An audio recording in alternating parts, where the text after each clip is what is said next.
Make your calendar your life. This is how you start to live an intentional life because you've designed it. You've put it in your calendar. Not just the business things. When we think about a calendar, it's usually your business stuff. Okay, I got a meeting here. I got to send my newsletter out, whatever the things are for your business life. If you're an entrepreneur, you probably have some of your business things put in your calendar. I'm not talking just about that. I'm talking about your life. I'm talking about how do you live an intentional life by structuring every day. What ends up happening inside of that is, oh my gosh, that's too much structure. I can't stick to it. It's too overwhelming. I need free time. Great. Put free time in your calendar. If you know that you need 2 hours a week to have nothing in your calendar, this is how you reduce stress and anxieties, because you've actually scheduled in your 2-hour break and nothing else comes in. Because when you don't schedule your break, here's what happens. Other things are going to come up that's a priority. Other people's emergencies. What happens? You lead back down to stress, anxiety, overwhelm. You block off your time. You build your ideal life. Need motivation? Watch Top 10 with Believe Nation. Hey, it's Evan Carmichael, and I make these videos because in my first business, I quit on my business partner. I was making $300 a month, and I didn't have the motivation to keep going. And the thing that got me through was studying the stories of entrepreneurs who've had massive success. And I hope that in sharing these stories with you, you find the motivation to keep going. And if I'm being honest, I still need the stories for myself today too. So today, let's learn from me and my team's take on my top 10 rules of success. Enjoy. I was talking to an entrepreneur yesterday who I'm mentoring, and his business is blowing up. His business is blowing up. It's amazing. On his way to 7 figures. It's crazy. And he's struggling with his health. Going to doctor's appointments, struggling, has lots of inflammation. And I said, well, okay, so you need to eat better. You need to work out more. You need to have a kind of healthy lifestyle. You already know this. I'm not telling you anything new. But it's not on his calendar. So we loaded his calendar, and his calendar is all of his business stuff. It's like, okay, well, where is the physical activity in your calendar? And where are you prepping for the meals that you're going to eat? Because when you just show up on a good morning, hey, have a great day, awesome, okay, now you're really hungry, there's nothing healthy in the fridge, what do? You go for junk, or you go do takeout. Because you didn't plan, because it wasn't in your calendar. You need to schedule it. You need to schedule when you're going to go buy food. If you're going to order out, how many times a week do you want to order out? Like, schedule this stuff in. As Jocko Willink says, discipline equals freedom. You want this life. It's entirely possible. But you have to have the discipline in your calendar to actually follow through on it. When you find yourself not following the calendar, it's because of a couple reasons. The first is because you set goals that are not actually possible. There wasn't enough flexibility in your calendar, right? That you say, how many times you set a goal and you said, I'm going to work out every day for 2 hours. and then what happens? You don't, because it's unrealistic, because that's not going to happen. And what you're also doing is training yourself that you suck, that when you set goals that you don't follow through. That's a problem. Then the next time you set a goal, you're going to tell yourself, oh, I'm not going to do this one either, because I always set goals and don't follow through. You stop believing in yourself. It's not even other people believing in you. You don't believe in yourself because you've taught yourself that when you say you're going to do something, you don't actually do it. That's a problem. So how do we start to fix that? We start to fix that by actually creating a calendar that reflects our entire life. So think about your goals. Let's break this down, right? Step 1, think about the life that you want. What's the life that you want? How much time do you want to spend sleeping? How much time do you want to spend with family? How much time do you want to spend? This will change, right? If you're a husband, wife, single, kids, anybody sick in the family, those will shift our calendar accordingly. But right now, think about your life right now. How much time do you want to spend with your family? How much time do you want to spend in your business? How much time do you want to spend? Do you need for yourself? Free time or meditation time or working out time or going out in nature time? How much time do you want to spend?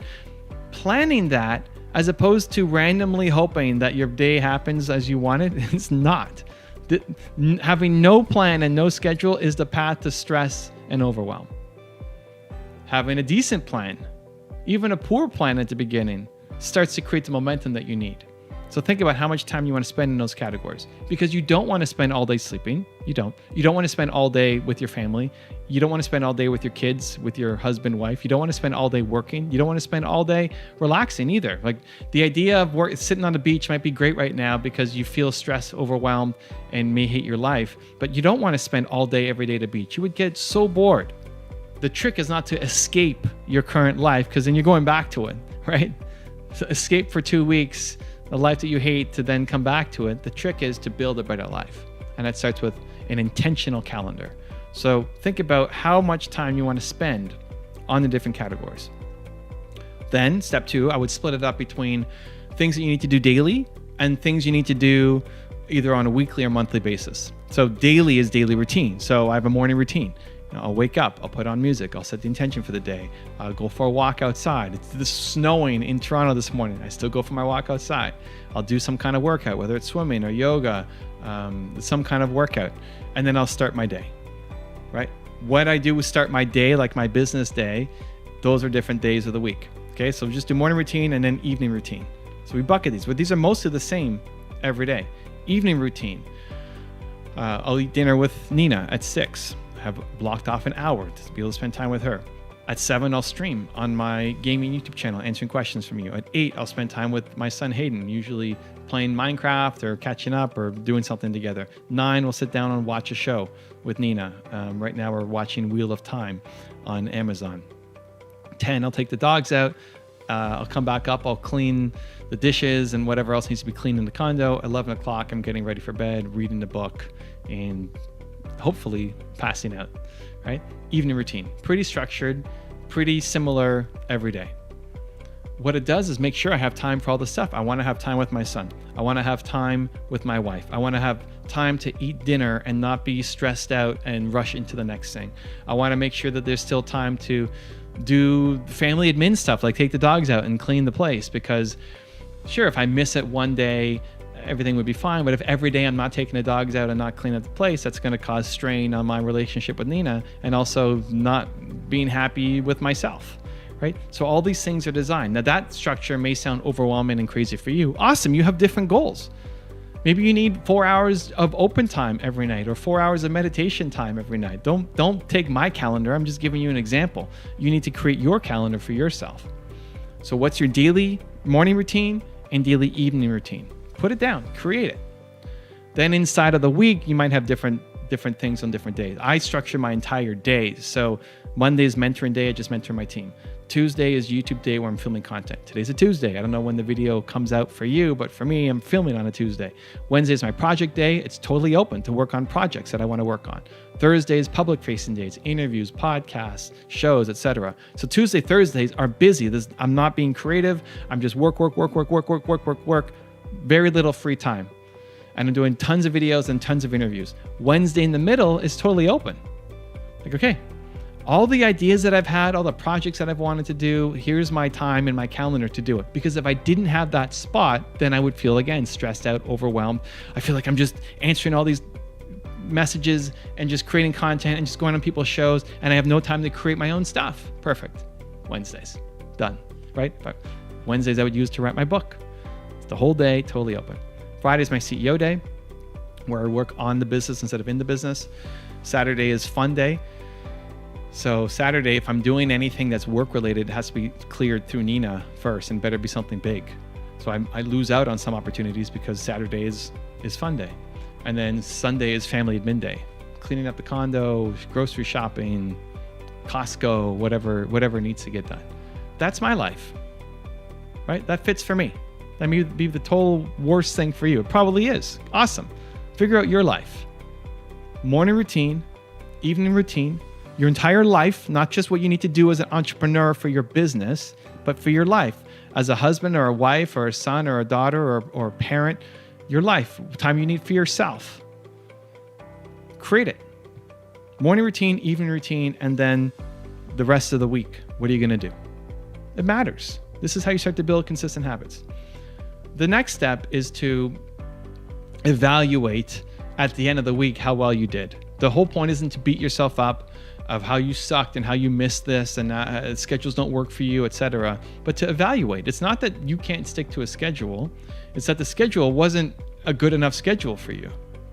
So what needs to change in the schedule?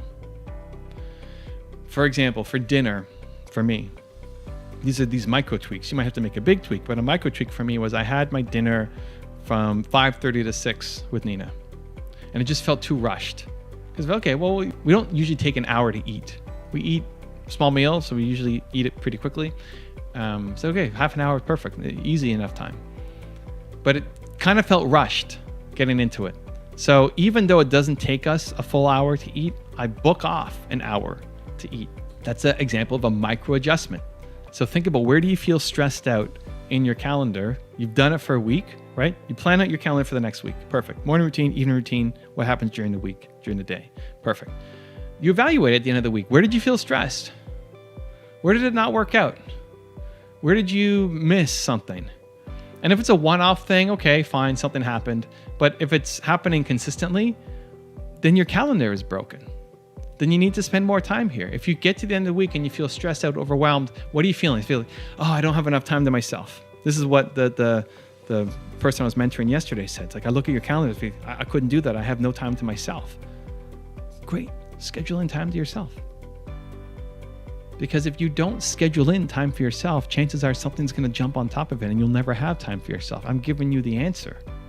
So where's time for yourself? Oh, Saturday morning? Perfect. How much time you need? 4 hours? Great. Put that in. Give yourself 5 hours as a buffer just in case. Now you got the time. And protect that time.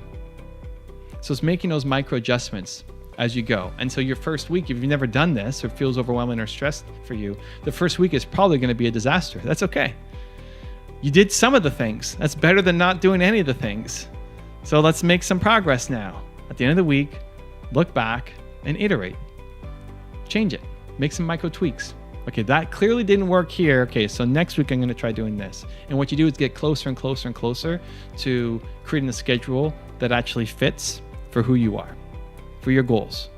And it's not going to be my schedule. It's not going to be Steve Jobs' schedule or Jordan Peterson's schedule, anybody else. It's going to be one that you design tailored for you. And then the third, last step to it is you're going to grow and change as a person, and your schedule needs to change and adjust alongside. So there's a very big difference between having a job and being an entrepreneur.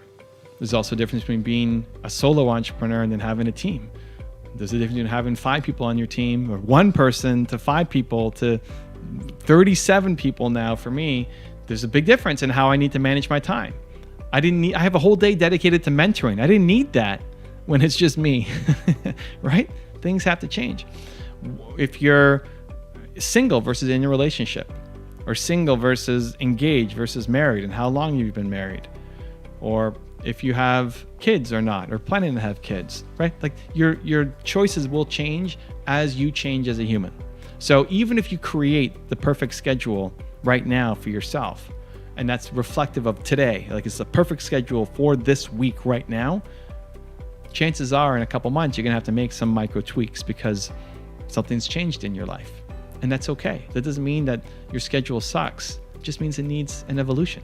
As you evolve, your schedule has to evolve with you. You are what you consistently do. And the way to become that person that you want, to build the life that you want, is not just having some vision board for yourself. It's by actually putting into your calendar. Let your calendar be your bucket list. That if you start actually living this life and doing these things, it leads to a happy whole life for you. Treat your personal just as important as your business. Everything gets put into the calendar. And then adjust. And now you're building the life that you want. Rule number 2, love what you do. The number 1 rule for success is you have to love what you do. You have to love the process of the thing that you are doing. I've studied more successful people than most people. And the work that I've done on my YouTube channel, my website before that, that's been 20 years. When did I start doing this? It was 22 when I started teaching how you can model success for your own success, right? That was through my website. And I'm 41 and a half now. So almost 20 years of doing this. 20 years of studying the most successful people and trying to dissect their lessons and bring them out for you to enjoy.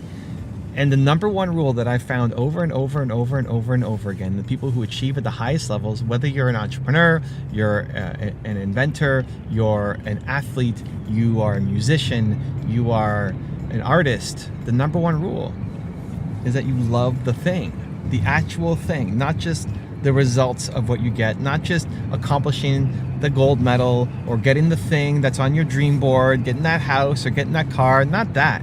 The actual work, so that it doesn't feel like work. You know, there's that old expression of find something you love and you never work a day in your life. And it's really true.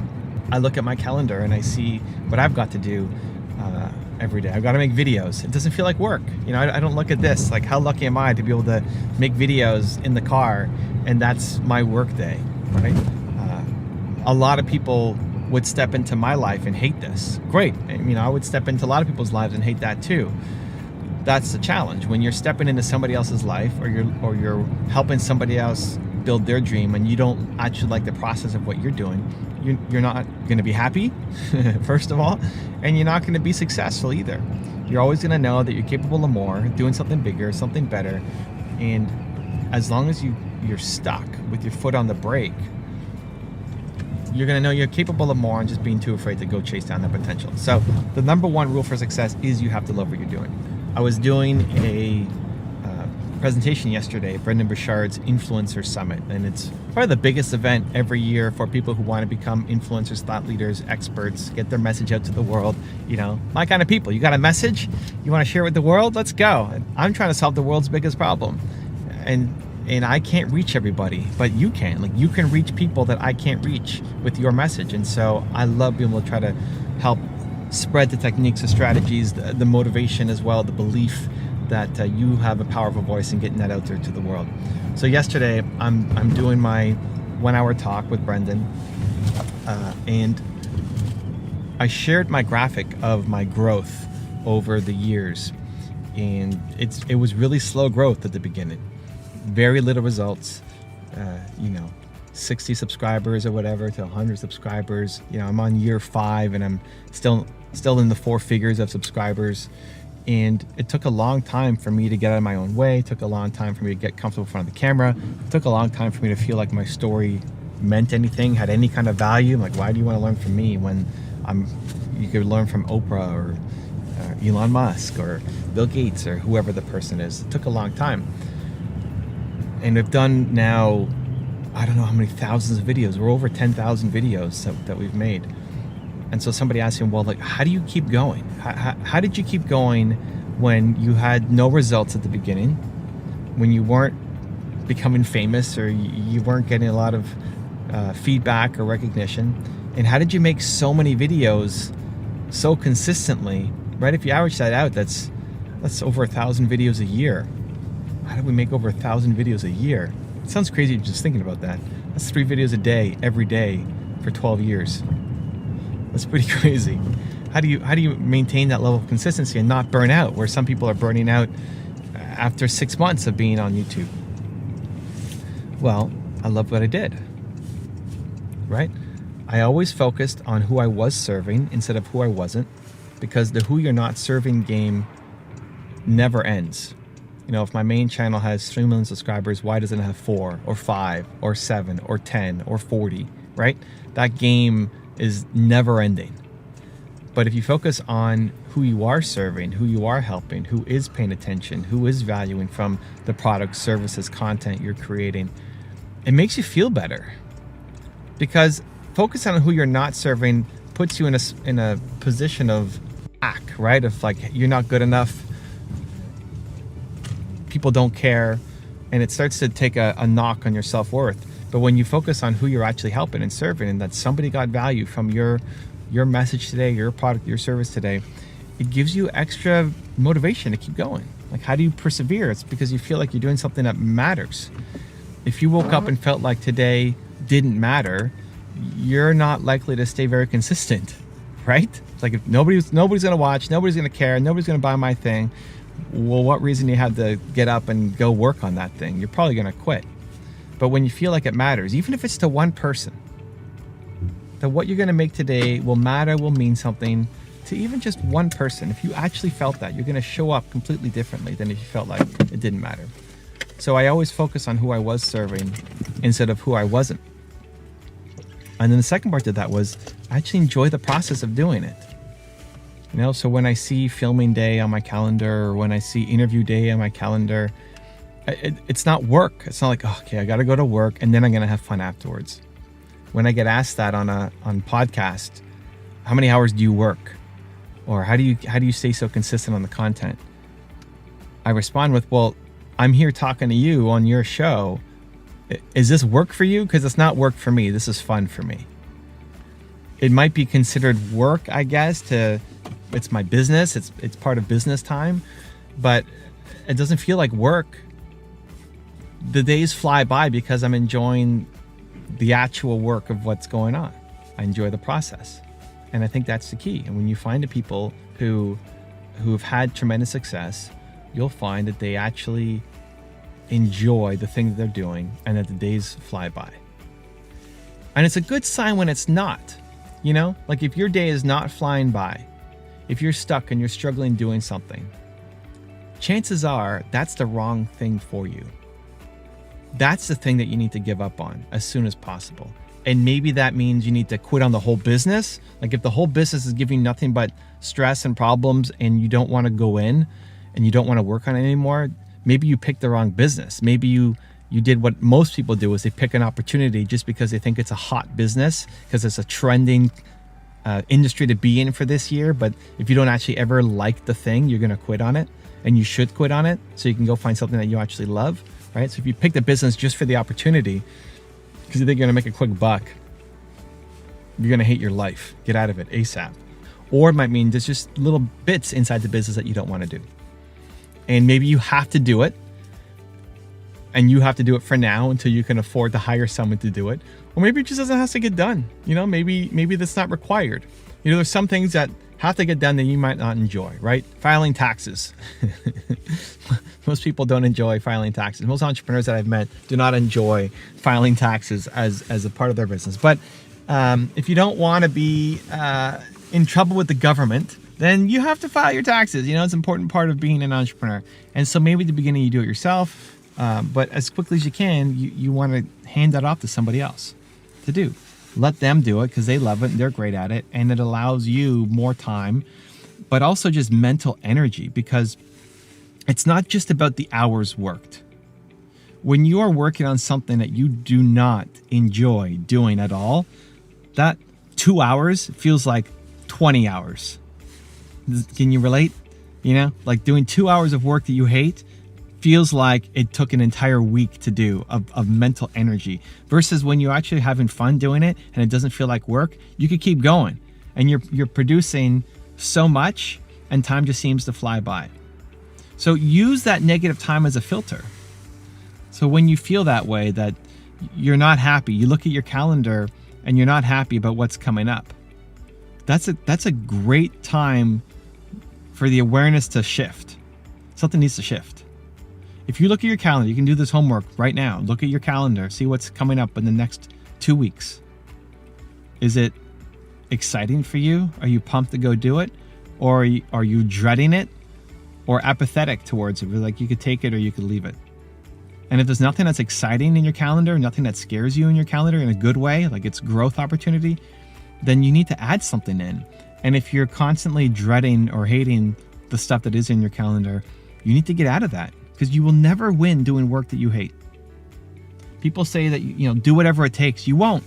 Not consistently, not for a sustained period of time. You could do anything in a short amount of time, but over years, decades, you won't. You won't stay consistent on doing something that you hate. You'll never win because you're going up against people who love it. Whatever market you're in, if you don't love it, and it's just a strategy for you, and somebody else, your competition, loves it, they live it, they eat it, they breathe it, they bleed it, they love it. That's them. And for you, it's just a strategy, and you hate it. Who do you think's going to win in the long term? It's not going to be you.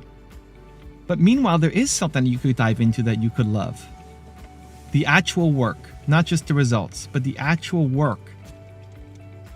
And you have to find it. I've studied so many successful people over the almost 20 years now, 19 and a half years of doing this. And the reason why I went to non-entrepreneurs as well was because it's all the same lessons. That success in athletics and success in music and success in art and success in every field, it still comes down to You need to love the process, love the work. And if that's you and you love what you're doing, you have to keep going and find a way to make it work, or you'll regret giving up on it. And if you're the opposite and you hate what you're doing and you think it's good strategy, the best strategy is to get out and go find something that you love, because that's where you will win. Rule number 3, get tough. Self-confidence comes from doing difficult things. Self-confidence, self-love, self-respect, it all comes from deciding to do something difficult. Here's what happens when something hard comes up and you find a reason why you can't do it. It's too hard, it's too difficult, it's too scary. Most people will let you off the hook. The people around you will say, yeah, that's way too hard. I mean, the fact you even thought about it was crazy. You let yourself off the hook, but then you realize, I could have done it. That's the worst feeling in the world, that you could have done something, but then you came up with an excuse as to why you can't. And that will eat you up. And even if the world lets you off the hook, recognize that they have lower standards than you. Recognize that the people who are giving you that advice and patting you on the back and saying it's okay, you don't need to do it, they don't like their life either. They're stuck. They're trapped. They're not pushing hard. They're not being aggressive for their goals. They're not tough either. And we're reinforcing that comfort loop. Every day, comfort you versus growth you are in a fight. There's a war going on inside you. Comfort you versus growth you. Comfort Evan versus growth Evan. Every day there's a fight, there's a battle, there's a war going on. And you need to decide who's going to win the fight. It's a daily thing. And the more growth you wins against comfort you, the more you start to grow. The more you start to hit your goals. The more you start to have an impact. The more you start to love yourself. Because again, even if the world would let you off the hook, you know it's just an excuse.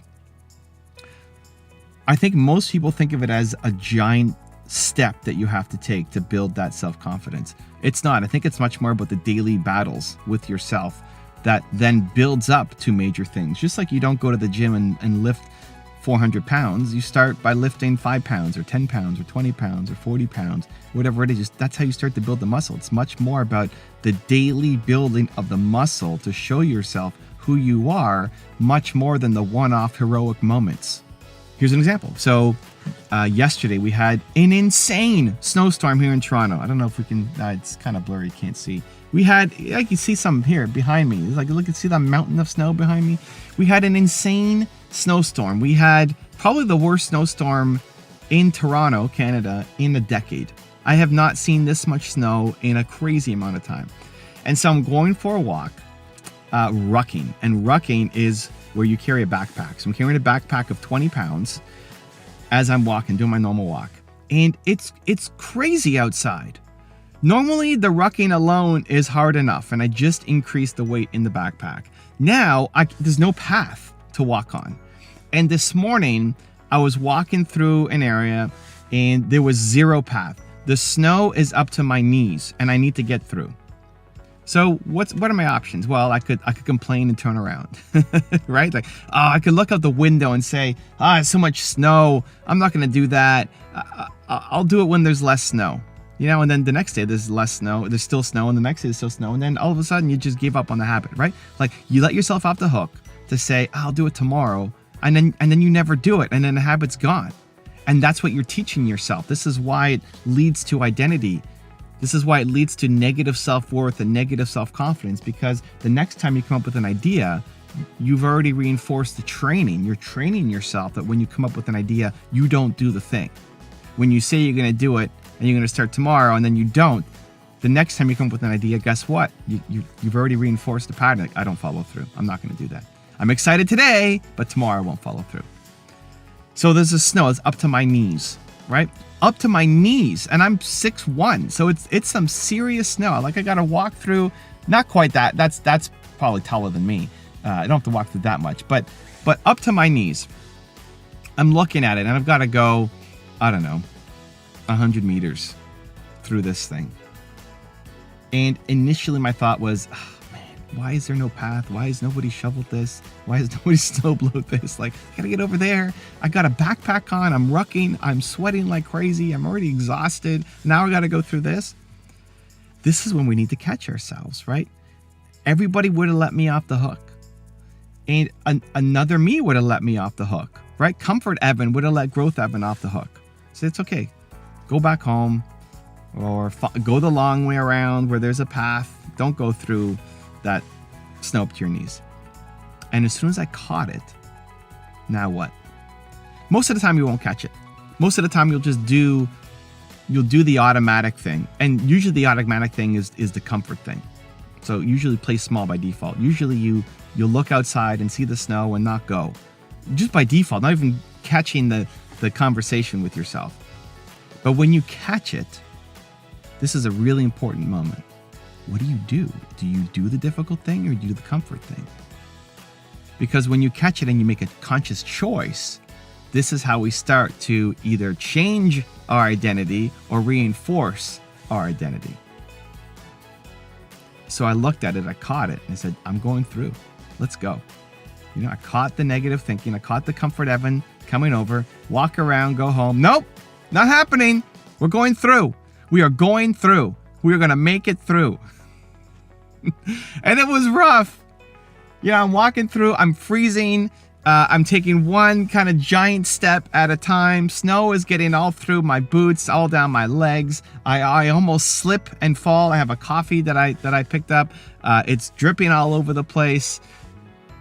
And in my head, as I'm going through it, it's like, this is the best. Let's go. Let's go, Evan. You got this, man. Let's go. You do difficult things. That's the thing on repeat in my head. Combined with that, I'm also telling myself that, you know what?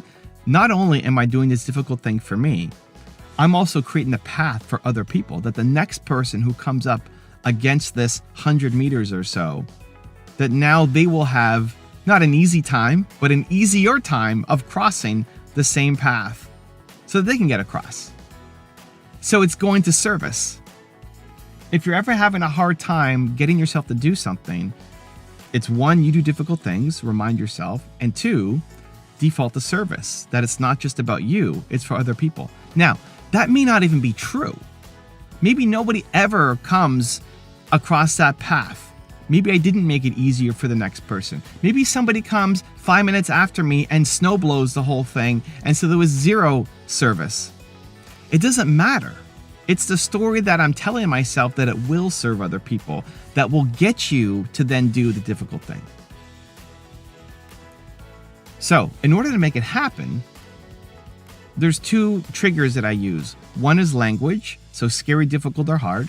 If you say those things, if you feel those things, if you text those things, if you write those things, if you're talking to yourself and you catch those things, then you have to do it. You can no longer accept scary, difficult, or hard as reasons for you not to do the thing. Because your great life is on the other side of scary, difficult, hard. Everything you want.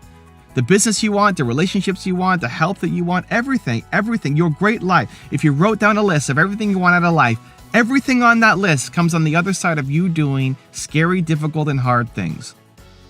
Growth you. That's growth you, fighting, comfort you. So when you catch yourself saying, speaking, writing, thinking, scary, difficult, or hard, that's a trigger. It should be a trigger. It's a trigger for me. It should be a trigger for you to go and do it. Do it. Go. Walk through the giant snow. And you might be thinking, well, how does that help me with my business? It's just walking through snow and now I'm going to be cold and have snow in my boots. How does that help me? It's an identity thing. Because as soon as you start to teach yourself that you're the kind of person who follows through on those scary, difficult, hard things, then the next time that shows up anywhere in your life, in your business, in your relationships, in your health, anything that actually helps you accomplish your goals, you're going to be ready to show up for it. You're going to be more likely to actually do the thing because you've been training and conditioning yourself to do the thing. That's why walking through 100 meters of snow matters. So the first is scary, difficult, hard. Those are verbal cues or thought cues. The second is the boom, boom, boom test where your heart is beating quickly. It's like when your heart is going crazy like that, it's usually because you should be doing something. You're afraid, right? Now, don't go don't go standing on the highway because it's scary and it makes your heart race, right? Don't be stupid. But most of the things that you're afraid of aren't actually things that are going to be life-threatening, right? They're not. Usually it's other people's opinions. Usually you're afraid of not failing, but somebody watching you fail, right? You're going to fail at something. Who's going to see you? That's what we're actually afraid of. And that cannot be a good enough reason. It can't, not anymore. If you're afraid of losing in front of somebody, if you're afraid of other people's opinions, if you are living your life based off of the expectations and judgment of other people, you will never do anything great. You will never live your great life because somebody always has a plan for what you should be doing with your life. You will never please everybody. It's not possible. You have to start to learn to please yourself. And it's not doing something just to show off and just to prove somebody wrong. I'm not a big fan of tapping into that energy. The reason to do something is not to prove somebody wrong or make somebody else look stupid.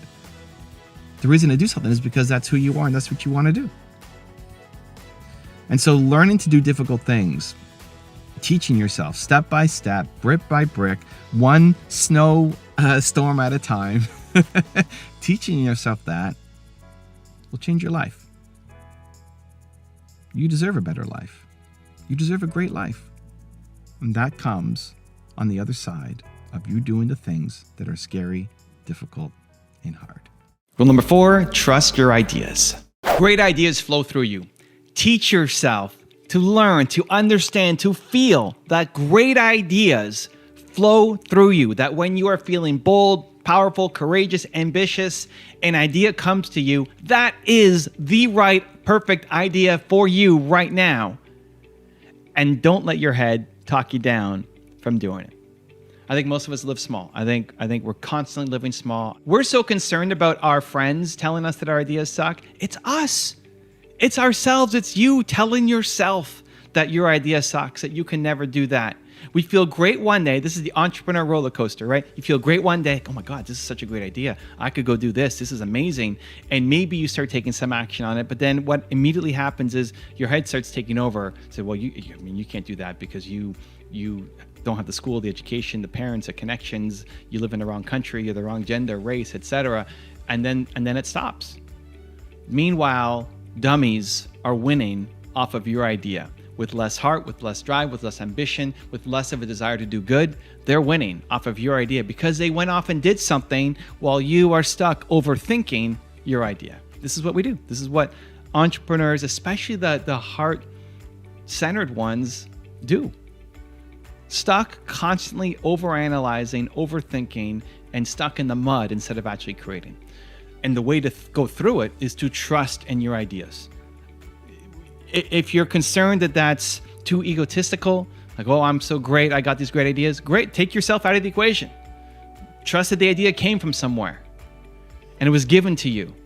And it's your responsibility to birth it into life. It's not even your idea, it was given to you. And then go off and create. One of the things that has really helped me achieve speed and momentum is I've learned to not judge the ideas that come to me. I've just said, you know what, because I came up with this idea, now I have to go do something about it. And sometimes it turns into the next great thing, and sometimes it goes nowhere. That's okay, right? The first top 10 video I ever made on my channel was on Kanye West, and he's behind me on the wall. There he is, Kanye West. Because my friend made a blog post about Kanye that was in a negative light, and so I wanted to make it positive. Say, hey, you can learn from him. And so I made a top 10 video on Kanye West just to show my friend. I had other things planned today, shut that all down just to make this one video, just to show my friend. With no plan of, this is gonna be my next big idea, right? People say, well, how did you know? I didn't know. I got an idea and I did something about it. I'm not that smart to be able to project 10 years forward and say, here's where the world is going, right? Maybe I can leave that to Elon Musk. I'm not that smart. But it came to me, so I did it. And it turned into something amazing. I've had other ideas that I started and they didn't go anywhere. Either the idea wasn't good enough or more likely, my energy just kind of faded from it. And so I stopped doing it, but at least I gave it a shot. All of these ideas that you've got, you don't know which one's going to work out. They could all be, practically speaking, great ideas. What's the best idea for you? I don't know. You don't know either until you start to try it by taking the immediate action on it. You have to trust in your ideas, that they came to you for a reason and you're supposed to do something about them. So how do we start doing it? How do you start taking the action? How do you start getting unstuck in your head of all the stuff that holds us back from actually creating? Let me give you some steps. Step number 1, idea to action. Take your brain out of the equation. There's a phrase that when you're in your head, you're dead. Like as soon as you start overthinking something, it's over. You came up with the idea, you're going to do something about it. When? Today. You came with the idea, so you're going to do something about it. When? Today. Right now. What's your next idea? What are you thinking of right now? Go do something about it. Immediate action. Because you came up with the idea, therefore you must go do the thing. That's the training you want to give yourself. Doesn't mean you have to go and do some big thing, but you have to get started. Immediate momentum. You want to start a YouTube channel. Great. You pull out your phone and you make a video. Doesn't matter what you say. It doesn't matter what the lighting is. Don't worry about the sound. Don't worry about having a fancy microphone or a fancy camera. You pull out your phone, you press record, and you say you're starting a channel, and you post that first video. Okay? But then it's going to suck. Great. Which leads to point number 2. Expect to suck at the beginning. Why do you expect to be great out of the gate? You will not be great out of the gate. Doesn't mean that you suck as a human. It just means that your product sucks. But it's your first attempt. That's okay. When you try anything, you fall. When you get on a bicycle, you didn't just ride, right? You get a skateboard, you didn't just go. You're going to suck. That's okay. That's the learning process. You're going to learn a lot more and get better a lot quicker by actually trying, where we're stuck in learning and researching and planning, and then nothing that ends up getting created. You are wasting your best energy on planning. This is what most people do. This is what happens almost all the time. You come with an idea, you think it's a great idea. Oh my gosh, it's such a great idea. Great. You spend the next day or until you go to sleep planning, researching, preparing. And then you wake up tomorrow and say, I can't do that. That's crazy. That idea I had yesterday is crazy. I can't do that. Who did I think I was to be able to do that? You spent your best energy, your most confident energy, your most bold energy on doing the wrong thing, planning instead of making. Planning is important, but it's not the first thing you should do. The first thing you do is take some kind of action, some kind of immediate momentum, some kind of commitment, especially to somebody else that you're going to do something. So if you want to start a YouTube channel, you take out your phone and say, hi, I'm going to start my YouTube channel. I don't know what I'm going to make content of. I'm really nervous, but I've been putting this off for 5 years and I'm tired of putting things off. So I don't know, join my journey and let's see how it goes. Great. Post. And as you start making, you're going to get better at it. Your first thing is supposed to suck. If you're going to get started, you're going to start making YouTube videos as an example, and your first video is amazing, then you actually suck. Then you waited too long. Your first version of whatever you do should be terrible. That's okay. So step 1 is listen to the ideas. Trust the ideas. They are right for you because they came to you. You got to do something about it. Take immediate action. And then step number 2 is expect to suck. Reduce the burden of expectation on yourself that you have to be great from the start. As kids, we do this, right? We start, we try, we fail, we laugh, ha ha ha. And as adults, all of a sudden, we're afraid to do anything.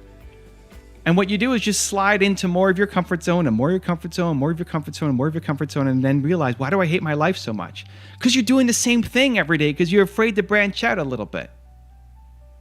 Just expect to suck. Reduce that burden that you have to be amazing.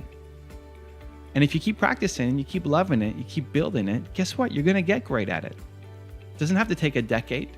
There's hacks, there's shortcuts. Model success, you'll get there faster, but you still have to do the journey.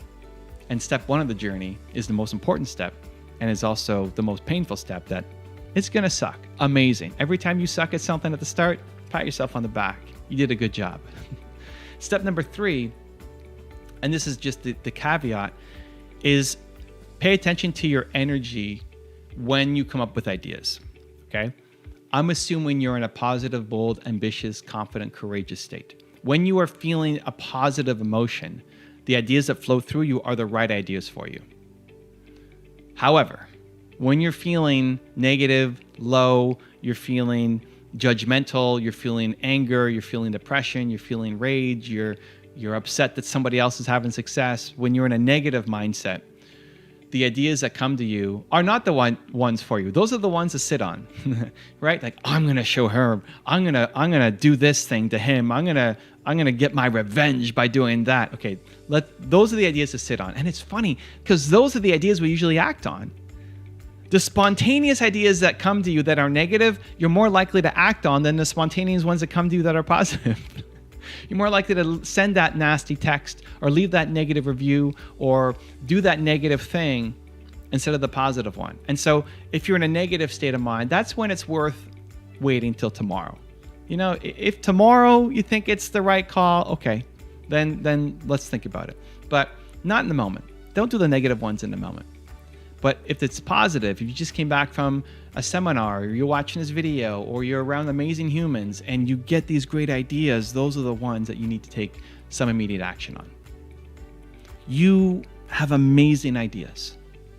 You have a heart and a soul that wants to serve, that wants to help, that wants to contribute, that wants to not just fill your pockets and fill your bank account, but also contribute and help other people. You know you've got something much bigger inside you.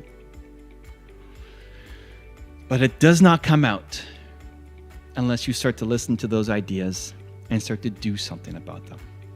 So the next time an idea comes to you, maybe you got one right now, maybe something's flowing through you right now, learn to trust that idea. Tell yourself that great ideas flow through you, that you need to take some immediate action on it, and that it's gonna suck at the beginning, and that's the best, and that's how you learn. Because if you kept doing that, do that for 3 months, do that for 6 months, do that for 12 months. The amount of amazing things you're gonna help create for yourself, for your family, for your community, for the world is gonna be just outstanding. And I can't wait to see what you end up making. Also, to make sure you're actually taking action after watching this video, I've designed a special free worksheet just for this video. The worksheet will highlight all of the lessons learned in this video, as well as pull out our 3 favorite learnings and quotes that will inspire you to actually do something. The worksheet will also give you space to write down what your key takeaways are and your specific plan of action to make sure you're getting results. If you want the worksheet designed specifically for this video, absolutely for free, there's a link in the description below. Go click on it and start building the momentum in your life and your business. I'll see you there. Rule number 5, practice your beliefs. You are what you consistently do. It's not what you do some of the times. It's not what you do when you feel motivated or you had enough sleep or that it's the perfect conditions out there. You are what you consistently do. The one-off moments don't mean anything. You can have a chocolate bar, but if the rest of your days are eating healthy all the time, guess what? You're not going to gain a ton of weight. And likewise, the other way around. If you have a life that you're not following through on any of your goals, and then you have one great moment or one great day, guess what? You fall back down. This is where a lot of entrepreneurs struggle, because you have these moments where you feel alive, empowered, on top of the world, amazing, and you might even put a little bit of that into practice. But if it's not consistent, then it never happens. And it's almost better to not even know what you're capable of. This is part of the curse of being an entrepreneur is you know you're capable of great things. You see an amazing future, an amazing world of what you could build, but then you also see your lack of follow through and the lack of delivery and the lack of execution. And it's that constant grind against your self-worth to say, I should be doing more, but I'm not. It's almost better to have no goals and have no dreams and have no ambition, because then you're good. Then you're in bliss because you're ignorant of what you're capable of. So how do you fix it? I look at myself, and anytime I want to make a change in my life, it goes to the schedule. My schedule has to map to my ambitions, right? Your schedule needs to map to your ambitions. What you say you want out of life needs to be in your life, right? Hope is not enough. Hoping that you have enough inspiration, hoping that you get motivated, hoping that you'll be ready one day, that's not enough. It's not a day of the week, right? Someday is not a day of the week. Sunday is, but someday is not a day of the week. And so whatever you want out of life has to be in your calendar. Whatever success looks like for you, health, finances, relationships, whatever it looks like for you, whatever that perfect vision is in your head, whatever you have on your dream board of what you want to accomplish in your life. Okay, great. How do you accomplish that? How do you get there? It's your habits. Success is habits. Success equals habits. Where are your habits? In your calendar. So what are you doing when you wake up in the morning? What are you doing every single day of the week? What are you doing for planning for the quarter and the week and even the year ahead? What are you doing? What are you doing to change what's in your calendar to make sure that if you actually did those things, like if you look at your week, look at your next week, look at what's in your calendar, your health goals, your relationship goals, not just the goals, but the execution against it. You can say you want to have a great body or you want to get healthy this year. Great. What does that look like? Where in your calendar are you spending time planning your food and working out and taking care of yourself? It has to be a time, not just a blank space. This is the problem. We'll book a lot of our business stuff, but not our personal stuff. I book all my personal stuff. My time with Nina is in my calendar. The time to celebrate with the kids and family is in the calendar. It's in the calendar. It's as important as a business meeting. Because what happens is when you have blank spots in your calendar, you start living an unintentional life, right? When you set up a calendar and you create the blocks of time for where you're going to spend, when you're going to wake up and what you're going to work on and when you're going to take care of your body and when you're going to take care of your relationships or take care of self, right? When that's in your calendar, that's living an intentional life. When you just have a bunch of blank spots, you get distracted. You pull out your phone and dive into Instagram, and 3 hours later, you're still on it and you feel worse about yourself. So it's about creating an intentional life for yourself, and that starts with your calendar. You are what you consistently do. You are what you repeatedly do. So how do we do it? How are some of the steps? What are the 3 action items for you? Well, step 1 is to figure out what do you want, especially on a belief scale. Like, what do you want to believe? What is the difference between where you are now and where you want to go? And this can be hard for achievers because you probably are the most ambitious person that you know, right? You're the one who's caring about other people. You're the one encouraging other people, but nobody's doing it for you. So what are the beliefs that you need to have? What's the most important belief change that you need to have that you're not getting from your immediate circle? Doesn't mean you stop pouring into other people. Keep doing that. It's amazing. You're built to serve. It's going to fill you up. But you need something to pour into you. Otherwise, you don't grow, right? If you're just feeding other people and nothing's feeding you, you don't grow. You're just going to get drained. So what's going to be feeding into you? The belief that would make the difference between where you are right now and where you want to be.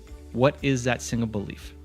Great. So getting clear on what that one. Don't worry about having 100 different beliefs yet.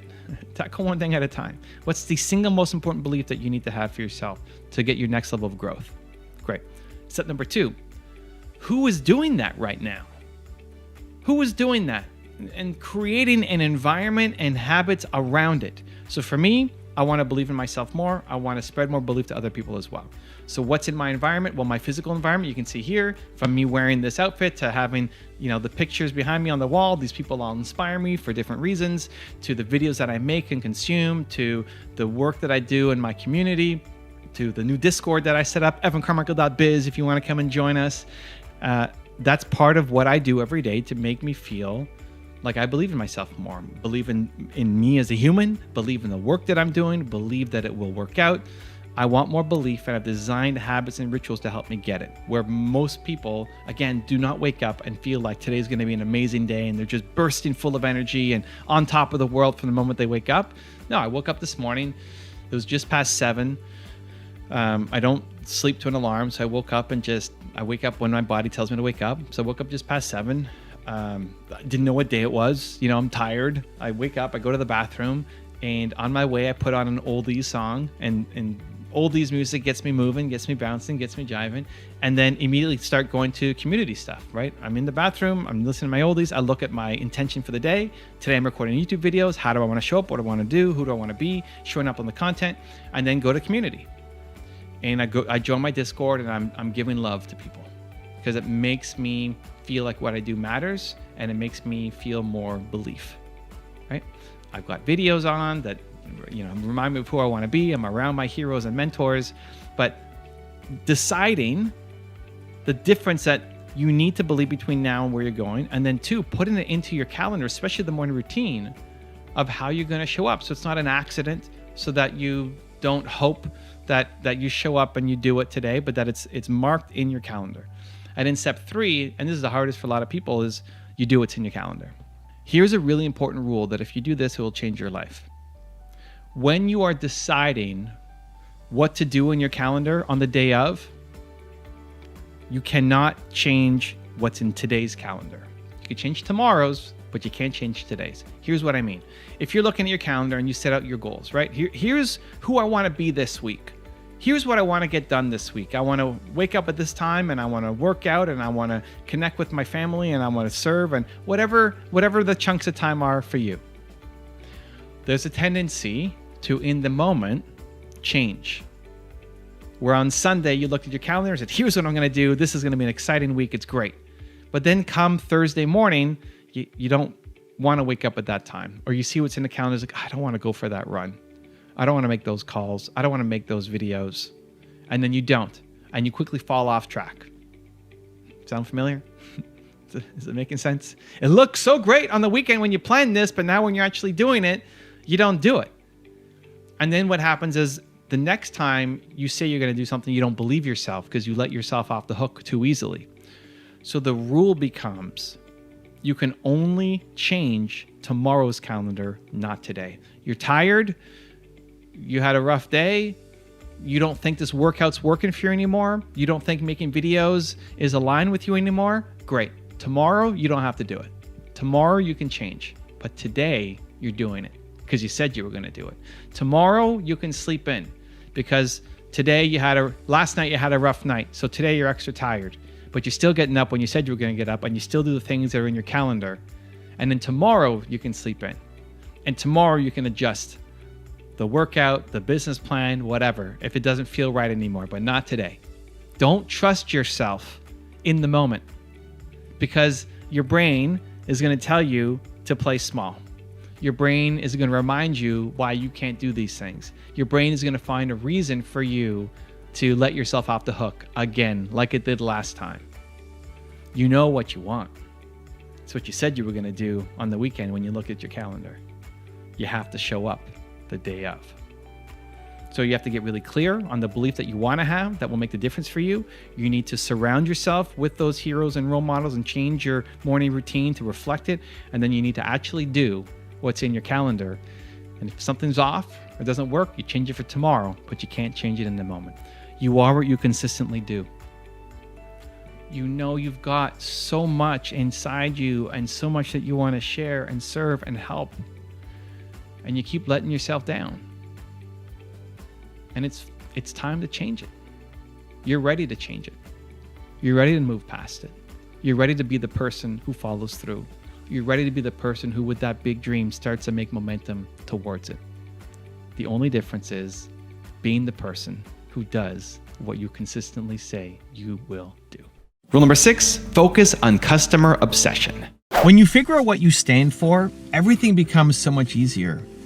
I meet a lot of entrepreneurs who they're doing this and they're doing that and they're doing this and they're doing also this thing.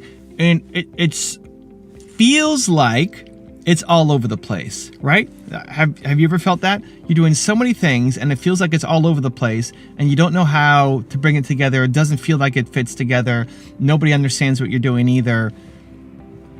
The way to bring it together is to figure out your most important core value. If you actually did the exercise, and I've talked about this in both my books, Built to Serve, Your One Word. If you actually did the exercise, you think about, what do I stand for? If you had to pick something right now, your single most important core value, what would you pick? Mine is believe.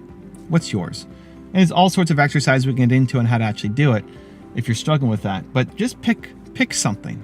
It's not going to be so far off. Whatever comes to mind right now, pick that. Now look at everything that you're creating, that you're selling, that you're offering, that's in your mind. And they all now kind of make sense. Everything that I do is belief. Whether it's making videos like this, whether it's making my NFT projects, whether it's going on my Discord, whether it's my other social media content strategies, whether it's speaking, whether it's books, whether it's my entrepreneur heroes trading cards that we turned entrepreneurs into heroes and made them their own baseball cards and use that to raise 6 figures for Kiva to help entrepreneurs in Africa build their businesses, right? Whatever I'm doing, it feels like it could be all over the place, but it's not, because it's still belief.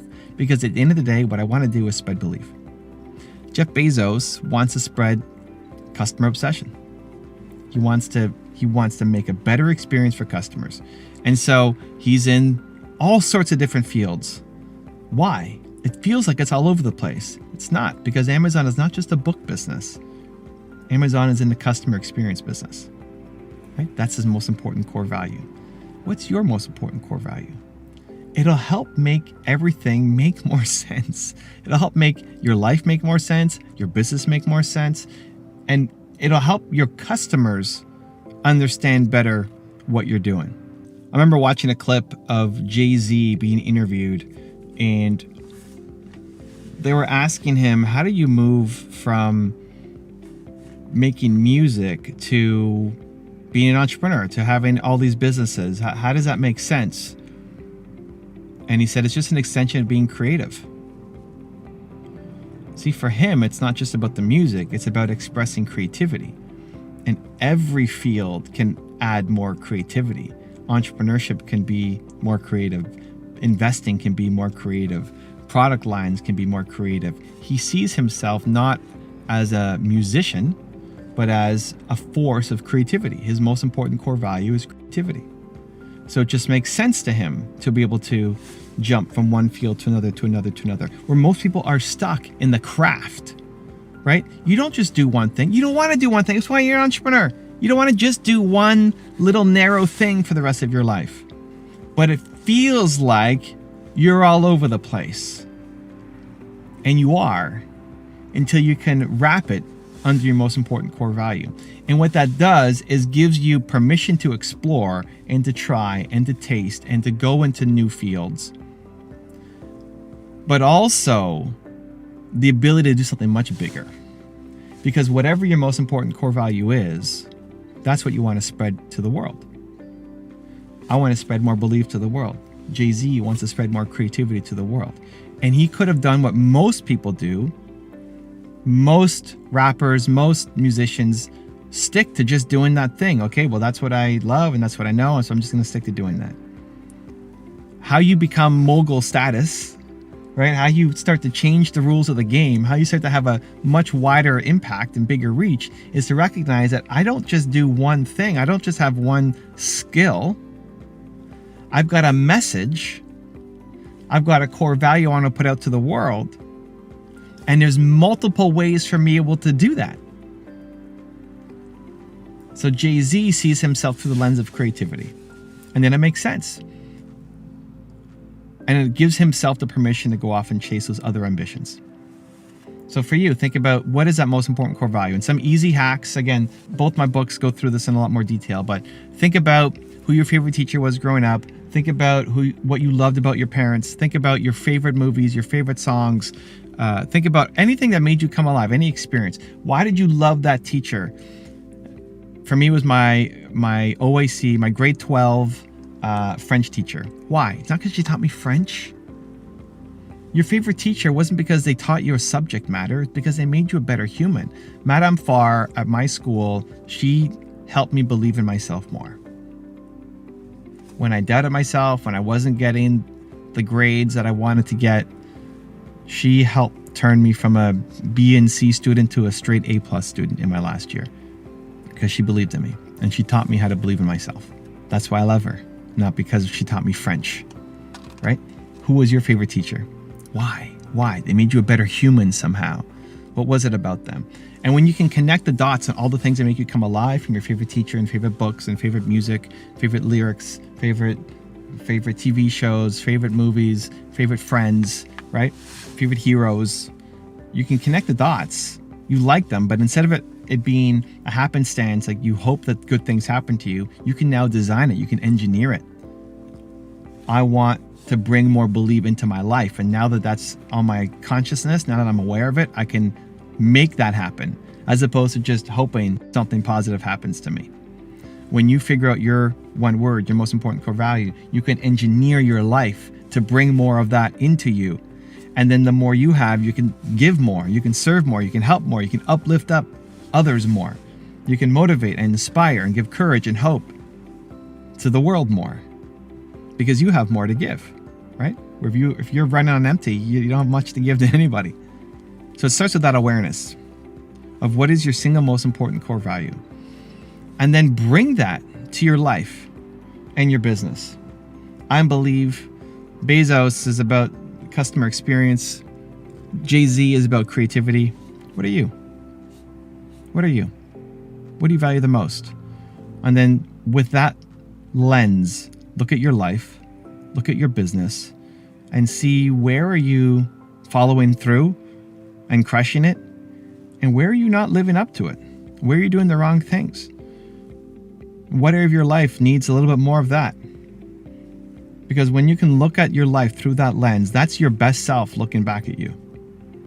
That's the life you want to be living. Your highest self looking back at you and saying, hey, right here, the reason why you're not happy is because you're not living your most important core value.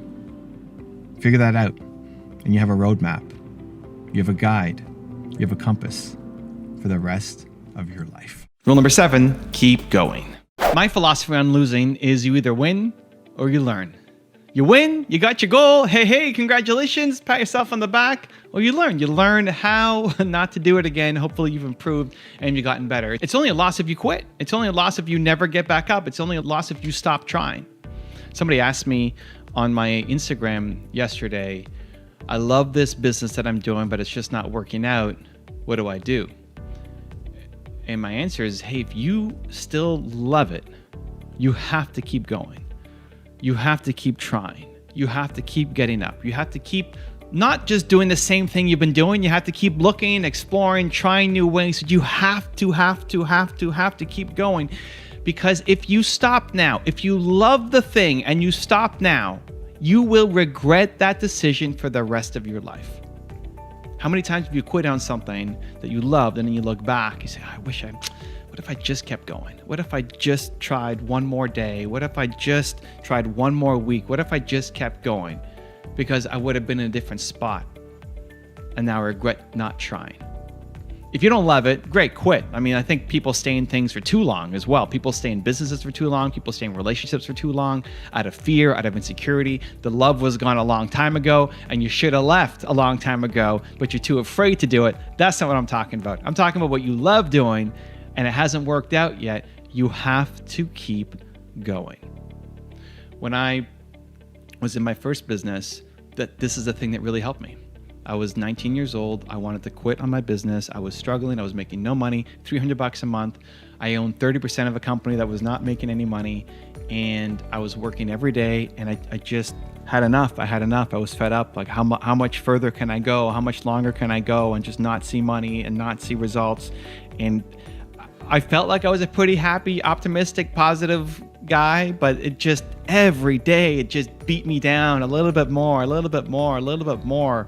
And I was too embarrassed and ashamed to tell people, so it was all by myself. And I quit on my business partner. It was the worst day of my life.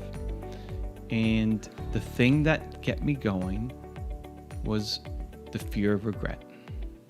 That this is not a loss unless I quit. This is not really a loss unless I actually throw in the towel and go do something else, because I still wanted it to work. In my heart of hearts, I still love this thing. I wanted to do something with it.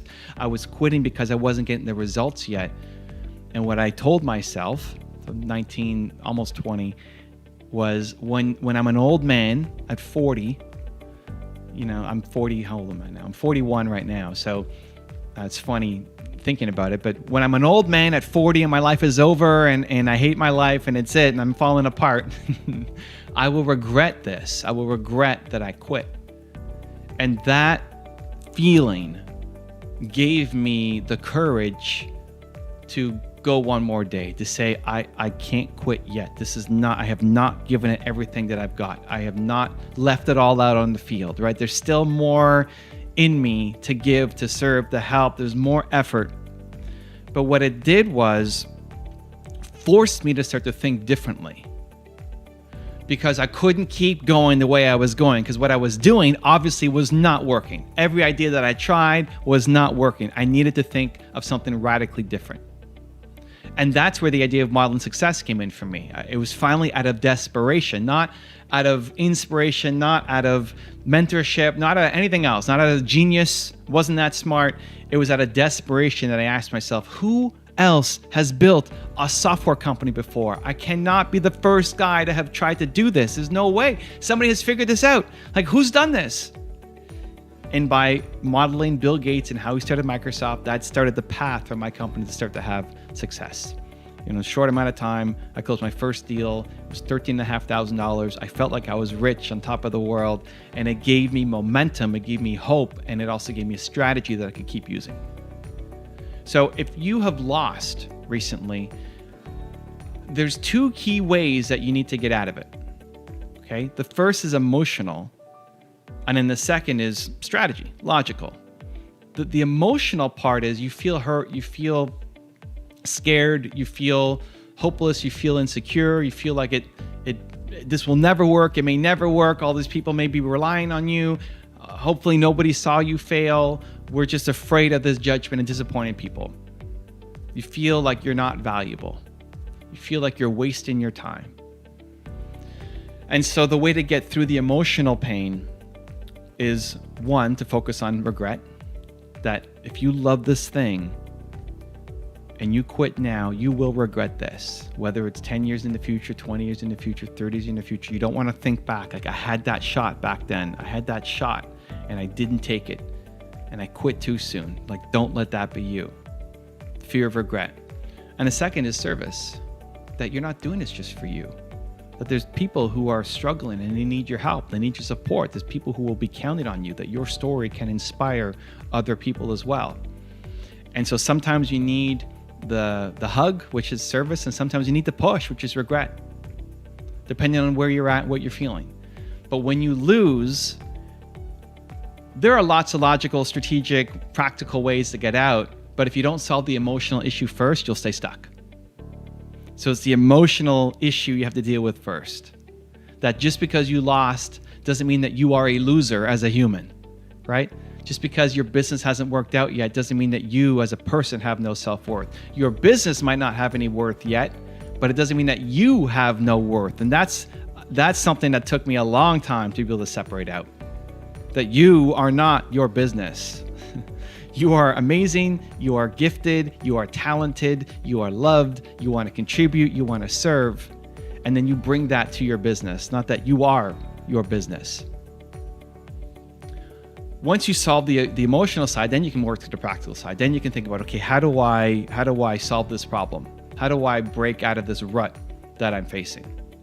And one of my favorite ways now is modeling success, right? Find the person who's done the thing. That's why I make so many videos. That's why I profile so many different entrepreneurs and athletes and coaches and experts, because maybe the way Oprah Winfrey says it, or Tim Grover says it, or Steve Jobs says it, or whoever, maybe the way they say it finally starts to land, finally starts to seep in to give you the idea that you need to then explode your business forward. You first start with the emotional side and solve that you are here to serve, you are valuable, and that you will regret quitting on this thing if you quit too soon. And then you can move to tactics and strategies, just like I did with my business. I quit on my partner and said, I'm done. I need to feel valuable as a human. And realized the next day I leaned in more on the regret. I do not want to live with regret and be an old man at 40 and look back and say, this was my moment. And then that led to the strategy, the practical side, to say, okay, but I can't keep going how I'm going. How do I solve this problem? Okay, modeling success. It's only a loss if you quit.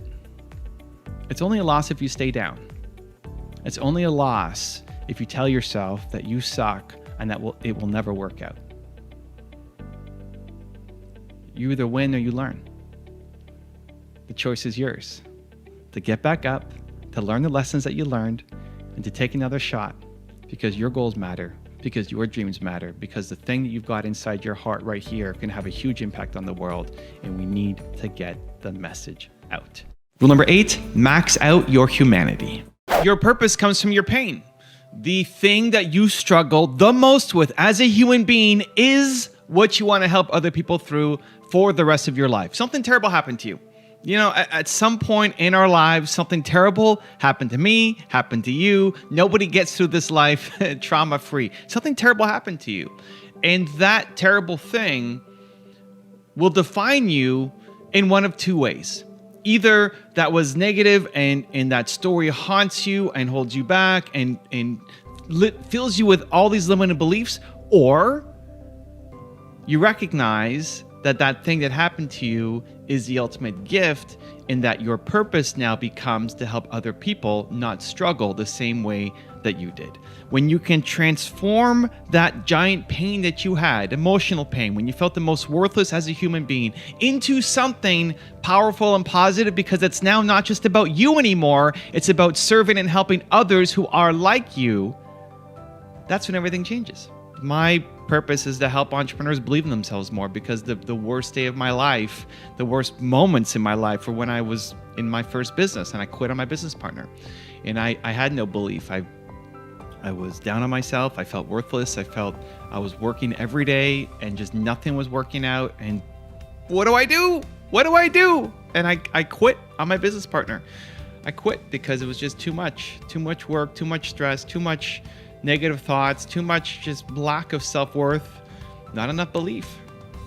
And I woke up the next day and I went back to work because I did not want to live with the regret. And I actually had a voice of Oprah in my head telling me, just find a different way to stand. If it's not working out, it's okay. Don't quit. Just find a different way to stand. And I eventually made it through. We built the company, sold it. I've had other successes, but the thing that fills me up forever is helping other entrepreneurs who are trying to believe in themselves, because that's back to who I was. And I still make the content for 19-year-old Evan because there are millions of people out there right now who currently are 19-year-old Evan. And so one of the most helpful things that you can do is try to figure out a couple things. One, what was that most painful moment? Like, how do we turn this into practical? A lot of entrepreneurs, a lot of you watching this channel, you are positive, you are energetic, you are enthusiastic, you are pouring into other people. You're probably the most optimistic person, most dream-filled person in your circle. And that's amazing. And that's a gift. And you should keep doing that. And you still have lots of moments where you don't believe in yourself, where you don't have the courage that you need, you don't have the boldness that you need. And we don't like looking backwards. You don't like looking to the painful moments. The entrepreneurs, ambitious, positive people, it's like, I don't want to think about all the negative things that happened to me. I want to go off and build this thing. I don't want to stay stuck in negativity. Is that you? Can you relate? But it's important to think about that most painful moment, not to sit there and live there and say, oh, woe is me, but to recognize that there are millions of people right now who currently are still struggling with that thing that you have overcome. Even if you're not done growing, learning, improving yet, that thing that you struggled with, that you're coming through, many millions of people right now, today, are struggling with that thing. And they need you. They need your hope. They need your voice. They need your message. They need your inspiration. You can reach those people in a way that Evan Carmichael can't, that Oprah Winfrey can't, that other people can't, because you experienced it. And I and Oprah haven't. So step number one is to think about, what is that most painful moment that you struggled through, that you wouldn't wish on anybody else? Step number two then becomes, well, how did you get out of it? Again, you're not done climbing, but you're way better off than you used to be. It's funny how we criticize ourselves for not being further ahead. Like, I should be up here. If I followed that idea, I'd be over here by now. All these other people are doing all these amazing things, and I'm still feeling like I'm stuck. Okay. But also look at how far you've come, right? You want to keep climbing, growing, swimming, etc., but you've come a long way compared to who you used to be. And every now and then we need to pause, reflect, pat ourselves on the shoulder, say, you know what? I'm way further ahead than I used to be. The you from 5 years ago or 10 years ago would look at the you today and say, holy cow, I can't believe you've done that, right? Evan from 10 years ago, who had, 1,000 subscribers on his YouTube channel, would look to Evan now and say, oh my gosh, that's crazy. I can't believe you did that. Even though right now I'm thinking, I got to do more. I got to be better. Got to work harder. Got to go faster. Got to come with new ideas. I'm not pushing enough, right? If you look back, man, there's been some tremendous growth. You've grown a lot. And so how did you get out of the hole that you were in? How did you stop struggling as much? You probably tried a million different things, but there's one or two or three things that worked. That's teachable. That's teachable to other people. The thing that saved me was modeling success.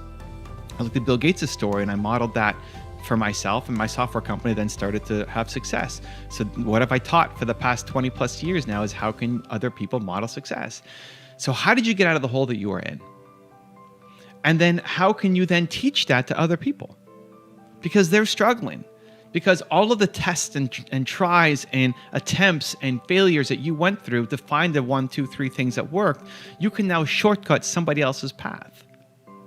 This is what I think it means to max out your humanity. This is what I think it means to live in what Jonathan Fields calls maximum sustainable generosity. It's like, how can you keep giving in a sustainable way that fills you up? Because you don't want to just do things for you. Humans are built to serve. It's wired inside you. You want to feel like you matter, like today matters, like the work you're going to do today is going to be meaningful to somebody. And the people you love helping the most are the ones who are currently struggling with the thing that you struggled with. So figure out what that thing is, that most painful moment in your life that you never want to go back to. And then how did you get out of the hole? Now that is teachable. And then step number 3 is having the courage to share your story. I get it. It's scary. It's difficult. It's hard to put yourself out there, to share what you went through, the struggles. You may be afraid of how you're going to be judged or seen. You know, today you were just a normal person, and now tomorrow you're going to put this out there. Now maybe you're scarred or you're tarnished.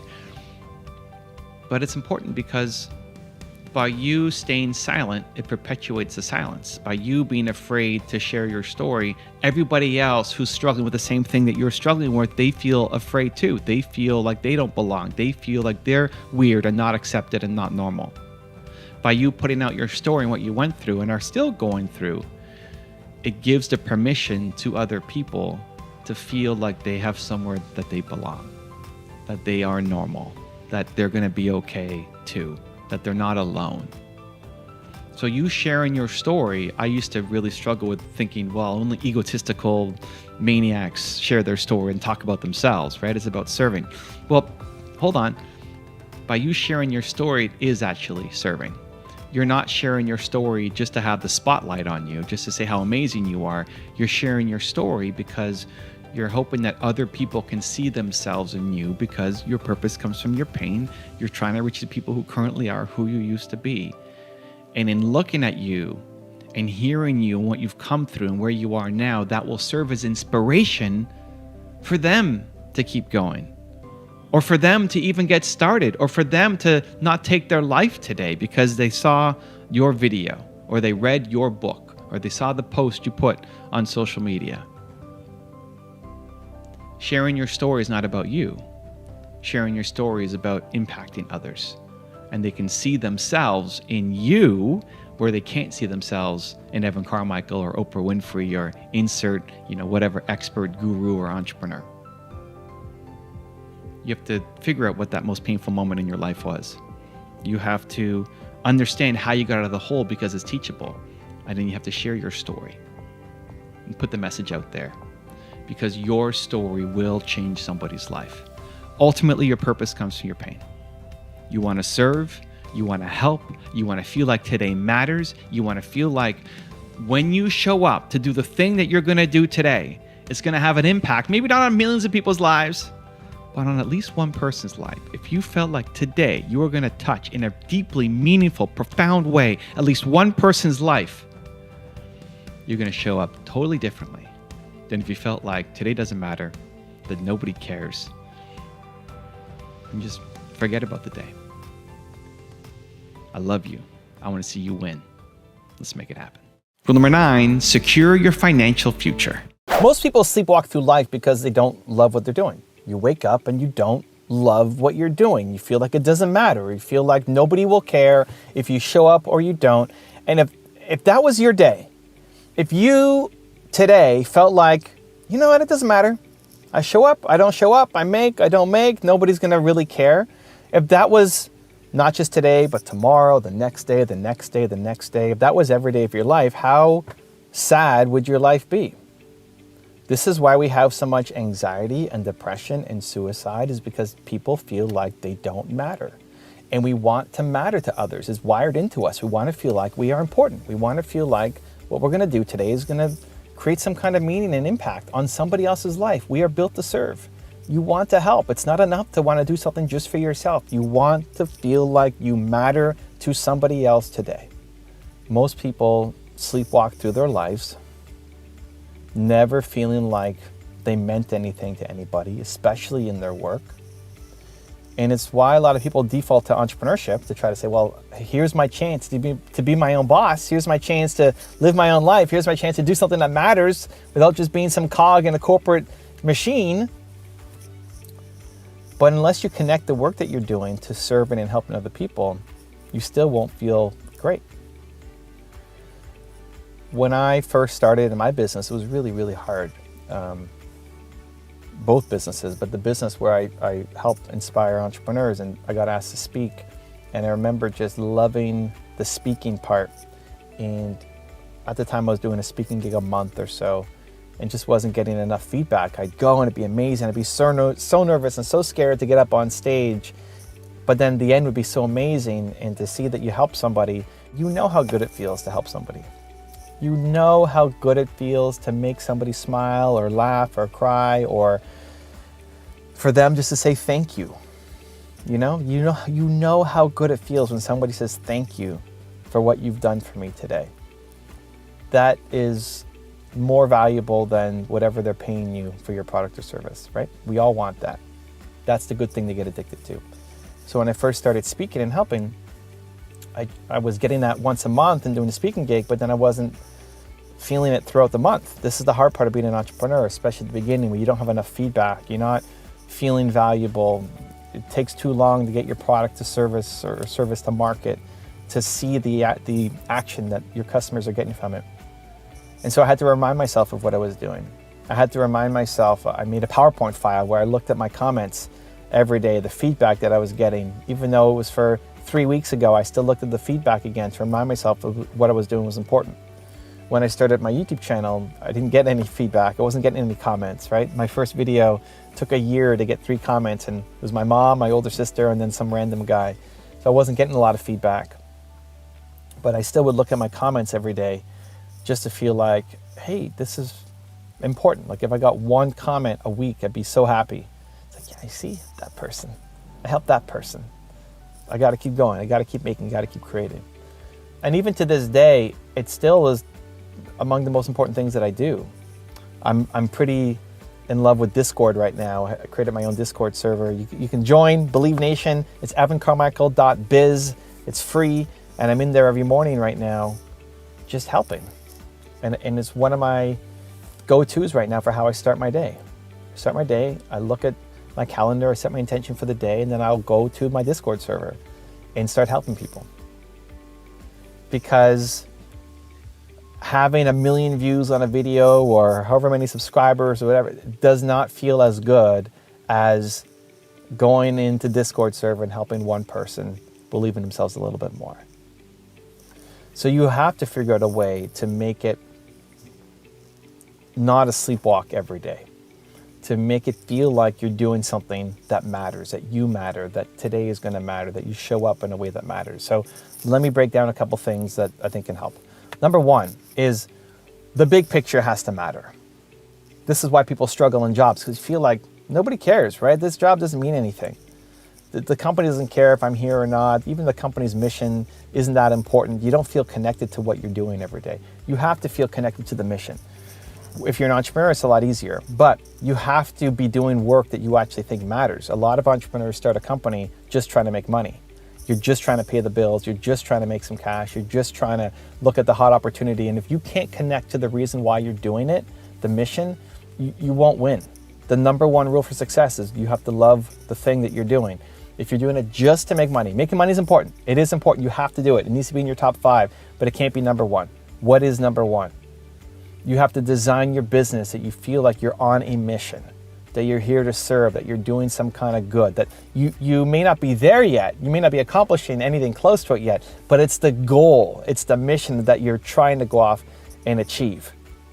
So number 1 is you have to feel like on a big scale, on a macro scale, that if it all plays out, this is going to really, really, really, really matter to you, but to other people as well. 2 is the micro wins have to be there. You know, it's the big why and the little why. So the first one is the big why. The big why. What am I trying to accomplish? The second one is the little why. The little why is the daily little wins. You could be inspired by your big why. It could be driving you, it could be fulfilling you, but there will be many days where the big why is not enough. There'll be many days where you feel like you can't do that big why. That who were you to think you could do that crazy big thing? That it's never going to happen, that you're not going to make it, that it's just not worth it. There'll be many days where you feel like that, especially when you don't see any traction or momentum happening. That's where the little whys come into place. The little why is the daily little feeling like, hey, I did something to help one person. I may not be able to impact the world today. I may not be having a life-changing product or service or launch or video or whatever, but I can help one person today. That's why I go to the Discord every morning. That's why I'm in my comments every day, because my big why is to change the world's biggest problem. People don't believe in themselves enough. I'm never going to do it. And there are days where that feels way too big and too scary. I channel that into this, like this video. I want this video to matter. I'm sitting here in the parking lot in my car while Nina's at a pet store getting stuff for the dogs, right? I'm just talking to my cell phone. But I want this video to matter. I want this video to touch you. I want this video to have some kind of meaningful impact, that maybe this is the day, the way that I say the words, the energy that I show up with, maybe, just maybe, this is a day that you finally go off and make some kind of change.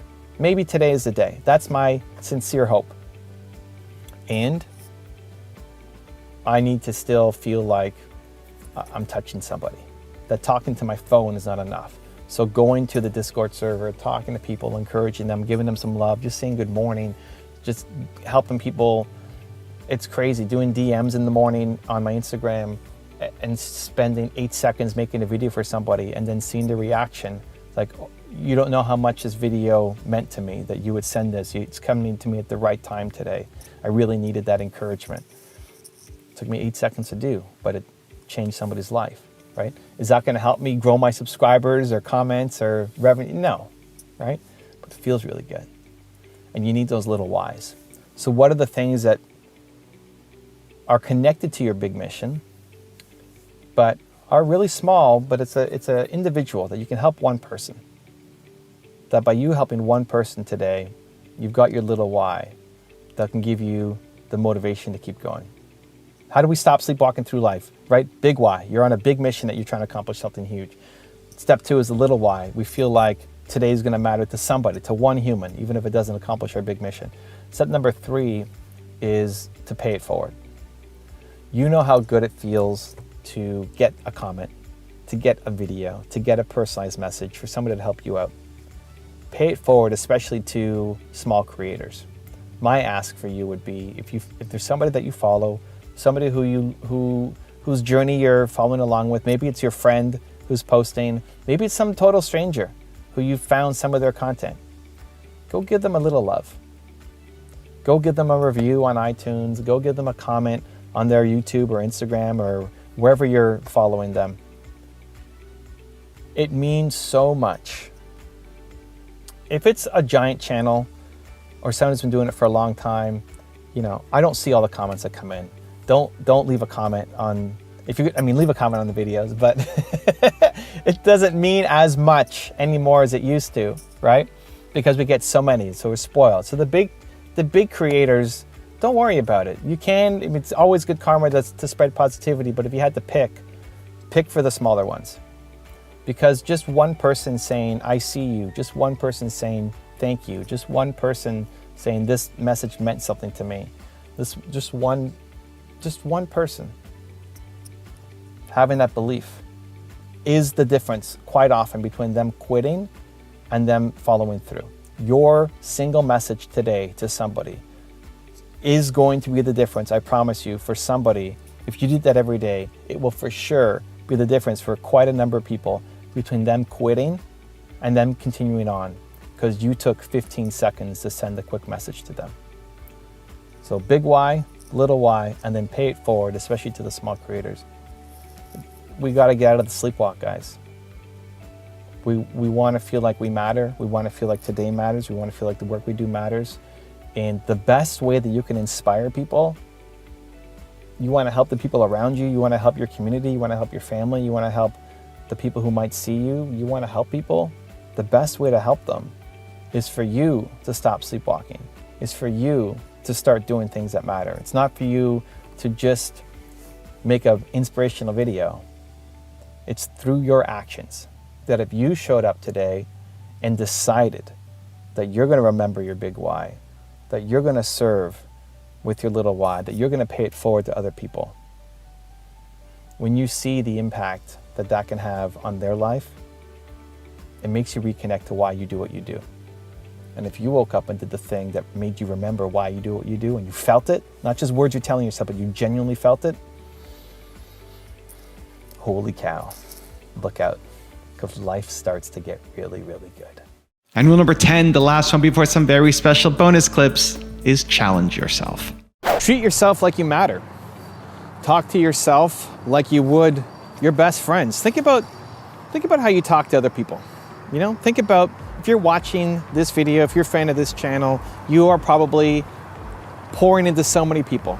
You're giving them love, you're giving them encouragement, you're giving them belief, you're telling them they can do anything, right? Your friends, even strangers on social media, you're probably telling them that they can do things, right? You're believing in them, you're giving them confidence. But then what happens? You go home, you look in the mirror, and you're just telling yourself all the reasons why you can't do something. That voice inside your own head sucks, right? Telling yourself that you can't make it, that someone like you is never gonna do it. We don't treat ourselves with the same level of compassion, empathy that we have for other people. You wouldn't talk to your worst enemy the way that you talk to yourself. And that's a big problem. I think that needs to shift, that needs to change. Because as long as you keep talking to yourself like you're a piece of garbage, then you're never gonna accomplish anything great. We have to start to shift it. I had a whole bunch of issues in how I talk to myself. I used to say, well, I'm too shy, I'm too introvert, nobody's gonna wanna hear my story, my message doesn't matter, who am I to go off and do this? I have to have a huge ego. Even I'm sitting here filming in a parking lot. Like I would never do this. Only people with giant egos and loud mouths would ever do that, right? I'm still working to unwind all of that. But the more you can catch it and the more you can shift it, it allows you to go off and do great things, not just for yourself, but for other people. Because if you fast forward, if the way you've been talking to yourself for the past couple of years continues to be the way that you talk to yourself for the rest of your life, nothing changes. So how do we shift? How do we get to a point where, hey, we're actually saying better things about ourselves? Number one is you have to catch the voice. You know, what is the negative voice? What are you saying to yourself? Because a lot of it are just, it's not intentional. You know, it's these automatic thoughts. It's the subconscious thoughts. You come up with an idea of what you can do and immediately you shut yourself down without even noticing it. Just, it's a default nature. Instantly, boom, no, I can't do that. No, you suck, you can't do that. So what are the negative thoughts that are coming up in your mind? And just trying to catch it. Number two is whatever you want to have more of, you need to create that in your life. You need to create the habits and routines to have more of it in your life. So for me, I want more belief, right? And I go through this whole process of how to figure out your most important core value or your one word. You can pick up your one word or Built to Serve. It'll walk you through it. What do you need more of in your life? I need more belief. And as much as I'm trying to spread that to the world with the videos and everything I make, I also need more of it myself. I need more belief for myself. And so what helps me believe in myself? Well, I try to design a life and an environment to help bring that out more. So everything from the outfit that I wear, you know, I tell myself I'm a superhero going to work. This is my Believe uniform, just like Batman puts on his costume. From what my office looks like and the pictures on my wall, I've got my parents on my wall, and looking at them reminds me of the message that my mom would always give me, that I'm Advocate Shirley Carmichael, I can do anything and believe that I can. The videos that I make, the main channel, the top 10 channel, this channel, all the content that I make is designed to help me believe in myself more. That's what helps me come alive. Service, you know, thinking about how what I'm gonna do will have an impact on somebody else besides me, helps me have the courage to go off and chase down the goals that I have for myself. So what is it that makes you come alive? What do you need more of it in your life? Because you're probably not getting enough of it. right? The thing that you need more in your life, you're not getting enough of it right now. That's why that negative voice is so powerful and default. So think about the people who you're hanging around and the media you're consuming, all of it. You're not getting enough of the thing that you need. So how do you get more of that thing and engineer it, design it so that it's part of your daily calendar, that's not randomly happening in your life, but it's with intent, must happen every day. So number one is catching that voice. What is that voice? Number two is designing that environment and the habits and the routines for yourself so that you're around it constantly. You're changing our environment to be around the thing that you know that you want to be. And then number three is empower people to pull you out of the matrix.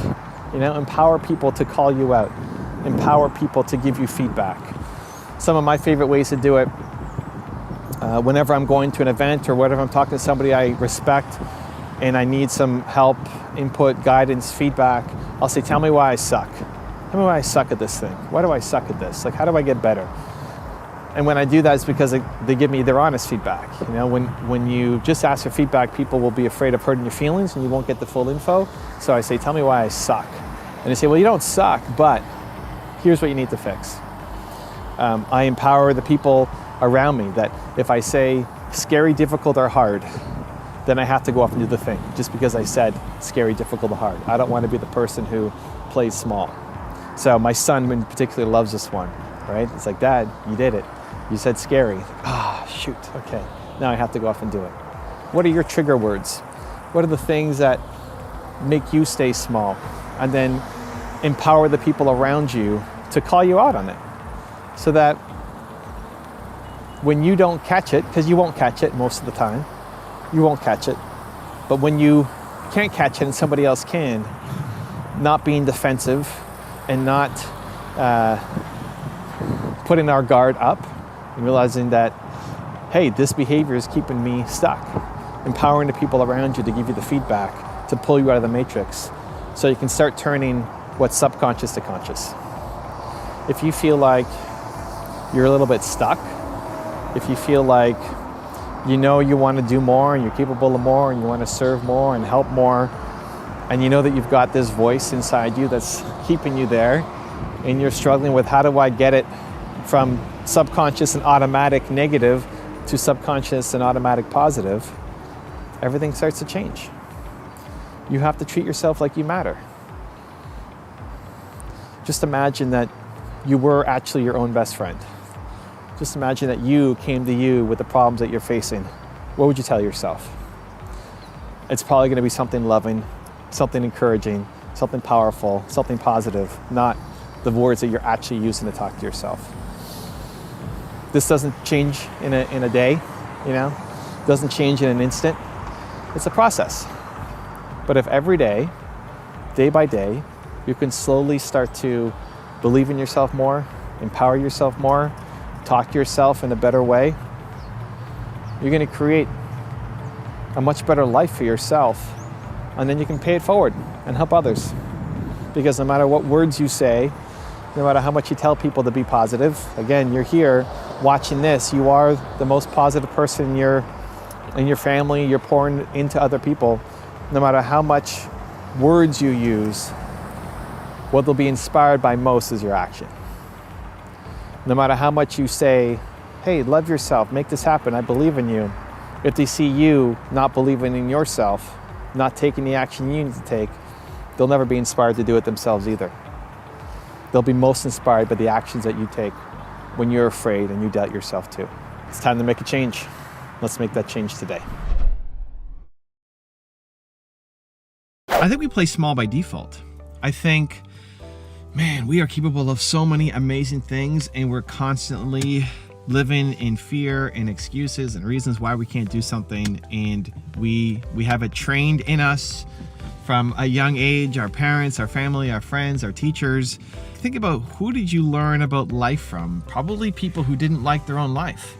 Who did you learn about careers from? Probably people who did not have a great career, who barely are enjoying what they're doing in their work, and they're living in scarcity mindset of this is all I can do. And that's what we've learned from. And guidance counselors at school, do they love what they're doing? I think this is a huge problem, and we're stuck living small and living scared and living as a result way below our potential of what we could do and who we could help. I think it's a big problem. I think lack of belief is the world's number one problem. It's what I wake up every day trying to do, trying to help, trying to create. And so how do you get out of it? Well, I think the starting point is being around the people who are living and doing the things that you want to do. I think the way to 10x your results is not to 10x your effort. Sometimes it is, especially at the very beginning. Sometimes the answer is just do more work. But once you're at your max capacity, you get to a point where you can't actually 10x your work anymore. It's changing your mindset. It's getting new leverage. It's busting through limiting beliefs, because just working harder will not be the answer anymore, right?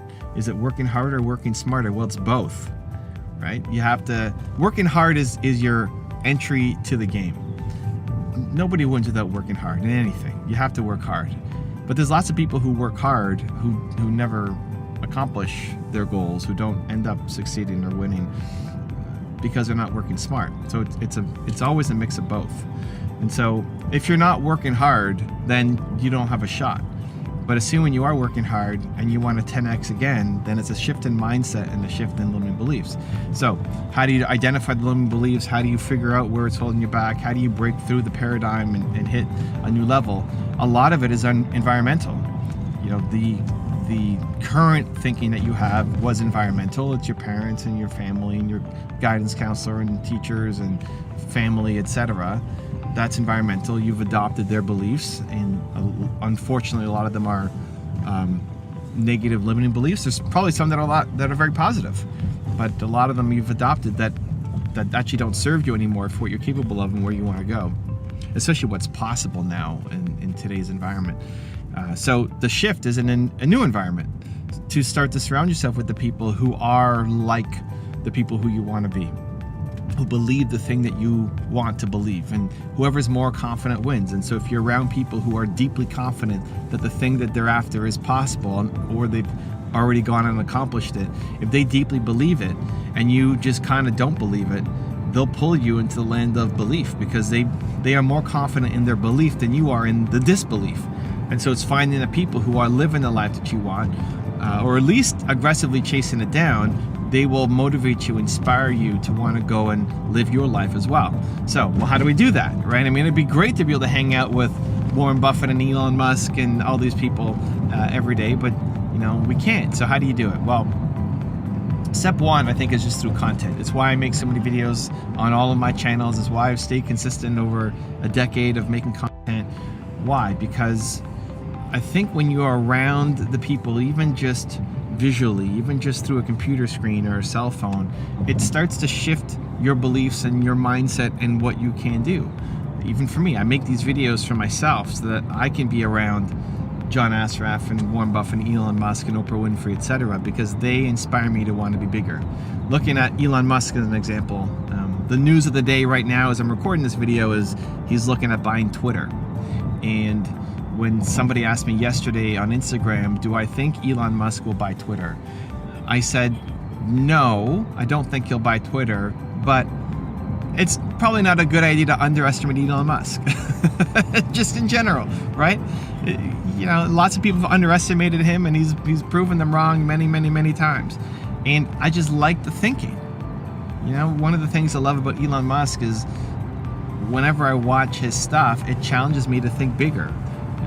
Why would Elon Musk, logically, if you're thinking through it, if you were running Tesla and SpaceX, would you have thought about buying Twitter?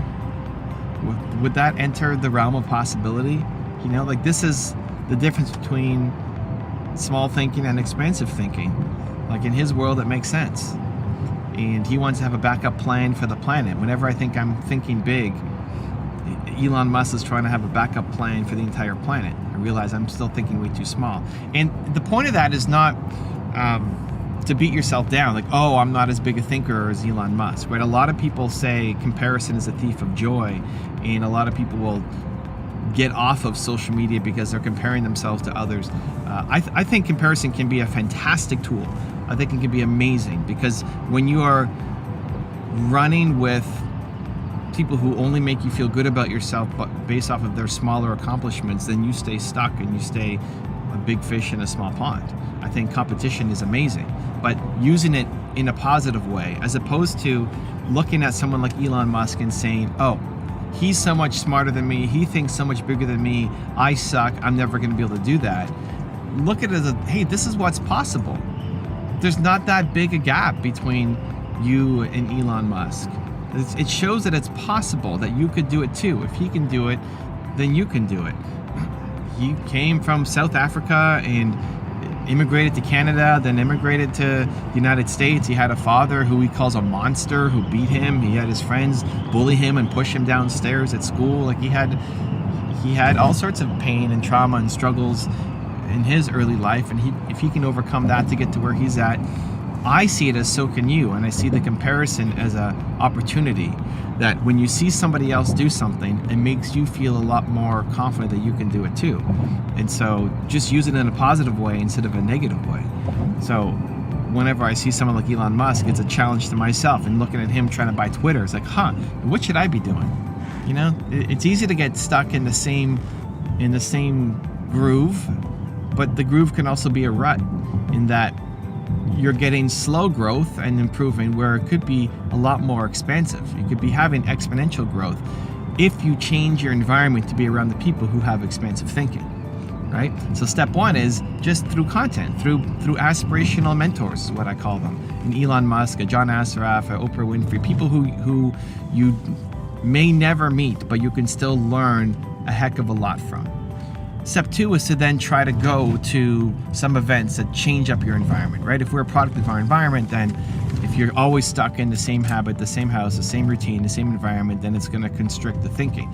Have you ever noticed when you go on vacation, you come up with some great ideas? Why? Well, you've changed your environment. You've been influenced by new things, and it leads to more expansive thinking. So doesn't mean you have to go take a vacation to the beach or something this week, but what are some changes you can make to your environment? What are some conferences or events you can go to be around the people who think the way that you want to think, to inject some newness, some creativity, some ideas into you that will have you come back a stronger, bolder, more courageous person because you've broken some of the chains of the rut that you are in, that things that used to make sense, like, yeah, that makes sense for me to keep doing. All of a sudden you go away to a vacation, a conference, an event, you come back, it's like, you ever gone away and come back and wanted to be a different person, wanted to be working on new projects, new goals, come up with new ideas? I get ideas all the time when I'm traveling. Just think about if you're just constantly stuck. It doesn't mean you have to go travel on vacation. It may mean you take up salsa dancing. It may mean you try a new hobby. Take that idea that you've got and just go to it. Look at any events that are happening in your city, meetup groups, conferences, clubs that you can join and be a part of to meet new people and take on a new interest. And I promise you, they may not all work out in terms of this is my next career move, but it leads somewhere. It's a part of who you are. You take the learnings and the lessons from that, and it'll make you a better person, a better entrepreneur, and you'll find a creative way to mix things together.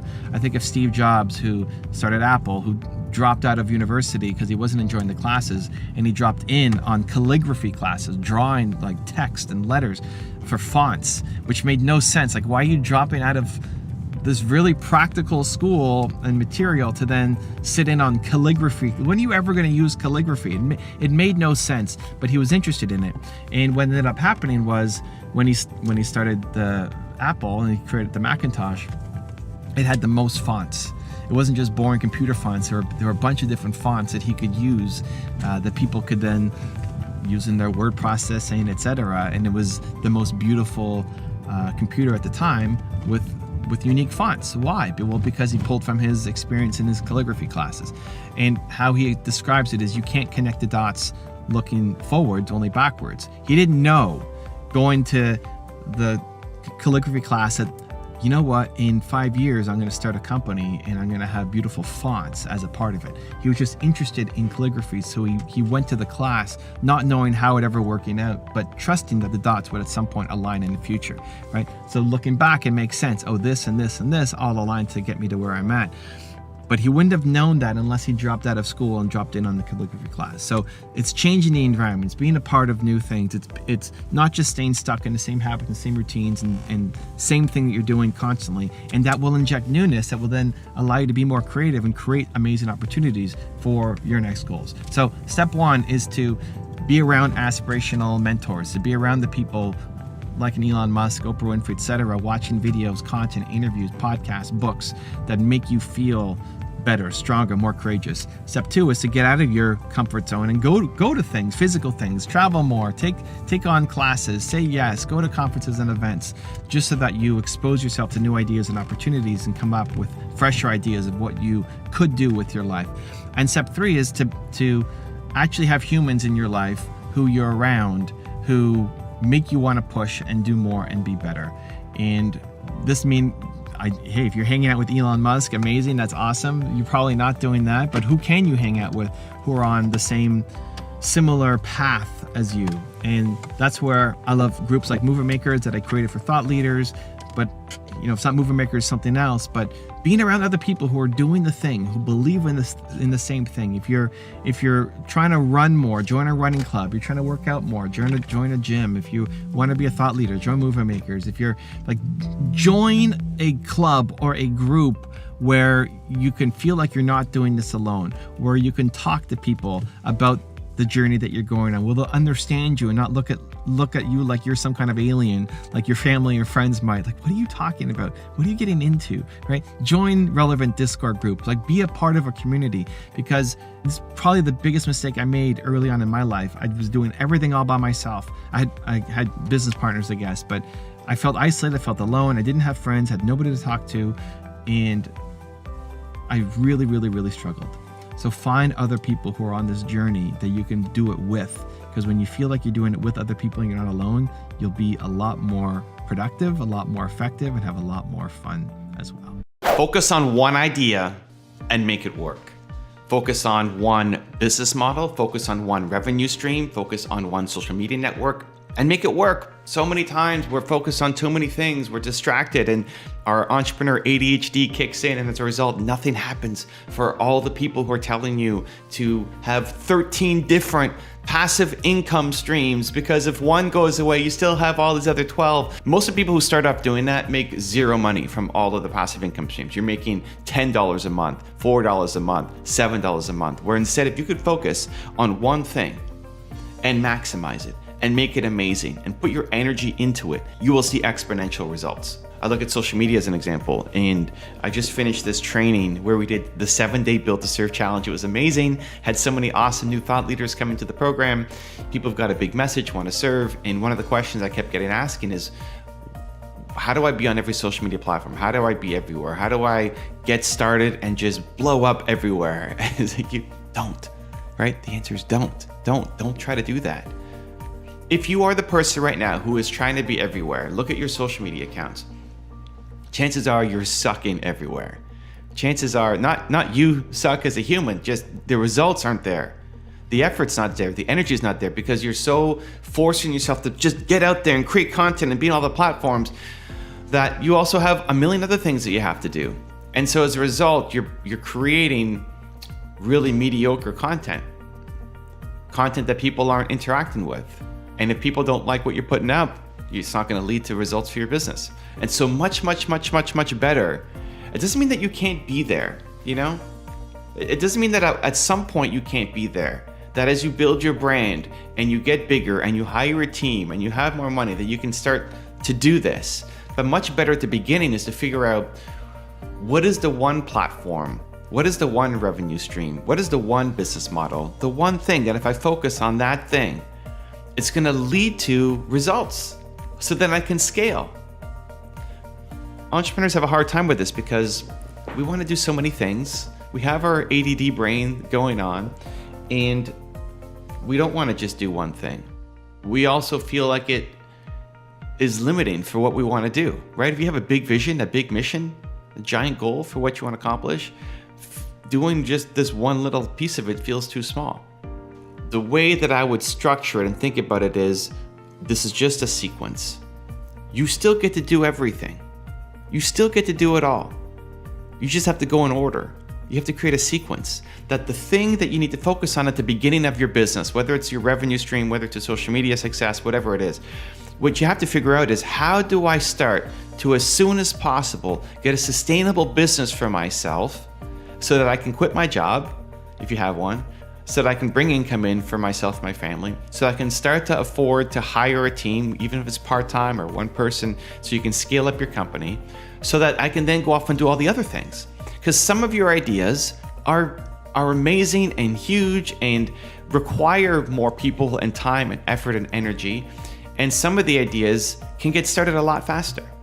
And so if you want to go and accomplish your big goal, your big dream, your big mission, then it's important to think about the sequence of things, that instead of doing everything all at once, and as a result, all of the results being mediocre, focus on the one thing that if you push that lever and you really maximize that thing, you could start to make more money, you could start to have more impact, you can start to have more reach, you can start to see more success that then allows you to bring on more people to help you build and scale. For me, we've got 37 people on the team now, and I can do so much more, because we got team than if it was just me by myself doing everything. And so in building my mission, I want to solve the world's biggest problem, right? People don't believe in themselves enough. And so in building that up, I need people, I need help, I need support, I need team, I need a lot more than what I've got right now.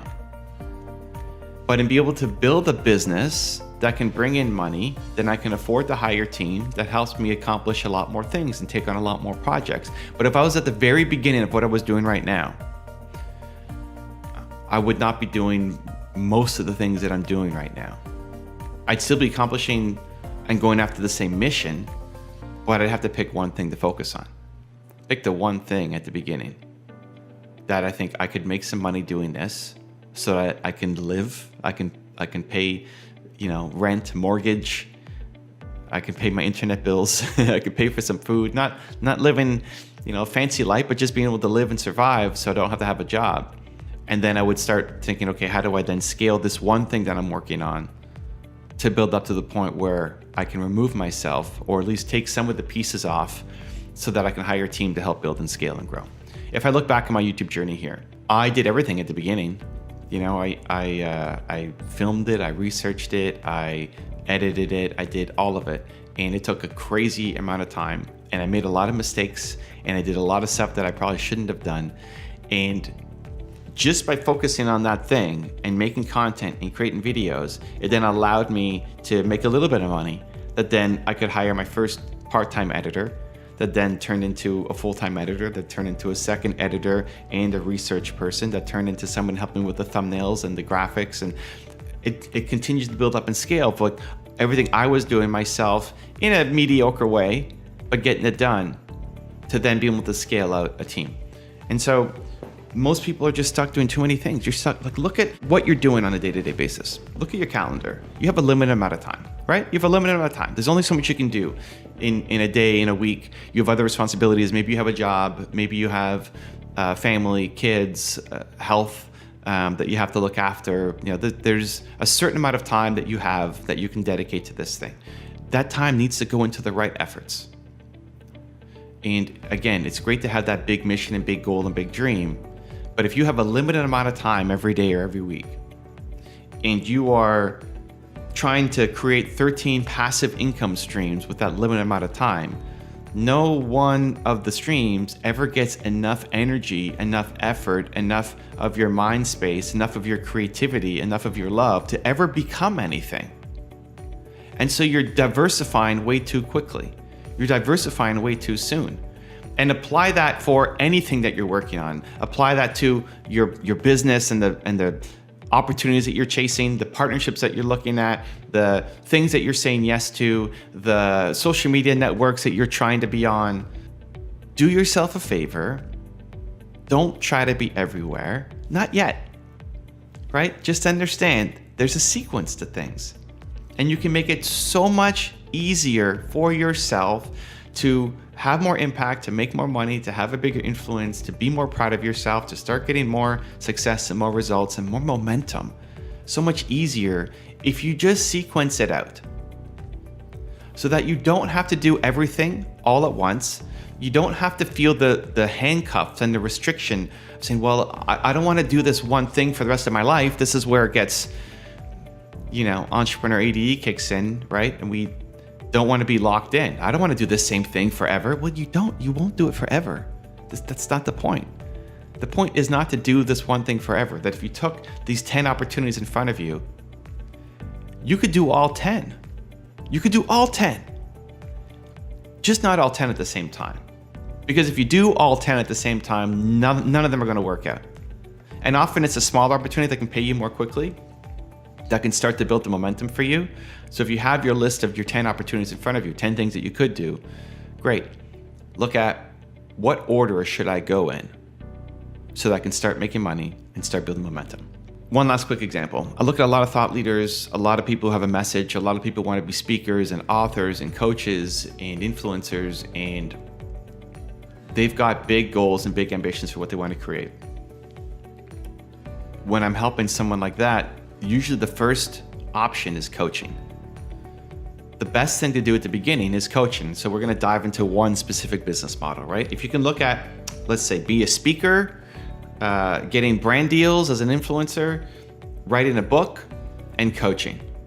If we had those are 4 opportunities in front of you, right? Let's say.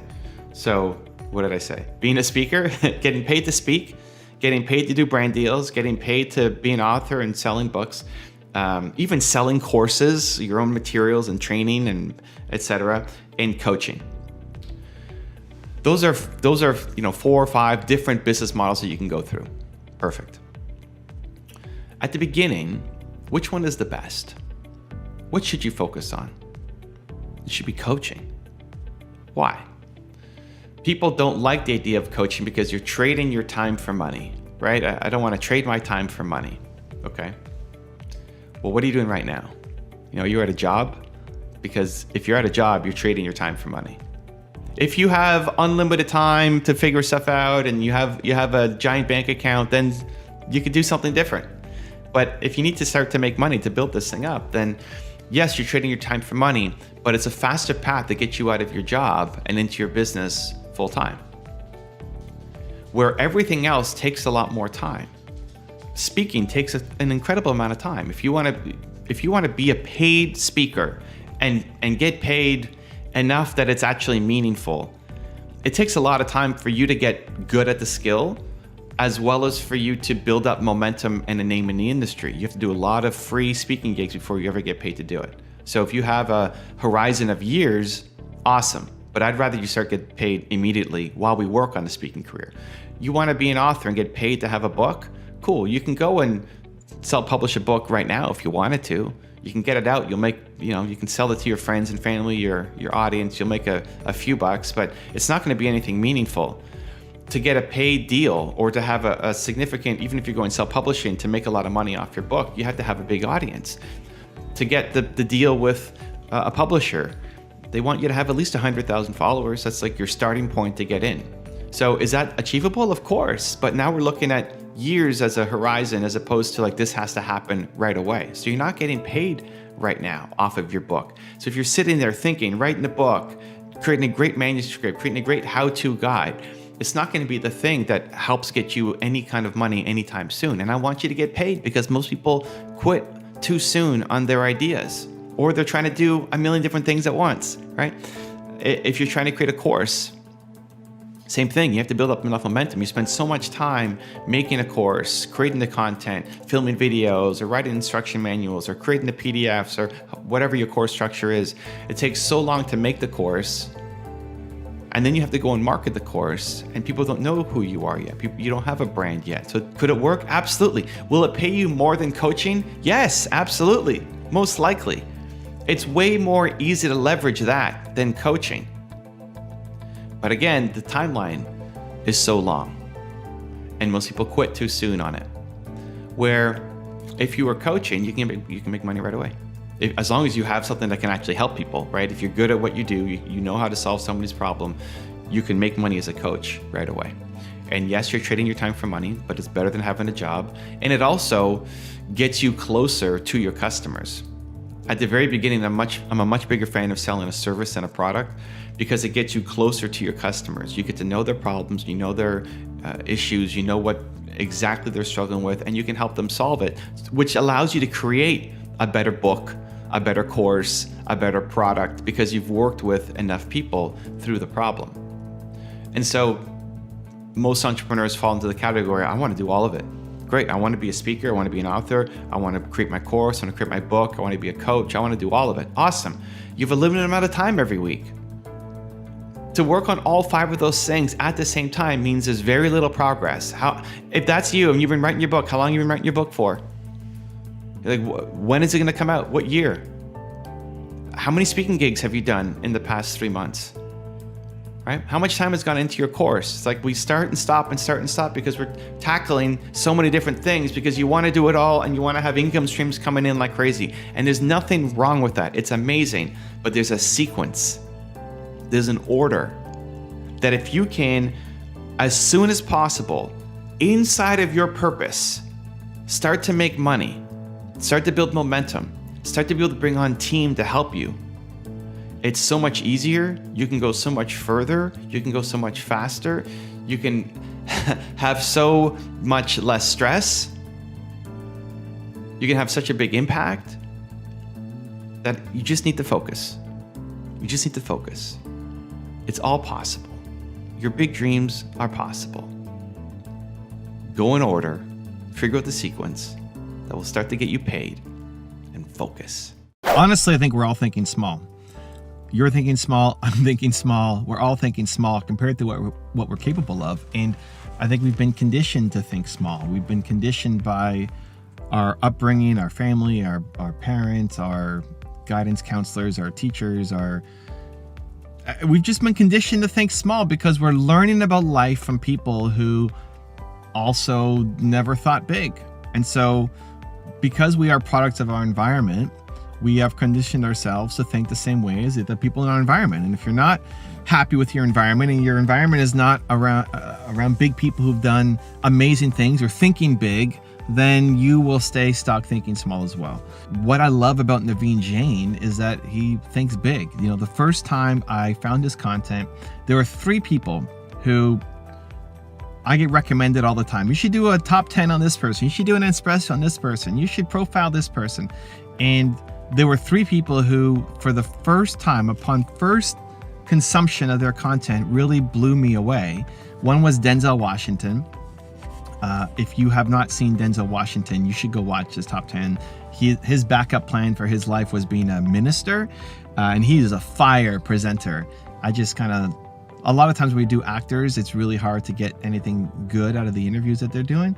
But Denzel Washington is a whole other animal, so he really blew me away. The second was Priyanka Chopra, who had a just amazing set of interviews and super intelligent, bright woman. And the third was Naveen Jain, where I had no idea who this person is. You should do Naveen Jain. Great, go look him up. I was like, oh my gosh, this guy's amazing. I want more Naveen Jain in my life. I think that's a great sign. You know, like when you find people like that, even if you've never met them, and up until this year, I had never met Naveen Jain. I had the good fortune to just recently have him on my channel to do an interview in a collaboration. But up until that point, I'd never met him before. And when you find the people who make you think bigger, who make you feel more confident, who make you feel more bold, be around them more. This is my solution, right? I am trying to hang out, even if it's just virtually, with the people who inspire me to want to play a bigger game. You know, out of those 3 people, I haven't met Denzel Washington yet. I haven't met Priyanka Chopra yet. And up until, this year, I hadn't met Naveen Jain yet. But I can still be inspired by them. I can still learn from them. I can still look at their content, and they can still push me to become better. And I think a lot of us stay stuck and stay small because it's so good to feel important, and we end up being the big fish in a small pond. If you're watching this video, you are probably the one that's pouring into everybody else. You're probably the most optimistic person in your circle. You're probably the one who cares the most about the people around you. You're probably doing the most for the people in your circle, and you're the one people come to and say, hey, how do I X? How do I grow? How do I get better? How do I, you're the one that's advising and helping and pushing other people. Maybe pushing them too much. Does that make sense? Maybe you're pushing some people too much, but you're the most optimistic, most ambitious person in your circle, probably. That's great in a sense in that you can pour and give back and help others along the way, but who's pushing you? If you don't have somebody pushing you to be better, to be stronger, to be greater, to be more ambitious, to think bigger, then you probably won't. It's really uncomfortable to think bigger. And if you don't have somebody inspiring you, pushing you, helping you, then you probably stay stuck. And that's what we need to change. And so it's a message for you, but it's a message for me equally so. And so step one in doing that, I think, is just changing the environment to be around the people who do inspire you. And chances are most of the people who do inspire you are not people who you have direct access to, and not people who are taking on an intern. Warren Buffett's not taking on an intern to go live with him for a year, as far as I know. So how do you do it? Well, the easy way is through content. I've learned so much and been inspired so much by just amazing people through the content on my own channel. I make these videos for me because I need them, because I need to believe more in myself, and then I share that with you, and thankfully enough of you like it that I can make it a business and hire a team and continue to make even more content, because if it was just me, then it'd be a lot fewer videos coming up and a lot less profiles and a lot less content. So being around the people, and when you find people who really speak to you, who really get you going, who's like, yes, this is exactly what I need, then be around them more. Subscribe to their channels, buy their books, listen to their podcasts, be around them more. If they're speaking at an event, go to the event, because it'll push you to reach another level. And this is why it's so great to have so many people now. I'm passionate about helping bring new people onto to platforms like YouTube and getting their message out there, because some people will push you through things. Some people will hug you through things. Everybody has their own lens, and you'll connect with people in a different way. So you look at Eric Thomas, or you look at Jocko Willink, or you look at Andy Frisella, who are going to be very in your face, cut right to the truth, no BS, no excuses, no wiggle room, like get up and go chase down your life. It's a hard push. They may be yelling at you. They're very intense. It's a hard push forward. And then there'll be other people like Oprah, like Brene Brown, like Dave Meltzer, who have a different approach. It's a much softer approach. They'll hug you through it. Some people will push you and yell at you to get through it, and some people will hug you through it. A lot of times the message is exactly the same. Oprah's message is very similar to Eric Thomas's message. The difference is the delivery. Oprah will hug you through it, and Eric will push you through it. And it really just depends on what you need. There's no right or wrong. It's just, what do you need? And when you find the people who give you what you need, just be around it more. Be around it more, because no matter how much you watch one video, the impact will wear off, right? Like, you're waking up tomorrow the same person you were almost yesterday, maybe a 0.5% better. But you could watch this video and get all inspired, be like, yes, all right, I'm going to chase things down. Amazing, let's go. And you have energy for a few hours or for the day, but then you wake up tomorrow and that energy is gone, right? Has that happened to you? That energy suddenly is not there anymore? You don't feel as bold, or courageous, or ambitious as you were yesterday? Why? What happened? It's not that there's nothing wrong with you. That's just normal, because you got an injection into your environment that took you to another level, and then it fell off because there was no consistency in the environment. So you are what you consistently do. So whatever you want to accomplish, whoever you want to be, to consistently surround yourself with people like that, because you're not getting enough in your home environment. Your home, your environment now, your life has been perfectly designed to keep you where you are. It's allowed you to get to where you are right now. Amazing. And if that's where all you want to be, awesome. Congratulations. You've done it. You've hit the jackpot. But if you want more, then your current environment is not designed to help you go and get more. And again, I'm talking to myself just as much as I'm talking to you. Like, saying these words out loud. It's like, What changes do I need to make to my environment? Who do I need to be hanging out with more, either in person or just through the video content, to make me want to push more, be more courageous, say bolder things, and have bigger aspirations and goals and dreams, and take bolder action towards accomplishing them, right? Makes a big difference. And so if you want to accomplish something, if it's business success or mindset success, then, you know, if it's just thinking bigger, then if you love Naveen Jain, be around Naveen Jain more. Watch all his interviews and listen to any podcasts that he does. And I did one on my main channel. We'll link that up at the end of this video. You can go watch if you want. If you want to improve your health and fitness, and you're tired of, you know, being on an Oreo diet, okay, you can make a choice and a decision that I want to be this person. I want to be the person who works out. I want to be the person who takes care of my body, takes care of my health and energy. And that's awesome as a decision, but you need the environment to support you. And so now, if you're subscribing to health channels, if you're following people on Instagram who are working out and taking care of their bodies, it will make you want to live a healthier life. One of the ones that I love watching is Tom Bilyeu and his health theory show, where he's interviewing experts around health. And every time I listen, I was listening to one this morning, every time I watch, it makes me want to be a little bit healthier. You know, and the more that you're around that kind of stuff, the more you will take on the mindset. Similarly, if you're injecting poison, like if you're around negative people or you're consuming negative content, and that's most of the news and most of media, to be honest, is mostly negative. If you're surrounded by negativity constantly, and you're watching negative videos and reading negative news constantly, you will be a lot more negative. You'll be a lot more scared. You'll be a lot more scarcity mindset. You'll be a lot more afraid. You'll be a lot less positive and ambitious, because that's what you're feeding into your mind. So be very careful about now designing and engineering your environment. Your environment has happened to you. You know, you've had some control over it, but it's mostly happened to you.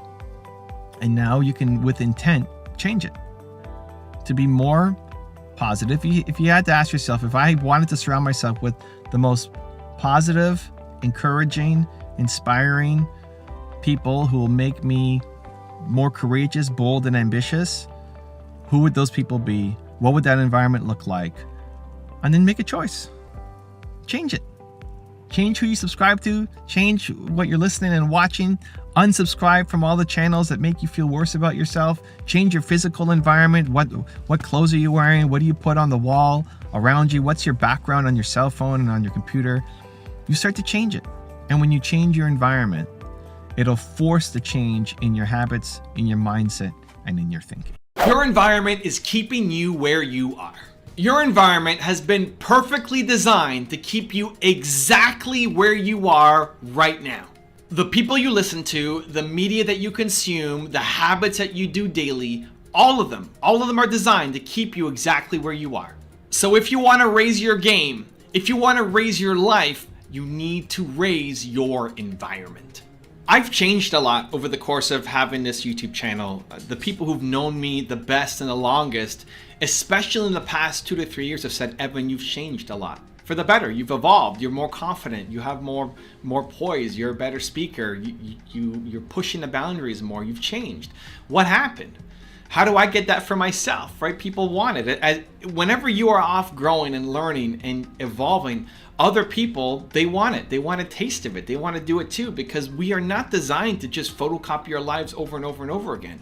So how did I get it? I paid more attention to my environment. I paid more attention to my daily routines. I paid more attention to the people that I hang around with.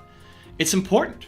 So looking at my physical environment, right? Look at this office. Look at the people behind me. This all means something to me. Looking at the new design that I've had here below. Putting things like my neck braces. It's down below, you can't really see it. But this inspires me. I walk into this every day.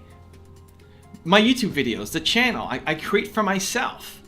The people that I profile, I'm learning from. I feel like I have Gary Vee in my head. I have Oprah Winfrey in my ear. I've got Elon Musk telling me what to do, pushing me to try to get better. I hear these people talking about, you have to be courageous, you have to be bold, you have to believe in yourself more. And when I feel myself being nervous about something, boom, boom, boom, boom, boom, it's a push that I have to do it. And so I've designed my life, I've designed my environment to help push me to get to the next step. And it's scary. And it should be. Where am I going next? I don't know. I'm still a work in progress. But the more that you are around people who push you, who make you better, who make you want to do more, who pull you up to their level, guess what? The more you're going to get there. The alternative is you're stuck where you are. You stick with your friends, you stick with the media you consume, you stick with the habits that you have. And listen, if you love your life, awesome. If you're good, then you're good. Then don't change anything. But if you're not happy with where you're at, if you know you're capable of more, especially for the entrepreneurs, you know you're capable of more. You know you have a gift. You know you're a genius. You know what's in here needs to get out there, can have a huge impact and help a lot of people. If you feel like that's you, then you need to make a drastic change to your environment. You need to change it because everything you're doing right now is keeping you on the path that you're on. Maybe there's been some growth. If you look at who you were 5 years ago compared to now, you've grown. If you're watching this channel, you've grown, right? You've made some changes, but is it drastic enough? Like, are you proud of where you're at? Look at where you've come from in the past year, 2 years, 5 years. Are you proud of where you're at? And are you comfortable with that same level of growth for the next 5 years? If not, if you think, I want more, I want to help faster, I want to have a bigger impact faster, quicker, then the fastest way to do it is to change your environment. So if that's you, I'm going to give you a 3-step process that I think will help. Step number 1 is cut out negativity. Just cut out the people who don't serve you. Sometimes those are friends that you've had from kindergarten or high school or university. You're in the friendship out of convenience now. There's a lot of people who you might need to let go of. You might need to just let them go. They don't serve you anymore. You've walked your parallel path together and now they've gone out, well, they've probably just stayed here while you've gone out here. They don't serve you anymore. And it doesn't mean you have to be a mean person or cold or rude. You're just not on the same path anymore. And a lot of people fight that because you're worried about finding new friends or being around new people. And so you stick with these people who don't serve you anymore. And that's a mistake because they're keeping you where you're at. Because their negativity, their complaining, their unwillingness to change, their pessimism, their laziness, their not chasing down goals, that becomes toxic. Even if you're trying to be a beacon, even if you're trying to be the person who pulls everybody up, if all you're doing is trying to pull other people up and there's nothing pulling you up, you're going to be limited for life. When I went to the Tony Robbins event, the second one where he invited me to come as his guest, at the end of the first day or second day, you're asked to go do a fire walk. And the whole idea is to do something scary. Well, I went home to my Airbnb at the time and I did the scary thing. I skipped the fire walk at Tony's event to go home and do the real fire walk, which was letting go of some people that I had been around for, in some cases, a decade plus, that this doesn't serve me anymore. I'm doing this just out of convenience instead of something that's actually helping me grow. And so I need to shed this skin so that I can be reborn. Like there's this new skin under you that's trying to grow, right? You're trying to become a butterfly, but you're forced to stay a caterpillar. You don't want that. So you gotta let go of the negativity. Sometimes that might be family. And with family, maybe you should cut out some of your family members from your life. Maybe that sounds drastic, but maybe you should. A less drastic version of that is just don't talk about some things. Limit access. If you know that career talk is always going to cause problems with your family, then don't talk about your career. Say, I'm not talking about that. And stand up for yourself. At what point is this your life? This is your life. Your parents, the people around you, they love you. They want you to have success. They're from a different era. They're a different generation. They don't know what's even possible right now. What they did, if you're 21, their life at 21 was totally different. Your parents' life when they were your age was totally different. They don't understand what's available right now. And so even though their message is out of love, likely, like your parents probably love you, they just don't understand what's possible. And you can't blame them. This is your fault now. You need to accept responsibility for where you're at and limit conversations, limit exposure, cut out the negativity from your life. It's really hard for a seed to grow when it's in a toxic waste dump. And that becomes a choice. You know, a seed, where it gets planted, doesn't really get the choice of where it gets planted. But you get to choose. You get to change your environment. So choose powerfully and cut out the negativity from your life. Step number 2 is then seek out optimism, seek out positivity, seek out things that make you grow, that make you want to learn, that make you want to push yourself, right? I have my channel that's really helped me, that every day I wake up and I'm surrounded by positivity and optimism and belief and things that drive me forward. that even if I've had a rough sleep or a bad day or whatever it might be, I see Steve Jobs right next to me, staring me down. I have my parents behind me, looking at me, encouraging me, putting belief back in me. I've got videos to go to that will build me up. I've got my Believe playlist of music that I listen to that will change my state and bring me back to a place of optimism and positivity. What is it for you? Is it people? Do you need to be around people physically? Can you go to meetup groups? Can you go to the library or coffee shop? Can you go join some entrepreneur circles? Can you become part of a co-working place? Can you be around people that are positive, that are energizing for you?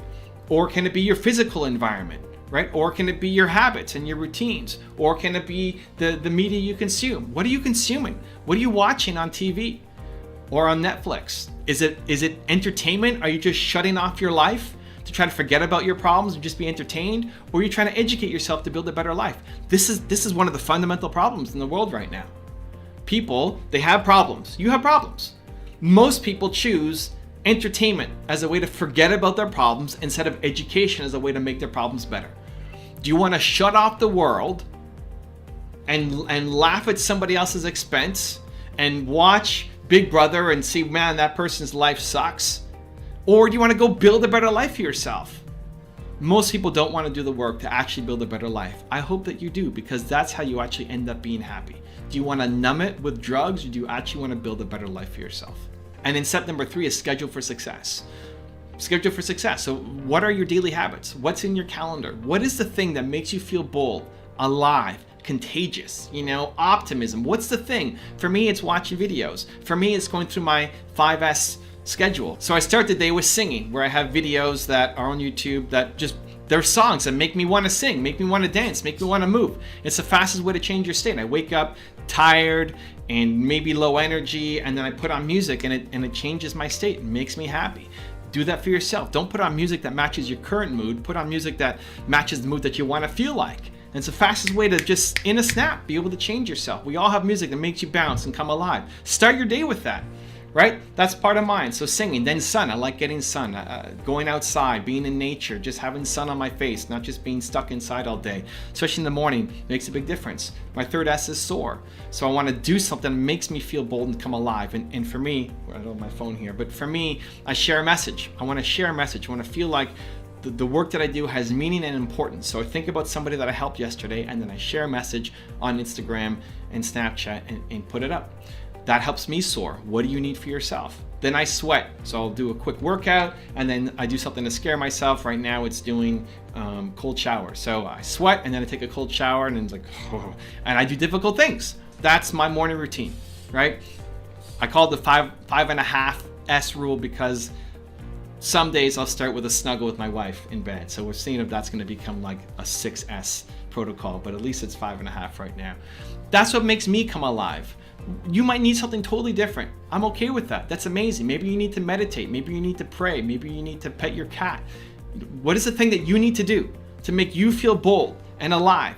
And then schedule that in, so that you're not hoping one day that something happens. You're not hoping that you're gonna meet the right person or hoping you're gonna find the right video. Like, demand excellence from yourself. Demand positivity and optimism from yourself every day. Because if you were bold, confident, optimistic, positive every morning, if you created that system for yourself, man, what could you accomplish in a year? Can you imagine? If you did something every morning that made you feel bold and confident, if you felt bold and confident every morning for the next year, imagine the life and business that you're gonna have. It's crazy. It's wild, right? So you have to create that. You have to schedule for success. Success will come from your habits. So look at your calendar. What are your habits? And if you did these habits, would it lead to you becoming a success? You're not afraid of failing. You're afraid of failing in front of other people. You will sing in the shower, but you won't sing on the street corner. Why? Because of the other people, because they may see you, because they may laugh at you, because they may say, look at that person, they're so dumb, right? You're not afraid of failing, not just by yourself. You're afraid of failing and who is going to watch. And so that becomes really important, because it now means you're living your life based off of other people's expectations and judgments. And maybe that's people in your own family, maybe that's people you know, maybe that's your mom, or maybe that's random people. You're afraid of the judgment of unknown YouTube commenters leaving some kind of feedback on your video telling you how much you suck, right? We're afraid of the people that we care deeply about and their perspective and opinions on us. And we're also afraid of the people who we don't know yet, who are just out there in the world, on the internet, who might come and leave negativity on whatever you're going to be creating. So you're not actually afraid of failing. You'll do it all the time, but it's failing and who is going to see us fail. And so there's a lot to unpack inside of that. Let's start with, what is your big goal? What do you want to accomplish? What mission are you on? Who are you trying to serve? Who are you trying to help? And in order for you to go off and accomplish those things and serve to your highest capability, you're going to have to do things that will be scary, where you're going to risk failure, right? If you are never risking any kind of failure, then you're living your life so small and so safe that you don't like your life.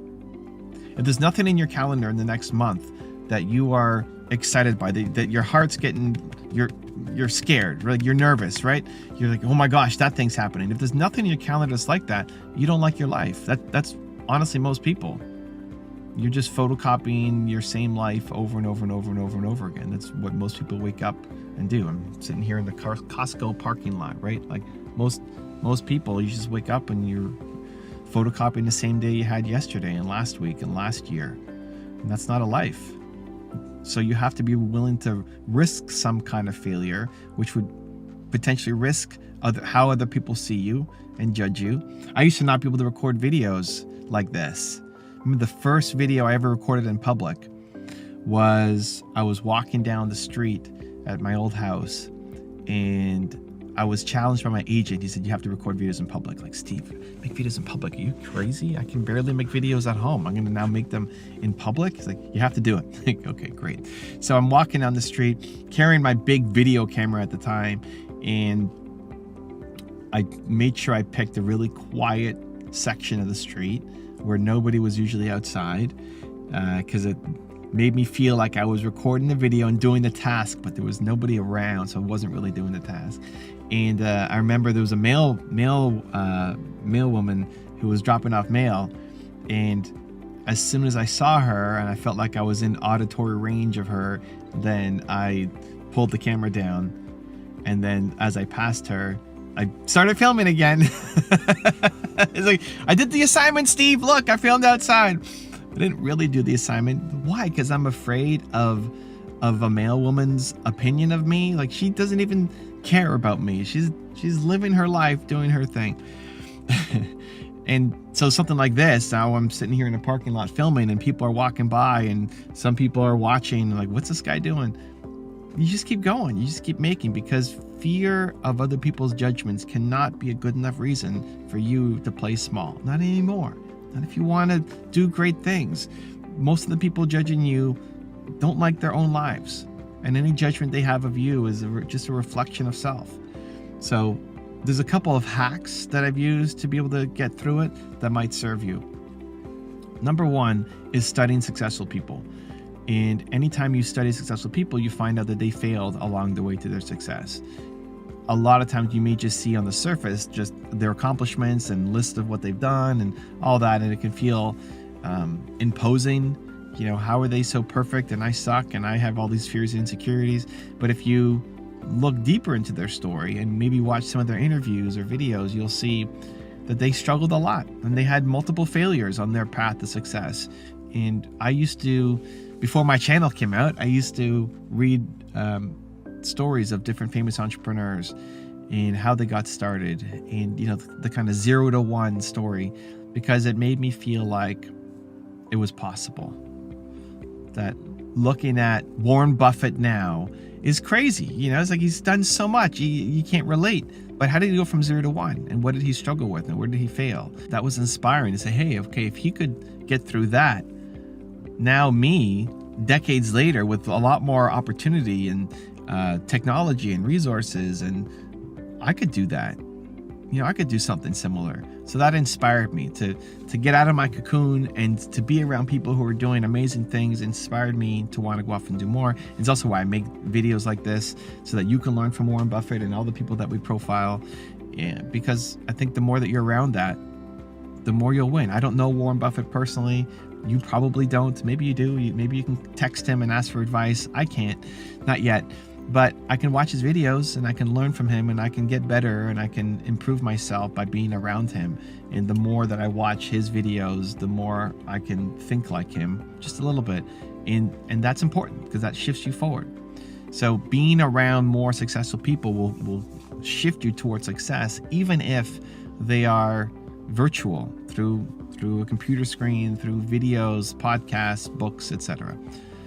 The second thing is teaching myself that I do difficult things. And I think that's really important because we've accepted fear as a good enough reason for you not to do the thing. You've accepted other people's opinions as a good enough reason for you not to do the thing.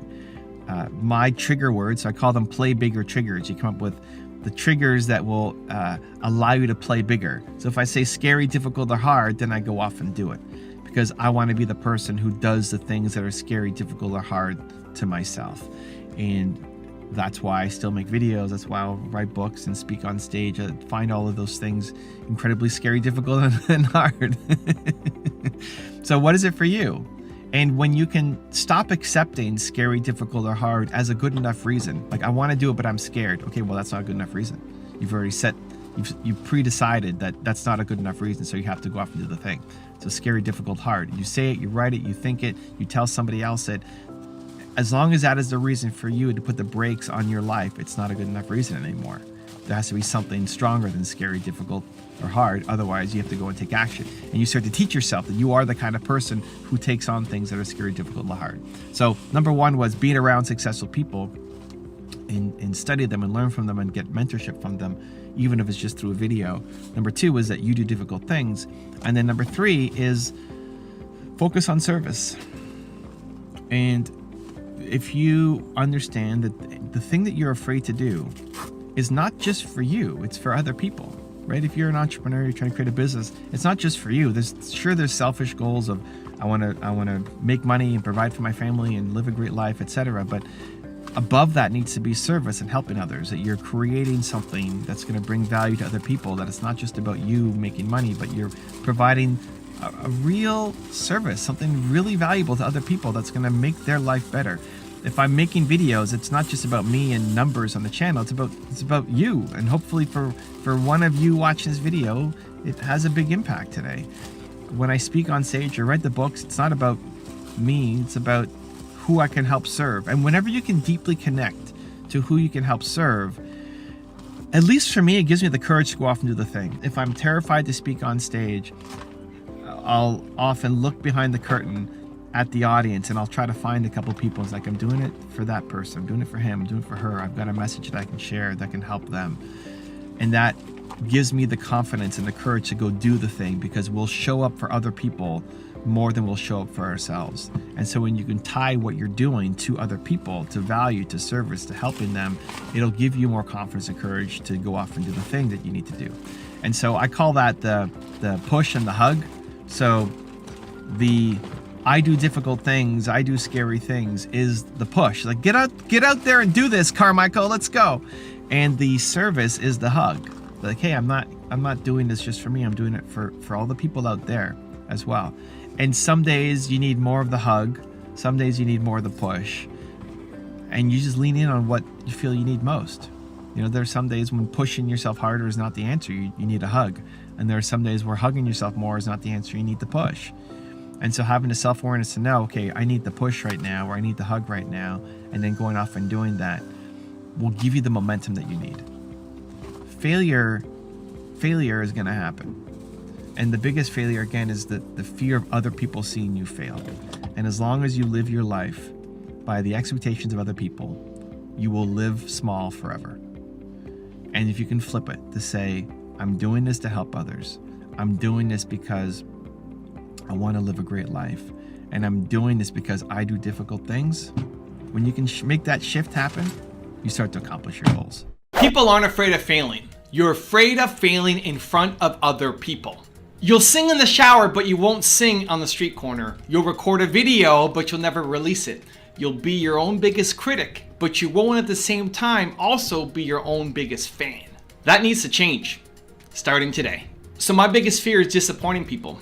I'm terrified of disappointing people. The idea that you would come to my Thought Leadership Academy and I would teach you how to win on social media and get the ideas out of your head and pay $2,000 to do it. The idea that you would come and be disappointed destroys me. And it's led to some positive things in that I always over-deliver. I'm always obsessed. I'm always putting so much value to that. Even if you only get 10% of the value I'm giving, you still more than made the money that you invested into any of the stuff that I'm doing. But at the same time, it's still this fear. And so I want to attack the fear. I teach myself to attack the fear. And I think you should too. An example was when I did my tour, 90 days, 23 cities, and I did a paid tour because I was afraid to do it. Initially, it was supposed to be a free tour. It was supposed to be coffee shop meetups across the US, low risk, super easy. If one person shows up, great. If nobody shows up, awesome. If 100 people show up, great.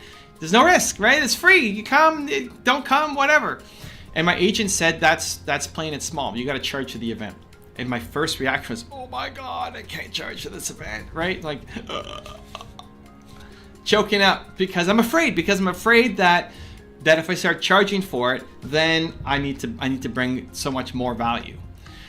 And because that was the reason, then I had to go off and do it. If there was a strategic reason why I should do a free event, then that's fine. My next tour I'm looking at for 2020 is going to be free, is going to be, ideally, fingers crossed, I get my book deal. It's going to be at bookstores with my new book launch. So I want to do 20-something cities, East Coast, Texas, Mexico, with my book launch.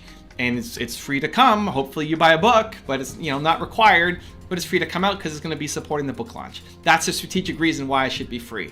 I didn't have a good reason why the first one shouldn't be free, why the tour this year shouldn't be free.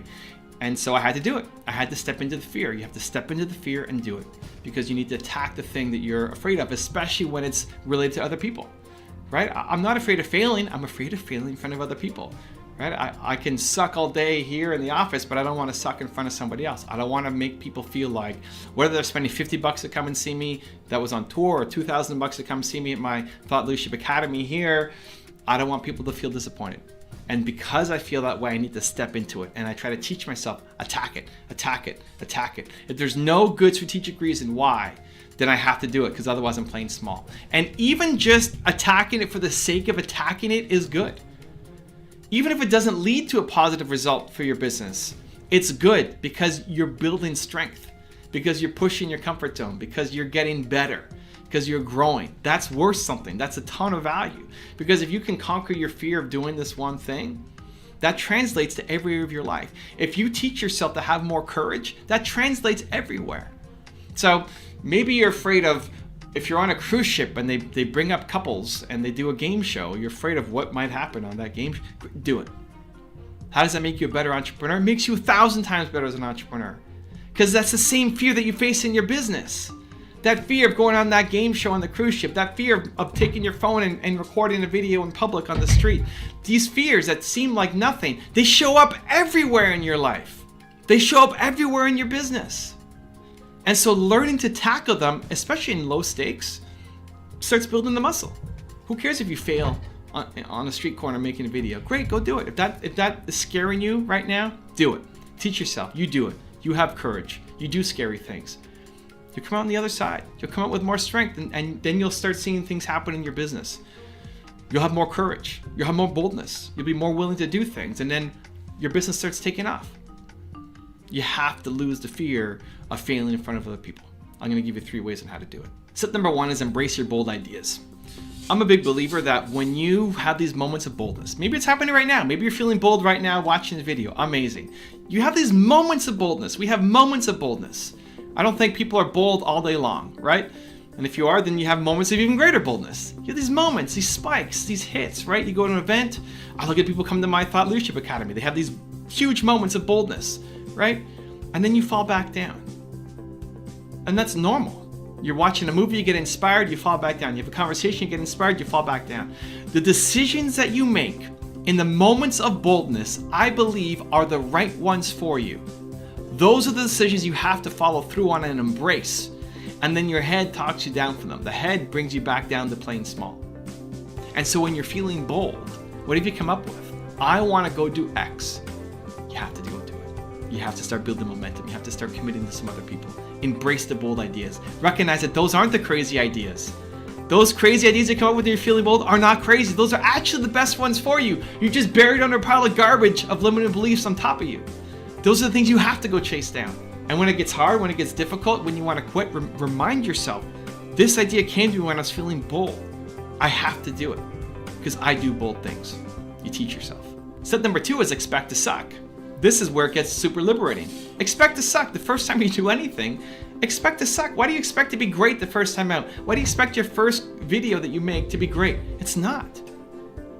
It'll suck. That's the best.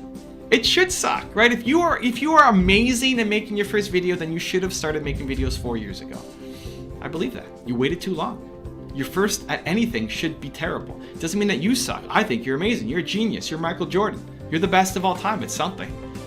But Michael Jordan didn't dunk his first ball, right? He didn't shoot and it went in right away, right? You suck at the beginning. That's normal. Learning any skill, you suck at the beginning. And it's really hard because you know what looks good. If you want to be a basketball player, you know what a good basketball player looks like. If you want to be a YouTuber, you know what a good YouTube video looks like. But then you can't do it yet. Your first one sucks, and that's where most people quit because they expect to be good. They're worried about looking bad in front of other people. They're not good the first time out, and so then they never go back to it.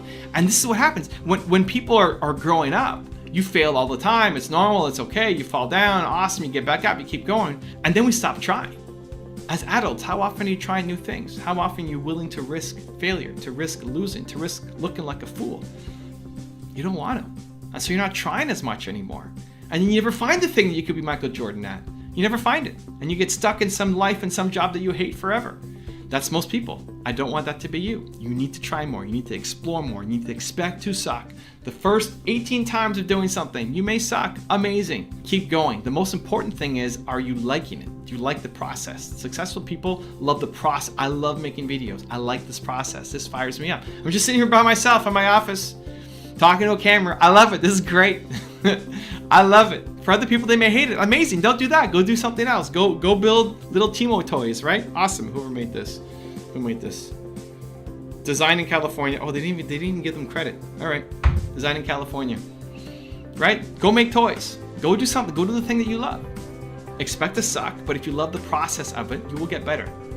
Think about whatever you learned in school, most of it you've forgotten. But the thing that you remember is the stuff that you connected with, that you liked more. So when you love something, you're going to just learn it a lot faster. When you like something, you're going to get better a lot faster. Even if you suck at the beginning, you'll get better a lot faster. You have to find that thing. And step number 3 is tie your self-worth to the effort, not the result. What I want you to do is go home and then sleep and think, am I proud of my effort? Am I proud of what I did today? Am I proud of the effort that I put in today? I want to be proud of my effort today in making videos. Right? I'm trying my best. Maybe it's not good enough. Maybe today sucks. Awesome, but I'm trying. I'm proud of my effort. I'm proud of the attempt. Most people tie their self-worth to winning, to the results, to the money, to the gold medal, to the whatever, right? To the YouTube, to the plaques back there. You can't do that. Because if you tie your self-worth to winning, you're only going to do things that you know you're going to win at. And therefore you play small for life. If you value winning above everything else, you'll only do the things that you know you're going to win at. And so you play small for life. You stop trying new things because you're going to fail at the beginning, right? Expect to suck. You don't expect to suck. You expect to be great. And then you're not. And so you stop doing that thing. You'll only take on small projects, but you're capable of way more. You're capable of doing something much bigger. And so when you tie your self-worth to the effort, when you say, I am proud of my effort today, if you did that every day, you're going to probably lose way more than most people, right? You're going to be getting up and losing almost every day. And then you have these big wins. But when you look back on this year of losing, you'll see, holy cow, how much have I grown? And you're actually winning way more than most people, way more than who you used to be, because you're proud of your effort. If you get up every day and you're proud of your effort, your life will change. Your business will change. Like every day for the next year, do something that makes you proud of your effort in your business, in your relationship, proud of your effort. You tried your very best today. Your life will be dramatically different. But it's because you're so focused on winning. You're so focused on the results. But then you play small because you don't want to risk losing. You don't want to risk failing. You don't want to risk looking like an idiot. You have to if you want the life that you're after. Michael Jordan missed more shots than most people. You're going to fail at most things. Most of my videos suck and don't go anywhere. It's the best. Get up, try again. Be proud of your effort every single day. As an introvert, making connections always seemed incredibly scary to me. I hate going to networking events. I'm not the life of a party. I don't know how to approach people and ask them questions. And it always just felt, I think at the end of the day, very fake and inauthentic and just not me. You know, I don't know how to introduce myself, and I don't know what to talk about. I want to sit here and talk. I'm here in Arizona, and it's beautiful and it's sunny and it's amazing, but I don't want to just talk about the weather. You know, I don't want to talk about boring, superficial stuff. And it took me a long time to get comfortable coming to events. And this is actually a great moment because I'm here at Genius Network. I just came out of a 2-day event where people are paying $25,000 to be part of, and the next 2 days, it's another event where they're paying $100,000 to be part of, and I'm a guest here speaking at both events.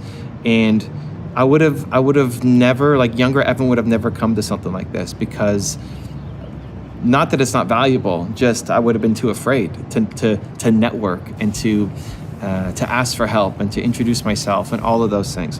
What I've discovered, if you're an introvert, what I've discovered is that introverts are great listeners and we care. And you can be a fantastic networker if you're an introvert. But your goal is not to know the entire room, and the goal is not to run into the event and say, look at me, here's what I do, and wear the shiniest suit and be the loudmouth. If that's you, awesome, roll with it. But if it's not, your goal is to just connect with a few people on a really meaningful level. I've connected over the past couple of days with some amazing people who've given me some amazing advice and connections and experiences and just amazing people. But it hasn't been, there's lots of people who I haven't connected with. You know, there were maybe 50 people here over the past 2 days, and in the more expensive group, I think there's 30 people or 20 people coming, and I probably won't get to talk to everybody. Probably not, I mean, maybe. But I'm not judging myself for not knowing everybody. I'm not judging myself for how many business cards I leave with. Do people still use business cards? I don't have any business cards. I'm not judging myself by if I connected with them or not. It's more, I'd rather spend time with a few people who I can connect with on some kind of level, and that ends up leading to so much better things. Joe Polish is the guy who runs this, so this is his office, and he's the one puts these events together, and he's known as the most connected man in the world, right? Some of his bios and websites will say, when people talk about him, he's the most connected man in the world. In hanging around him for the past few days, I can understand why. So if we're going to reverse engineer Joe Polish's success, and he'll say that he's, you know, on the introverted side, he's invited me to his home. I came in a couple days early and helped him with his team and his channel, and he invited me to stay at his home. Today's our day off in between the two events, and he's invited me to go work out with him and go do some IVs with vitamins in it and go sit in a hot sauna, then jump in an ice cold bath, and asking me how I'm doing and what I'm up to, and if I need anything, or if I want to use his office. I mean, I'm using his office, I guess the outside, to film today. It's too beautiful today not to film outside, but whatever I need. He doesn't just do that for anybody. You know, he's not just going to open up his home for anybody. And he's really trying to spend time. I think about me if I would do that. And I'm thinking, man, probably not. And so that's maybe a learning for me, because I've run events, I've hosted my own events, and they usually just knock me out. When I've hosted my Thought Leadership Academy in Toronto, it would knock me out. I mean, the last day of my event, I remember I passed out. Like, I had a break of 15 minutes, and I passed out and fell asleep on a floor, like on my dance floor, because I was giving so much, and then my body gave out on me. And so I couldn't imagine then also, like, Joe's got such a crazy week. Think about how much people are paying him, right? They pay him $25,000 for the event that just finished, and then $100,000 for the event that's coming up. You got to deliver some value, right? If people are coming and they're paying $100,000 to be here, that's got to be at least for me, incredibly stressful to do that. And while he's in the middle of all of that, he's worried about me and how I'm doing, and if I want to stay with him, and if I want to go do some vitamin IVs, and if I'm being looked after, if I need an internet connection or a place to work. And the amount of texts that he sent while he's in the sauna or working out or doing his meetings, I was like, how are you still thinking about me? You've got so much going on. I mean, it's something that I'm honestly inspired by and I find aspirational. But he does it so well, and it's like he can't do that for everybody. And so, I'm grateful, I guess, that he saw something in me that he'd want to spend that kind of time with. But he's very selective over who he brings in, and then once you're in, he's going to be the greatest resource of all time. And I think that's how you win, ultimately. At least for me, I think it's a fantastic model for me to learn from and keep trying to do better at. And that, how can you win as an introvert when you are networking and trying to help people? Introverts are great listeners. Introverts care. We want to help. We want to serve.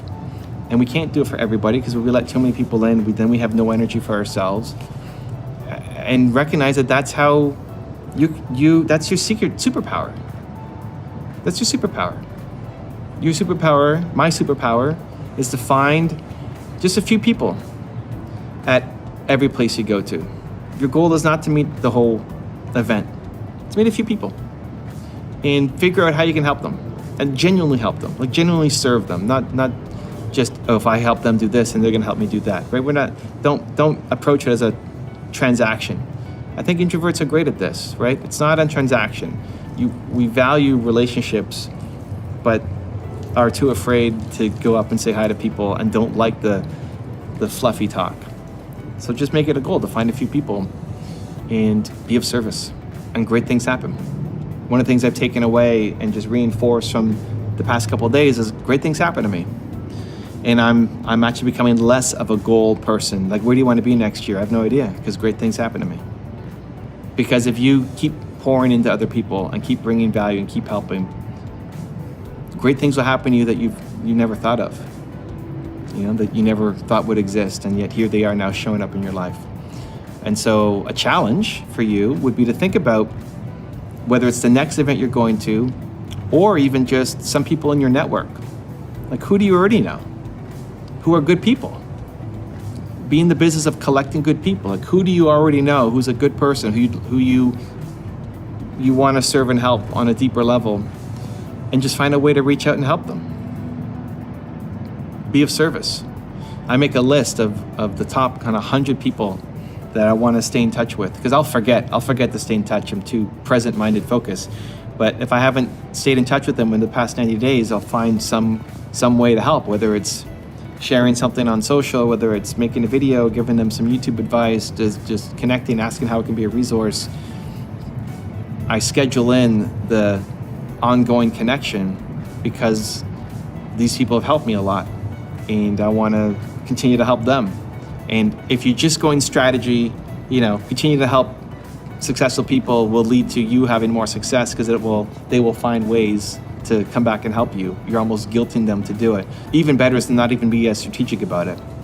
Just by putting out good energy, just by serving others, just by using that good karma, it comes. And in the process of giving, if you can remind yourself that great things happen to you, that if I just keep showing up and serving and helping and doing my very best every day, great things will happen to me. Great things will happen to you. Great things will happen to you. You just have to keep going. Your challenges don't only make you stronger, they allow you to serve better.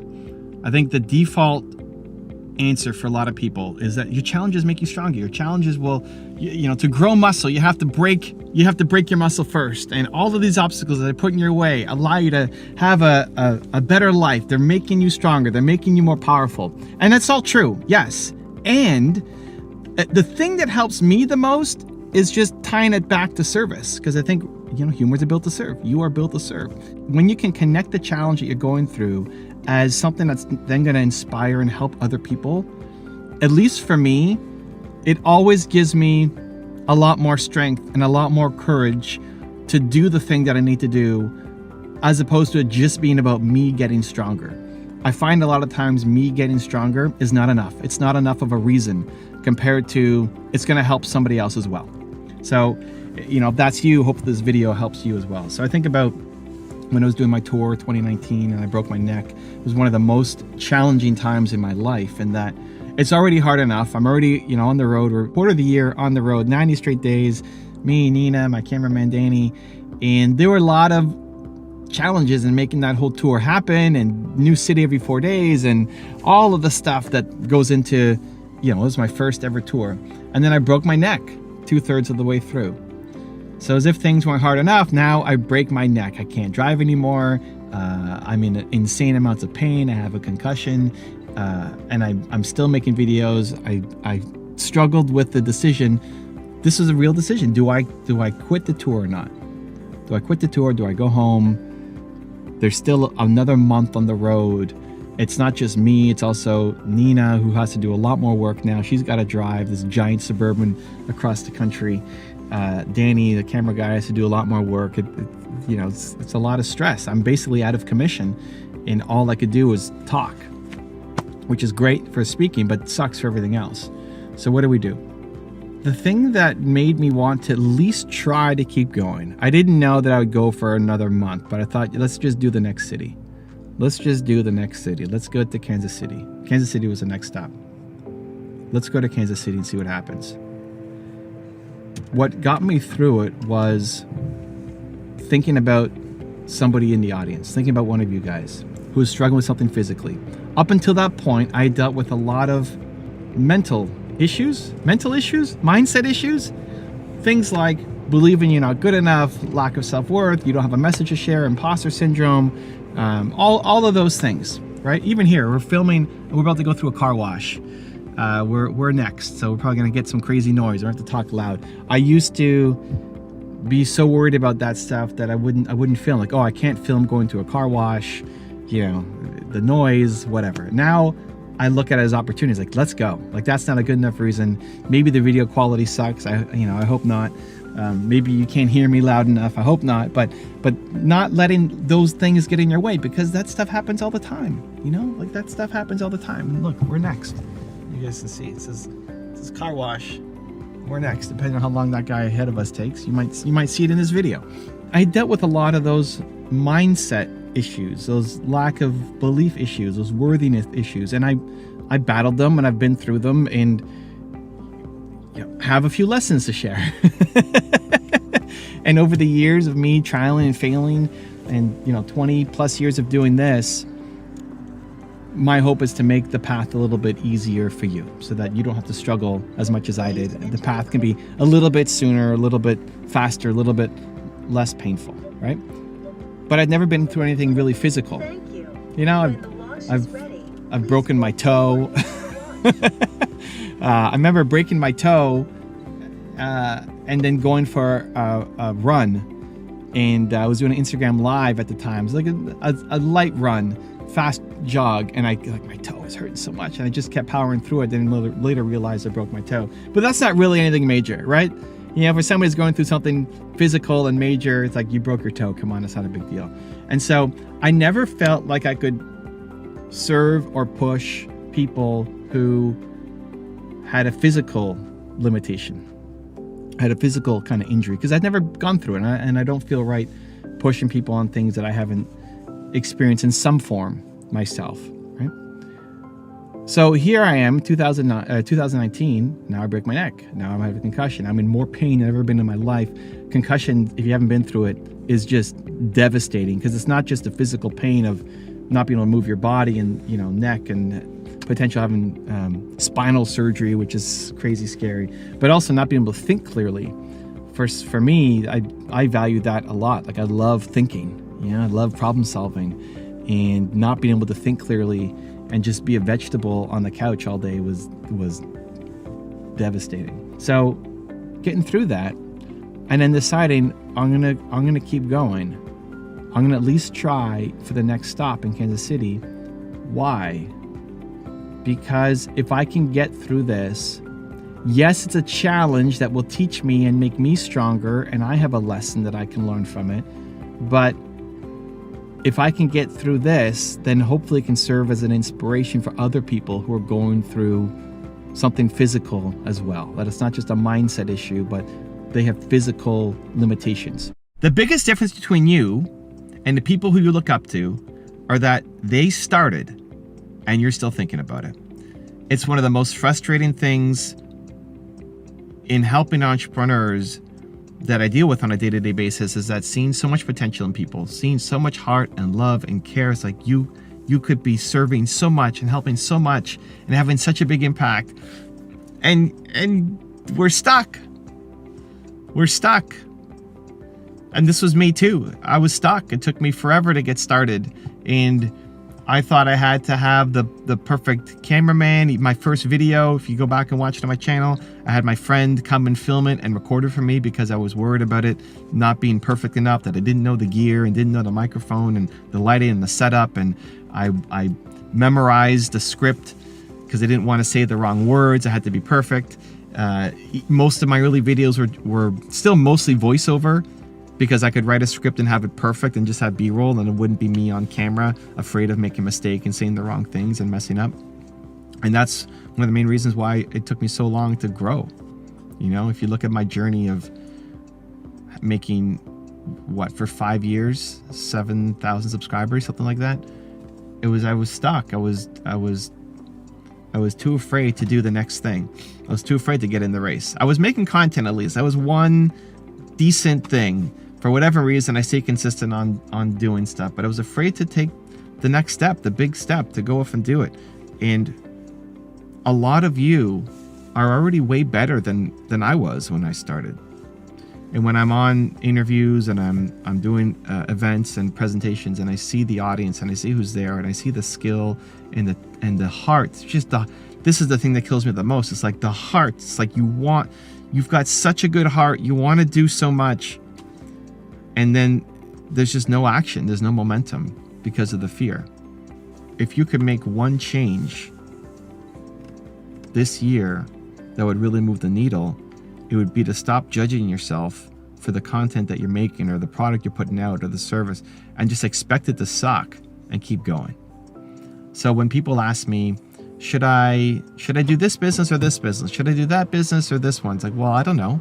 You know, like at the end of the day, it's going to be what you love doing. All of them could work. Every business model can work and has worked. It's what's going to be the right one for you. And you won't know until you get out there and start doing it, right? It's like, how do you know what your favorite food is until you get out there and do it? How do you know if you like coffee or not? You know, you have to go off and you take a sip and then you find out. You can't think your way through this. So you can't think your way. You can have some planning, but the planning won't save you. At the end of the day, you have to go off and just do something about it. And in the doing, you'll figure out what makes you come alive and keep going. So let's make it practical. Like, let's give you some steps for how to actually get in the race and start taking some action. Step 1, understand, or at least tell yourself that great ideas flow through you. Great ideas flow through you. That because you came up with the idea, that it's a good idea. Stop judging it. Stop telling yourself you suck. Stop telling yourself someone like you can't do it. That great ideas flow through you. This is a good idea. You need to go do something about it, right? Even just telling yourself that shortcuts the fear, because all of the reasons in your head for why you can't do it is really just fear. If you're thinking about making content and you're worried about the microphone and the camera and the gear and all that, that's just fear talking. It's just you're afraid that it won't be good. And so you're trying to cover your bases, and we come up with all these logical reasons why we can't do it, but really it's just fear talking. So cut through the fear by telling yourself that great ideas flow through you, that you don't want to be sitting here 3 years later still stuck in the same spot, right? What's the difference? Well, how much action you took over those 3 years. And most of us are stuck in inaction because we're paralyzed by fear, and we've come up with rational reasons why we can't do the thing. You're not changing because you're trying to do everything yourself. You're trying to do it all alone. You can have a moment of inspiration, a moment of, this is the day, I'm going to change it all. And then when your environment and the people around you don't support you in doing it, and you're doing it all alone, you lose momentum. the next day that momentum is gone, and the next day the momentum is absolutely zero. You ever been there?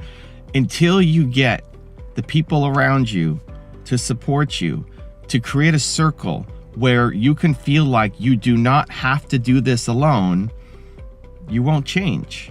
And you'll stay stuck knowing that you're capable of more and frustrated with yourself at the lack of momentum. I run this challenge inside my Mover Makers program, and every month we have to talk about a certain topic. Mover Makers is for thought leaders. It's people who they have a message, they have a mission, they want to get out to the world. Your story matters. Let's get it out there and go. Come on. But it's really hard to share your story, and it's really hard to make videos, and it's really hard to put yourself out there. And you have these moments where you want to do it and you feel on top of the world, like, yes, I'm ready. And then what? Then all the insecurities and fears and doubts creep in. And as I was noticing people in Mover Makers not making enough content, I decided to do a challenge. And the challenge is once a month, we pick a topic. And this month's topic is courage. And what you have to do is make a solo video that's 10 minutes long. You have to make a lead magnet to help grow your business. And you have to do 3 collaboration videos. And most people do Instagram lives to collaborate with each other. And all of a sudden, people who took up the challenge started making content. All of a sudden, the excuses went away. I don't know what gear to buy. I don't know what camera to use. I don't know what microphone. I don't know what to talk about. My story's not good enough.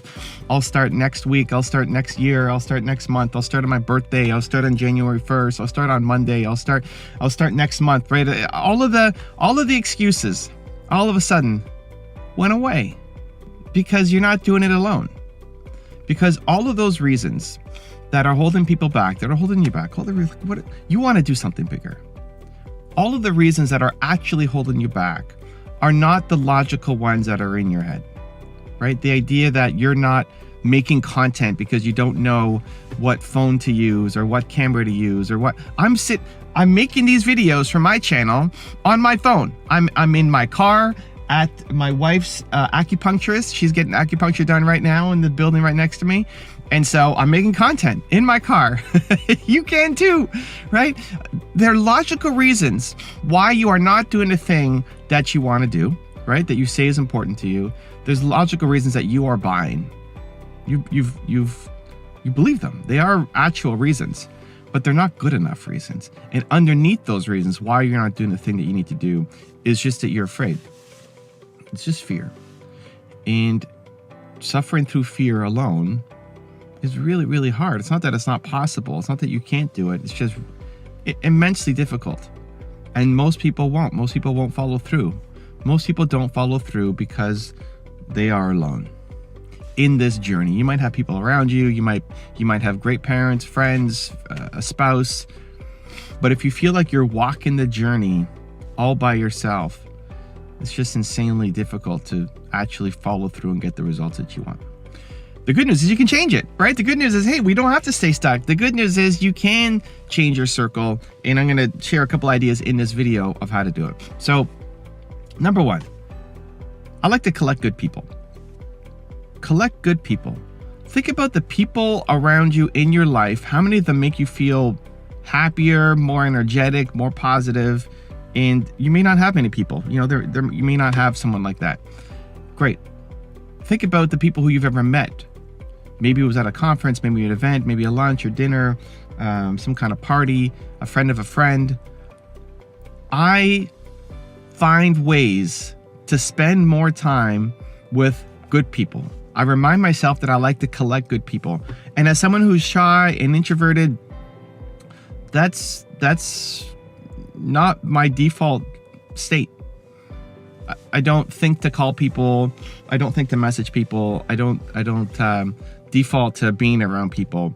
But when there's somebody whose energy I really love and I leave the conversation feeling more uplifted than when I went in, then I try to find ways to spend more time with that person. And maybe it leads to a business, maybe it leads to some kind of opportunity, maybe it just leads to another conversation. But think about the people who you have met at some point in your life. Maybe not the people around you right now, but an old high school friend, or again, somebody at an event or a club or some meeting that you met that you really like their energy and their vibe. I'll lean in on the awkward and say, hey, do you want go grab a coffee. I'd love to learn more about your story. Or I really love your energy. Do you want to go and get some lunch together? It feels super awkward, but chances are they need somebody too. And if you be the first one to do the outreach and say, hey, I'd love to learn more about you. So these are people who you don't really know that well, but you'd like to. And you can even say that when you're talking to them. Hey, I don't really know you that well, but I'd like to. And lean in on the awkwardness. Be the first one to go off and do it. So think about the people in your network, people who you have met, one-off meetings, who filled you with that positivity, and fight for more time with them. Because if you had 4 people and you met everybody once a month, that's once a week now. You're meeting some amazing human. Whether it's coffee, whether it's lunch, whether it's a Zoom call, whether it's actually forming some kind of business together, there are people who you've come across who are the support that you need. And you need to do the outreach to say, hey, I'd like to get to know you a little bit better and spend a little more time with you. Lean in on the awkwardness. Collect good people. That's number 1. 2 is change your environment to be around the people even if you can't meet them. So watching this video is a great example. Watching this video, did you wake up this morning and you're like, yeah, my gosh, so amazing, let's go crush the day? Probably not, right? I didn't. If you did, then I am super jealous of you. You probably woke up and you're tired and you're looking at your phone and what's on my calendar for today, and immediately some of the limiting beliefs and thoughts and attitudes popped in your head. And so if you can't be around the people every day, the collective people, if you can't be around them every day, then you can be around them virtually through videos, through YouTube, through books, through social media. Follow the people who make you feel better about yourself and make you want to go off and conquer your goals. Most of the time when people are spending time on social media, YouTube, Instagram, etc., how much of that time is spent actually learning and being inspired versus wasting time? How many times have you opened your phone, went to a social media app, and all of a sudden 40 minutes went by, you didn't even notice because you're just scrolling, right? Has that happened? That's not what you want to do. Don't lean in on that, right? Audit right now. Audit who you are subscribed to on YouTube and who you're following on Instagram. And ask yourself, do these people make me feel better about myself or not? Do I leave feeling more inspired than when I came in? And if no, then unfollow those people. And good news, there's lots of amazing people. Not just me, there's tons of amazing people who are making amazing content. And whatever you want to learn, whatever you want to get more into, when you can surround yourself, even in a social media environment, if you wanted to work out more, if you followed a whole bunch of fitness people who are working out constantly, people who are not making excuses for why they can't get to the gym today. If you followed all those people, it's now in your environment. You'll start to see it more often. It'll become that daily reminder for you, and you're more likely to go to the gym and work out. So whatever you want to be, whoever you want to be, whatever your goals are, choose to follow the people who are achieving those goals, who are living that, because it's not your identity yet. And for them it is. And the more you're around that, they will suck you in to be like them.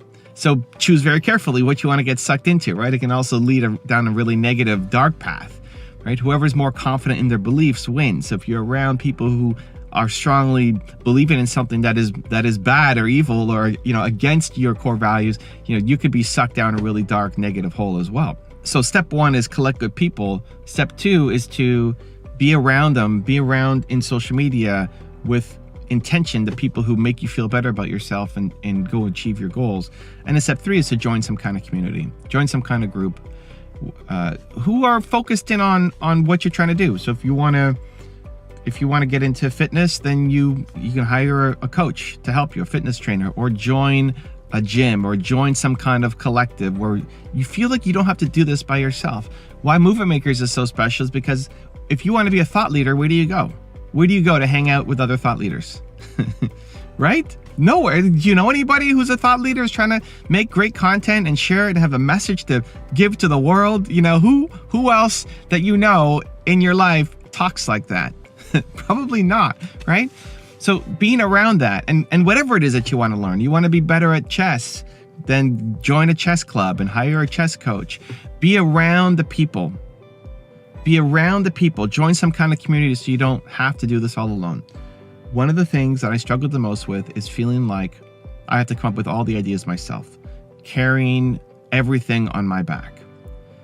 And what I realized very later in my entrepreneurial journey, right? I mean, I'm 40. How old am I now? 40. I'm almost 42 when I'm filming this video. My first real business in entrepreneurship when I was 19. So it's been a while, 20 plus years of being an entrepreneur, not including like garage sales and that kind of stuff. And one of the hardest things for me was just not trying to have to do everything myself, not putting all the pressure on myself to have to do everything all by myself. I like to say in Movement Makers that 1 + 1 = 4,000. Like you come in, and not just Movement Makers, but anytime you do this, any club you join or group you join, especially if you're a giver, givers have a hard time asking. But when you're with other givers, they want to pour into you. They want to give to you. They want to see you win as well. So you come in hoping to get something. And then when you get that, plus you can contribute to other people and what they're doing and see that you're showing up for them, also allows them to go off and accomplish their goals. It's just such a great cycle. And it's such a weight lifted to know that you don't have to do everything all by yourself. So you could be willing to change. You could have these great ambitions and great ideas of who you could be and who you want to be and the impact that you want to have. But it's not going to happen until you realize that you can't do this alone. Stop trying to do this alone. Stop trying to do everything yourself. You can change. People will support you. But it's on you to collect good people, to audit who you follow on social media, and to join a group of people who are like-minded. If you want to make one single change this year that will have a tremendous impact on the growth of you actually accomplishing your goals, decide to not do this alone anymore. The fastest way to change your habits is to change your environment. You ever notice how when you're in a different environment, maybe you go on vacation, maybe you go to an event or seminar, you start doing different things? You are still you, and you do some of the things that you used to do, but all of a sudden you're doing new things that become a part of your regular routine. You ever been away for a couple weeks and discover that you built up some new habits, and maybe some are healthy, maybe some are unhealthy? But if you've ever been away and you notice that you've picked up some new habits, why? Well, it's because the environment demanded it, because everybody else was doing it, because it was so easy, natural, comfortable to do that's why you do it too. And so if you want to be able to switch your habits quickly, you change your environments. Now, you may not always be able to go on vacation or go to events or seminars, so those are options. But it starts with you figuring out, well, what are the habits that you want to develop? Who are the people that you want to be around? And when you are around those people, you will start to think differently, which will lead to you behaving differently. When you see other people doing it, you're going to want to do it more. When it's in your environment more, you're going to want to do it more too. This morning, I was talking to a YouTuber, big YouTuber, bigger than me, more subscribers than me, slightly different niche. And I remember meeting him in California a couple of years ago. And one of the things he was struggling with was staying consistent. And I'm very consistent. And one of the things I was struggling with was staying healthy while I was on the road. And we were having dinner together, and he was eating super clean. He was eating fish and salad, and I probably had a burger or something, fries. And coming away from that, what I realized was whoever is more confident wins. And when you're around other people, whoever's more confident in the habit that they have will be the dominant habit that both of you end up picking up. So if we were hanging out together more, here's what would happen. I would become a lot healthier in my eating, and he would become a lot more consistent in his content, because we'd be inspired by each other. Because he'd see me working away, make my videos, and he'd feel bad that he wasn't making his, and he'd have to go and start making his. And I see him eating healthy all the time and be like, man, I should be eating healthy. And it would force me to do it as well. That environment switch would allow us to create much better, stronger habits. So now you got to be careful about the kind of people who you're hanging out with. And if you look at the people who you've got right now around you, chances are they're keeping you stuck, they're keeping you small, they're keeping you where you are. And you're probably pouring into them, right? You're the one giving them love, giving them encouragement, giving them support, pouring into them. You're taking your cup and pouring into them, and it's great, and you should keep doing that, and it's amazing, and it's fulfilling. But who's pouring into you, and who's making you get to the next step? Because if you don't have that, you're gonna continue to stay small, or just have slow growth compared to where you could be. So how do we get some practical steps? Okay, that's great. What do we actually do? How do you start making that change happen? Well, the first step is to figure out what is it that you want to get better at. What area of your life or business do you want to be better at? Is it you want to stay more consistent on your habits? You want to learn how to make money? You want to have a better relationship? You want to take care of your health? Like what is the thing that you actually want to get better at? Getting clarity on what that thing is. 2 is to then surround yourself as much as possible with content, not even people, because it could be great to say, hey, awesome, hang around Joe Dispenza all the time and you will become better, you will meditate more, you will solve your awesome, but you don't know Joe Dispenza, and he's probably not taking on students right now or mentees, right? Or Elon Musk or Oprah Winfrey or whoever, right? You don't know them, and so that's not a practical answer, but you can hang around their content.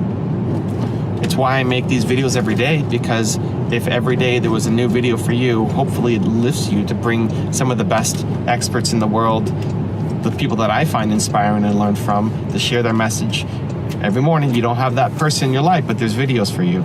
So step 2 is, so step 1, we're figuring out what is it that we want, right? Where do we want to improve and get better? Step 2 is, who are the people who are living it, who are preaching it, who are living it, who actually inspire you?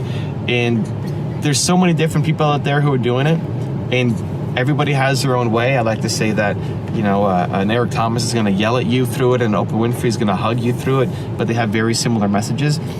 Whoever style you connect with the most, have that more consistently in your environment. Follow them on Instagram, subscribe to them on YouTube, put their quotes on the wall around you. Create your own environment of the people who make you feel like you want to do more, who inspire you to step out of your comfort zone and take on those new habits that you want to actually adopt, right? So you're creating a new environment for yourself without having to go live with Joe Dispenza or Elon Musk or Oprah Winfrey. Okay, so I call them aspirational mentors, and that can be fundamental, and that's where most people need to start, because you have access to their books and their videos and their content. You have that access right now, and that can make a big shift in you if you start surrounding yourself with it every day. And then step 3 is to get more in-person connections, and this is more time-consuming and more challenging and harder to find the right fits, but can make a big shift as well in your life. So I don't want to only rely on it. That's why step 2 is actually having just content that you're learning from. But step 3, if there's people that you're learning from, do they have an event? Do they have something coming up? Can you hang around people who are like-minded, who are also taking on challenges? I'm doing a challenge right now inside my Movement Makers program, where Movement Makers is for thought leaders who are trying to get to the next level with their content and break through and have a greater message and reach more people. But a lot of people haven't been as consistent as they should have, because they're the only ones doing this. They don't know anybody else making content. Their family thinks they're crazy. Like, why are you making another video? They're not seeing results. They don't have a peer group. They don't have anybody to connect with and talk to. And this can relate to any goal that you have. Movement Makers is just for kind of thought leaders making content, but whatever goal that you have, if you're the only one that you know who's doing it, it's really hard to stay consistent on it. So our Movement Makers challenge is, every month we have a challenge where you have to make a lead magnet for your business, a solo video, and then 3 collaboration videos with other people in the group. So it forces you to start making content. And for a lot of the members, this is the most consistent they've ever been now in making content, because 1, they're doing it together. You feel like you're doing it with other people, even though a lot of the content that you make outside will still be separate from the members. You're not doing a business together, but it feels like they're connected. We're taking on this challenge together. And then in the collaboration videos, you're connecting with people. You're doing interviews with people. You're sharing your thoughts and feedback. It's not just you talking to a camera in the car with your dogs by yourself anymore. And that really, really, really, really matters. It really matters. So getting some kind of support group, connecting with other people who are on the same journey, going to seminars or events, of humans that you can talk to and connect with who are doing the thing that you want to do. Because the more that you're around those people, the more you're going to stay consistent on the habits that you want to build. So using that 3-step process can absolutely change your life. It's entirely possible. And if you're watching videos like this, you're already on the growth mindset journey, right? You're already into personal development. You already know you want to do more and serve more and help more. And this helps you elevate yourself to the next level, because you are probably the most ambitious person that you know, that you're hanging out with. And that's a great place to be, because you're serving and helping, but it also sucks because it limits your growth of what you could become. Where if you can, one, clearly identify what do you want to change? What is the habit that you want to take on? Where are you not satisfied anymore in your life? Not beating yourself up and saying you suck, but like the next level of growth that you want to accomplish for yourself.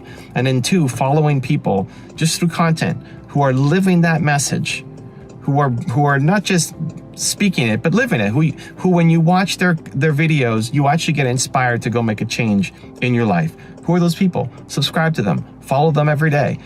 Watch their content, read their books, put their stuff up on your wall as a reminder. You're creating a new environment for yourself. And then 3 is actually connecting with humans, joining a group like Mover Makers or something else, going to events where your tribe is at, so that you are not alone doing this journey, feeling isolated and like you don't belong. Make those 3 changes. It will change your life. The difference between where you are now, where you could be, is just the consistent habits that you're putting in. You know this. I know you know this. Now it's about taking the actual action to stay consistent on those habits. My key to being productive is doing different things on different days. Different activities, different energy states on different days. If you feel like you're getting to the end of the day or getting to the end of the week and you're working like crazy, like you were working, you were not slacking off, you're working like crazy, and yet nothing seemed to happen. Have you gotten there? It's like, I did so much work this week, and yet I've moved very little towards actually accomplishing my goals. If that's you, the way to change it is to realize that you're flipping between energy states too much, and you're not tapping into your true productivity. So let me share with you what I do, and hopefully that gives you some value to planning your schedule in your life as well. Different tasks on different days. I'll break down for you what I do every day of the week. Monday is my mentoring day. Mondays are the days where I spend mentoring my team.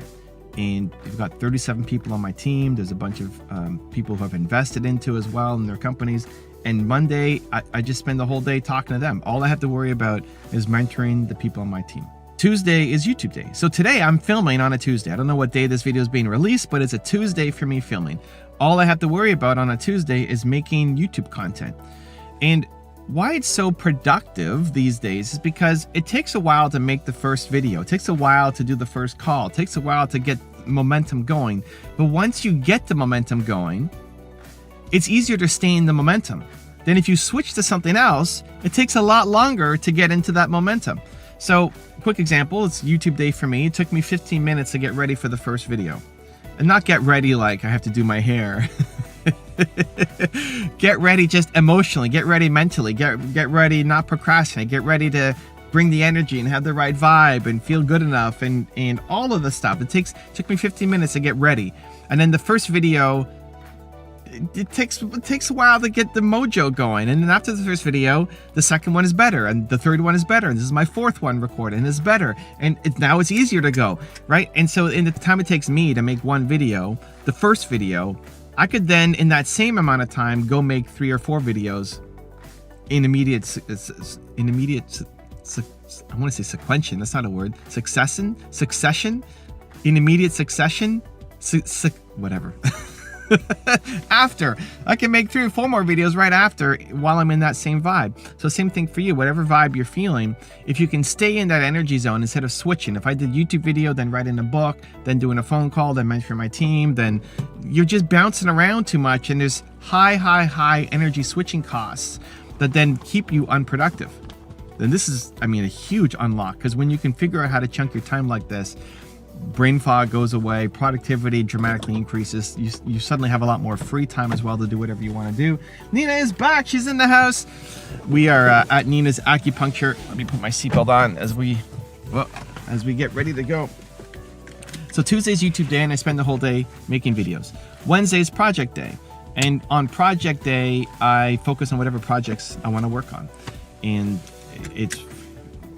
I wake up in the morning, I look at what do I want to work on today. And it's a lot more of a creative day. Tuesdays and Thursdays are very intense, productive days. Wednesday is a free-flowing day, which is not very productive, but very creative. What I had to understand is creativity is messy, and creativity is not productive. So I would judge myself harshly when I was working on a new project, and it would take me a long time, and I felt like I got nothing done. That's okay. Like, creativity is not meant to be efficient. So you won't be efficient on your creative days or on your creative tasks. It won't be efficient for you, but that's okay. And I think you need to have creative time built into your calendar, because if you're only doing things that are productive, you're going to burn out, you're going to hate your life, and you're going to feel limited. You ever get bored of your own business? You get bored of the things you're doing? Well, there's not enough creative time planned into your week. When do you get time to work on new fun things that maybe pay off, maybe don't pay off? When do you have time to work on that? Well, you don't, okay? So that's when people have midlife crisis or burnout or want to throw it all away or quit or stop doing this thing. And so I think you have to have some highly productive days where you're really working on achieving the goals that you know, I have to get these things done. And then you have to have some creative days where you get to focus on whatever projects you want, that you're not judging yourself harshly for being, not very efficient. Creativity is messy. It's designed to be that way, and you need to have some creative days in your calendar, or you will get tired of your business and hate your life. So that's Wednesday. Wednesday is creative day, project day. Thursday is public facing day. And Thursdays, I'm usually starting the day with either movement makers or brandlytics. And I'm introverted and shy, and that doesn't come across in these videos, but I am, and it takes me a while to get into the zone of being around other people. So on Thursdays, I start with my family, and movement makers are my community of thought leaders who are trying to build their business and get their message to the world. And brandlytics is my community of people on YouTube who want to build their YouTube channel up specifically and want the advice to grow and create. And so I start my Thursdays with them because it's family, it's safe, it's friendly, it's warm, and it makes me feel like what I do matters and is important. And then the rest of Thursday is interviews and podcasts and Zoom calls and just all day spreading the message. Spreading the message. We got belief to put out there. And it's easy to go off and do those things now because I just came from movement makers or brandlytics. So I'm already in the zone of sharing and creating and impacting and seeing smiles. And so I carry that energy into my next interview or my next podcast and the next thing that I'm doing. So if I'm booking to be on other people's shows, even if I'm booking for my own show, Thursdays, it's always on a Thursday. It's always on a Thursday. It's always on a Thursday. And I have 5-minute breaks in between. So it's usually 25 minutes or 55 minutes and then 5-minute break and then on to the next one, on to the next one, and so it's really easy. And all of a sudden it's 7 o'clock. And what happened to today? I don't know, but amazing things happened because you're all in that energy. And I do tons of different shows and episodes. And again, so much easier to be in that one zone than to then go make a YouTube video or then go and write my book, or then, book writing was a creative project. So it's on a Wednesday. It took me an hour just to get into remembering what I did yesterday or last week on my book, right? So if you only give yourself an hour to write the book, that would be absolute waste of time because it took me an hour to remember where I left off last time. So that's Thursday, public facing day. Friday is CEO day. So that's what do I need to do to grow my business? What are the big projects? Instead of working in my business, work on the business. So Wednesday is work in the business on creative projects. Friday is if I'm going to be the CEO of my business, what does that look like? What do I need to be doing? Because if you're an entrepreneur, you're the CEO. You're probably the janitor as well if you're a one-person show. And we have to do a lot of things to drive the business forward. We have to be in our business. We don't have a giant team yet.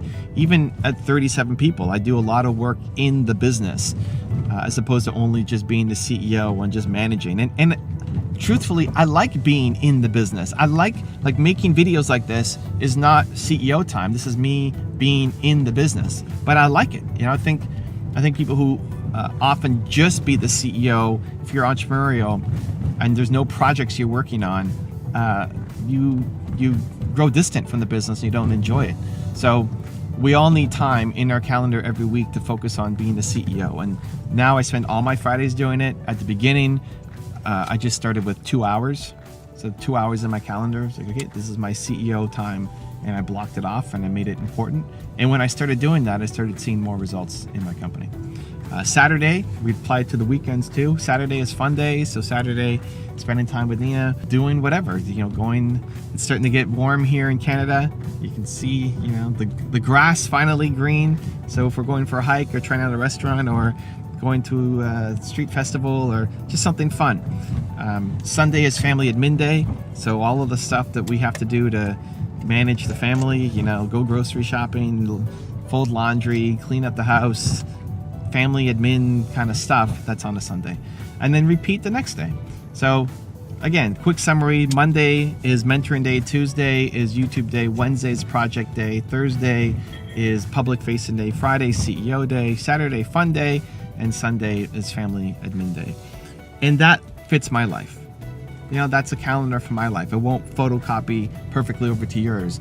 But the key is to chunk your time and think about, what does a balanced life look like for me, so that I'm happy, I'm creative, I'm productive, I'm moving closer to becoming the person that I want to be. And if you can't control your calendar fully, maybe you have a job, maybe you have other responsibilities, maybe you're still stuck doing some things you don't want to do, that's cool. Don't stress out and worry about, oh, I can't completely control my day. I can't have a YouTube day. Okay, don't worry about it. You have some controllable time. Focus on the controllable time you have and just be more intentional with it, so that you're not wasting time scrolling through Instagram posts or YouTube videos mindlessly, that you're there with intention, and you have a certain amount of controllable hours. I think part of the advantage of being an entrepreneur is we have a lot more controllable hours, right? If you're a full-time entrepreneur, you get to control. Sure, we have to, be responsive to our customers, but we don't have a boss, and we get to choose when we show up, and we get to choose what our calendar looks like. And that's part of the allure of being an entrepreneur, is that freedom. But if you're not completely there yet, you still have controllable hours. When you get home from work to the time you go to bed, when you wake up to the time you go to work, and then on weekends, you have controllable hours. Be more intentional with them and decide, what is the life that you want to live. That'll come down to then the habits that you're executing on daily, which comes down to your calendar. And when you can chunk similar tasks together, when you can stay in the same energy zone instead of switching between a million different tasks every day, it allows you to be more productive, it allows you to be more effective, it allows you to be happier, and it allows you to get a lot closer to your goals. You don't have to stay stuck. When you come up with a great idea that in your heart, this is the thing that I want to do, and then almost instantly all the negative voices come in your head as to why you can't do it and why someone like you will never be able to do this thing, it keeps you stuck, keeps you small, keeps you frustrated, keeps you knowing that you're capable of more and being too afraid to go take the action. And until you can break that pattern of negative self-talk, nothing will happen. And so we're going to fix that in this video. I think as soon as we come up with ideas, it's not even our friends, it's not even the people around us, it's us. It's us telling ourselves that we suck, that we can't do it, that we're not good enough, that we're not capable, that it's not going to happen. We land into procrastination mode, and you can call yourself a perfectionist. It has to be perfect, but perfectionism is still just fear.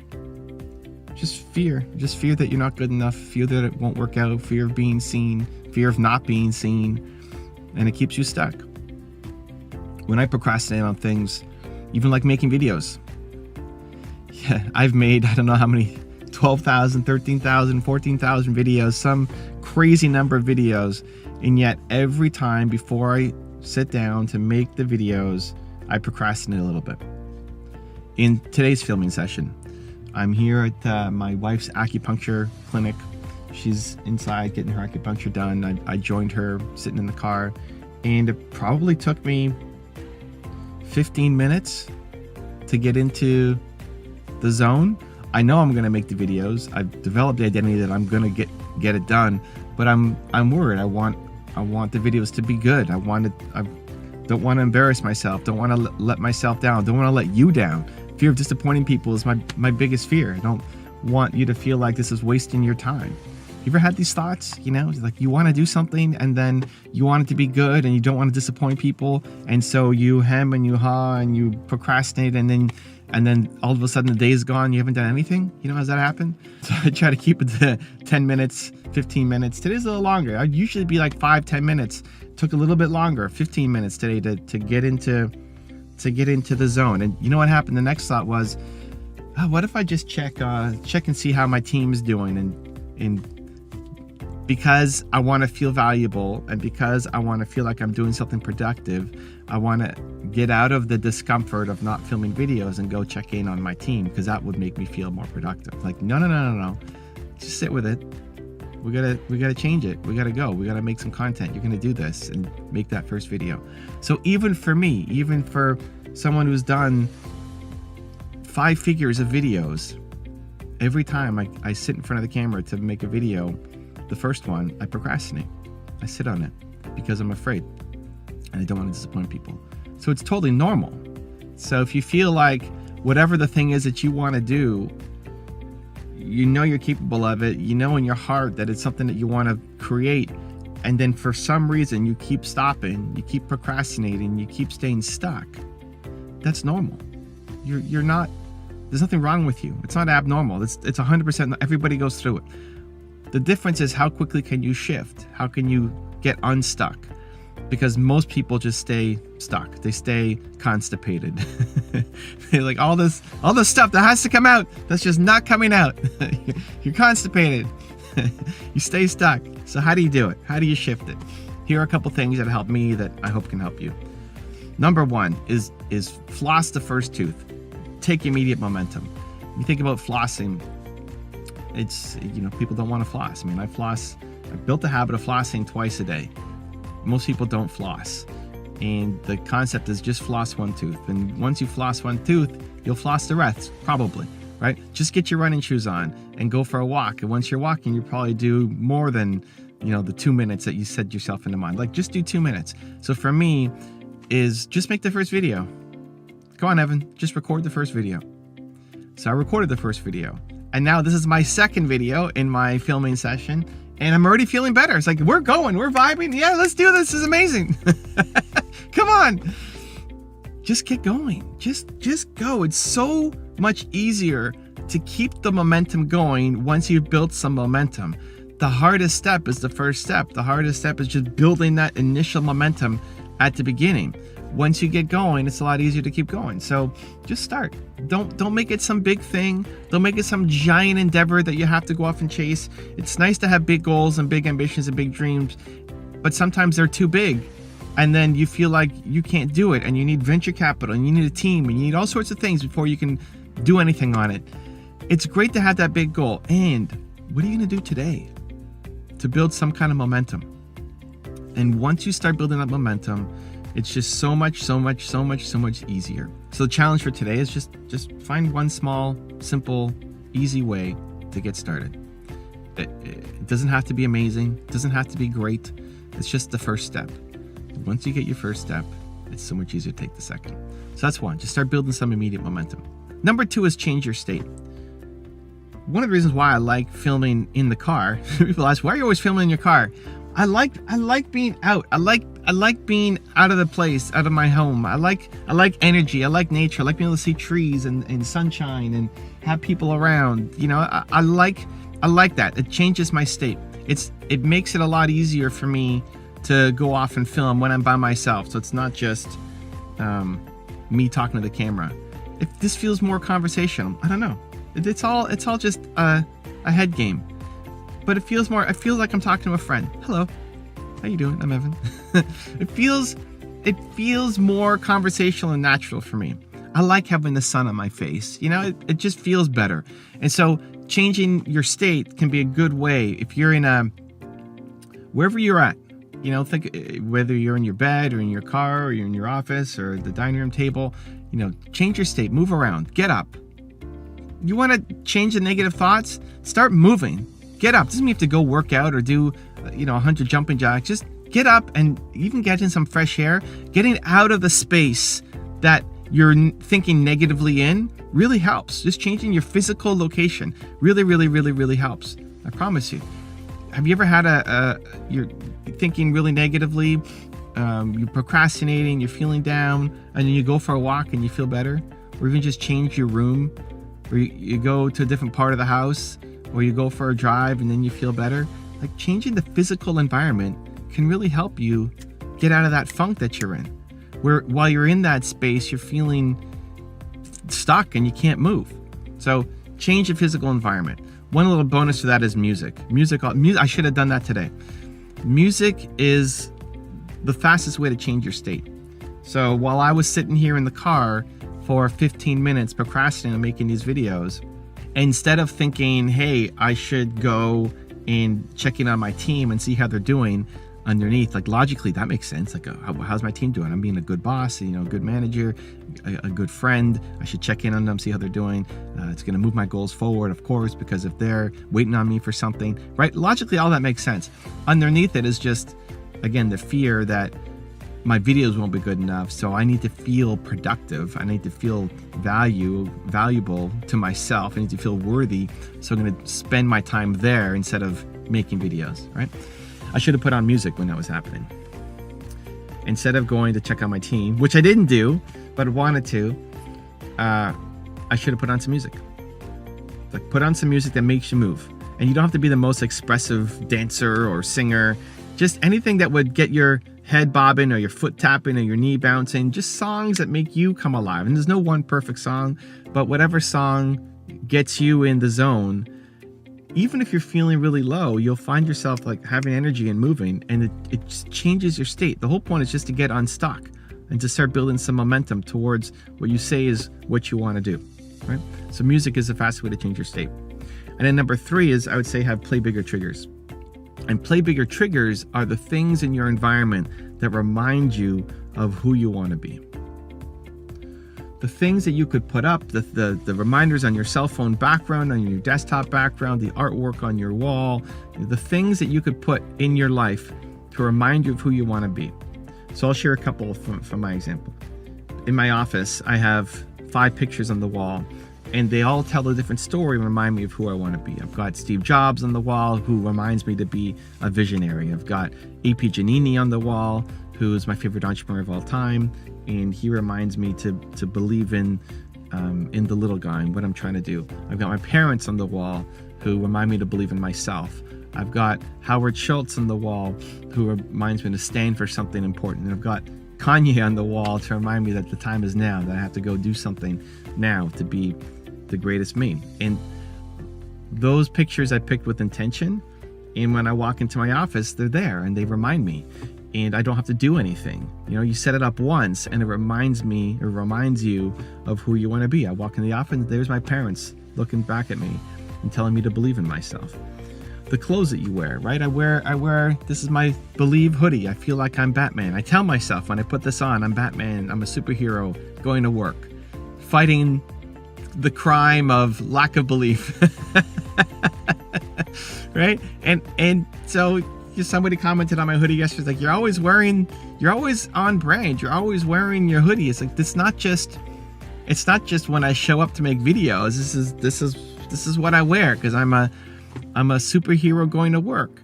And when I put this on in the morning, it's like I'm Batman going to work, or a police officer going to work. It's like, this is what I do. And I'm a lot more, for me, productive and ambitious and bold when I'm wearing this compared to when I'm in my pajamas. And so there's a conscious choice to say, okay, what do I want to wear? And so the artwork on my wall, the background on my cell phone, the computer screen background, the things that I wear, right? Play bigger triggers.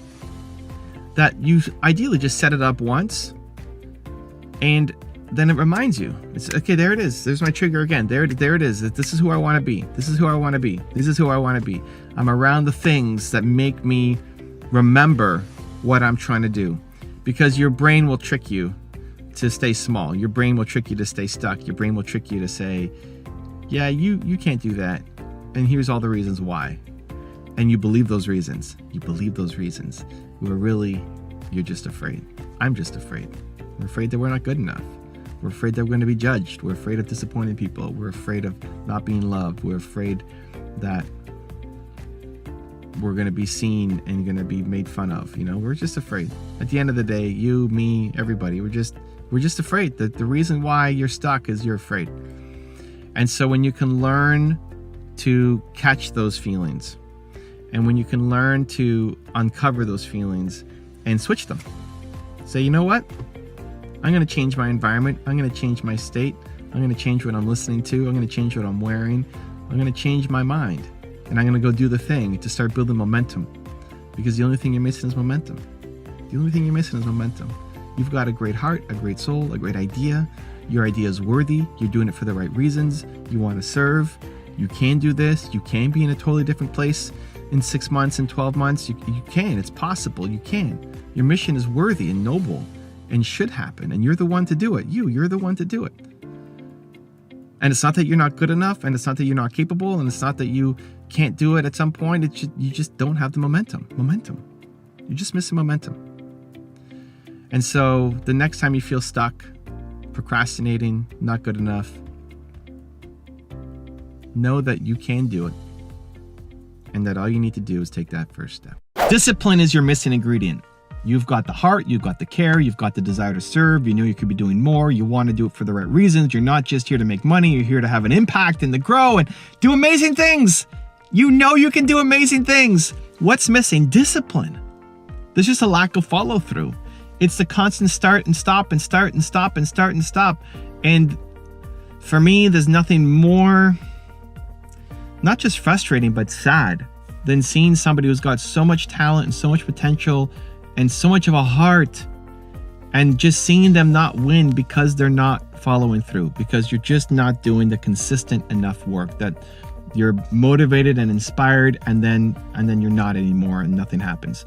And one of the only things that saved me, one of the only reasons why I'm here making these videos and you're watching, and I've had any success in social media, is because I just was disciplined, that I just kept making videos. One of the things I love sharing is my journey of YouTube, because I was not an overnight success story. Every month almost, I'll post to my socials of how I grew month over month, year over year on YouTube. And in the first 5 years, I had 7,000 subscribers or so. So 5 years in of making content, 7,000 subscribers. A lot of you are already ahead of that. A lot of you could get there a lot faster than me. How do you keep going when you're not getting traction? When in year one, you have 100 subscribers. I just had the discipline to keep making content, to keep following through. And 12,000 videos later, here we are.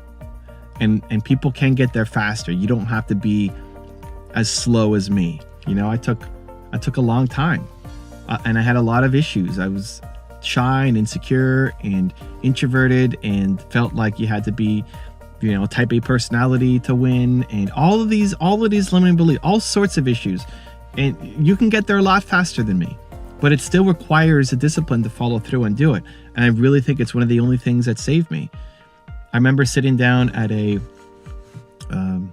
Florida outlet mall, and I was sitting there with a friend, and Nina was going shopping, and we spent half an hour at a Starbucks there while she was shopping. And he said, "I'm going to be the next Gary Vee of my industry." It was in music. "I'm going to be the next Gary Vee in music, and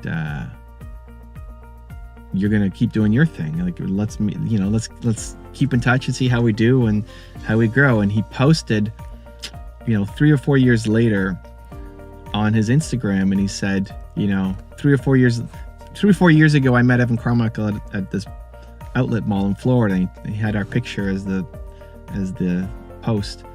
And I told him I was going to be the next Gary Vee for music, and he's going to keep doing his thing. And Evan went on and did his thing. And I stopped. I didn't have the success that I said I was going to have. And here's the thing. This guy has way more talent than I do. and he's super talented in music, and just better camera presence, more energy, his videos just look better, way more attention to detail. He had all of this stuff, and like a warm, amazing human who cares and wants to serve and wants to see musicians make money and turn their art into something amazing, right? Like he had all of this stuff, all of it. The only thing he lacked was discipline, and he didn't follow through. And I see that in so many of you. You've got everything. You've got all the ingredients. It's just a lack of discipline and not making enough. It's the lack of, because you're not motivated, you stop. And lack of motivation isn't a good enough reason. You have to follow through.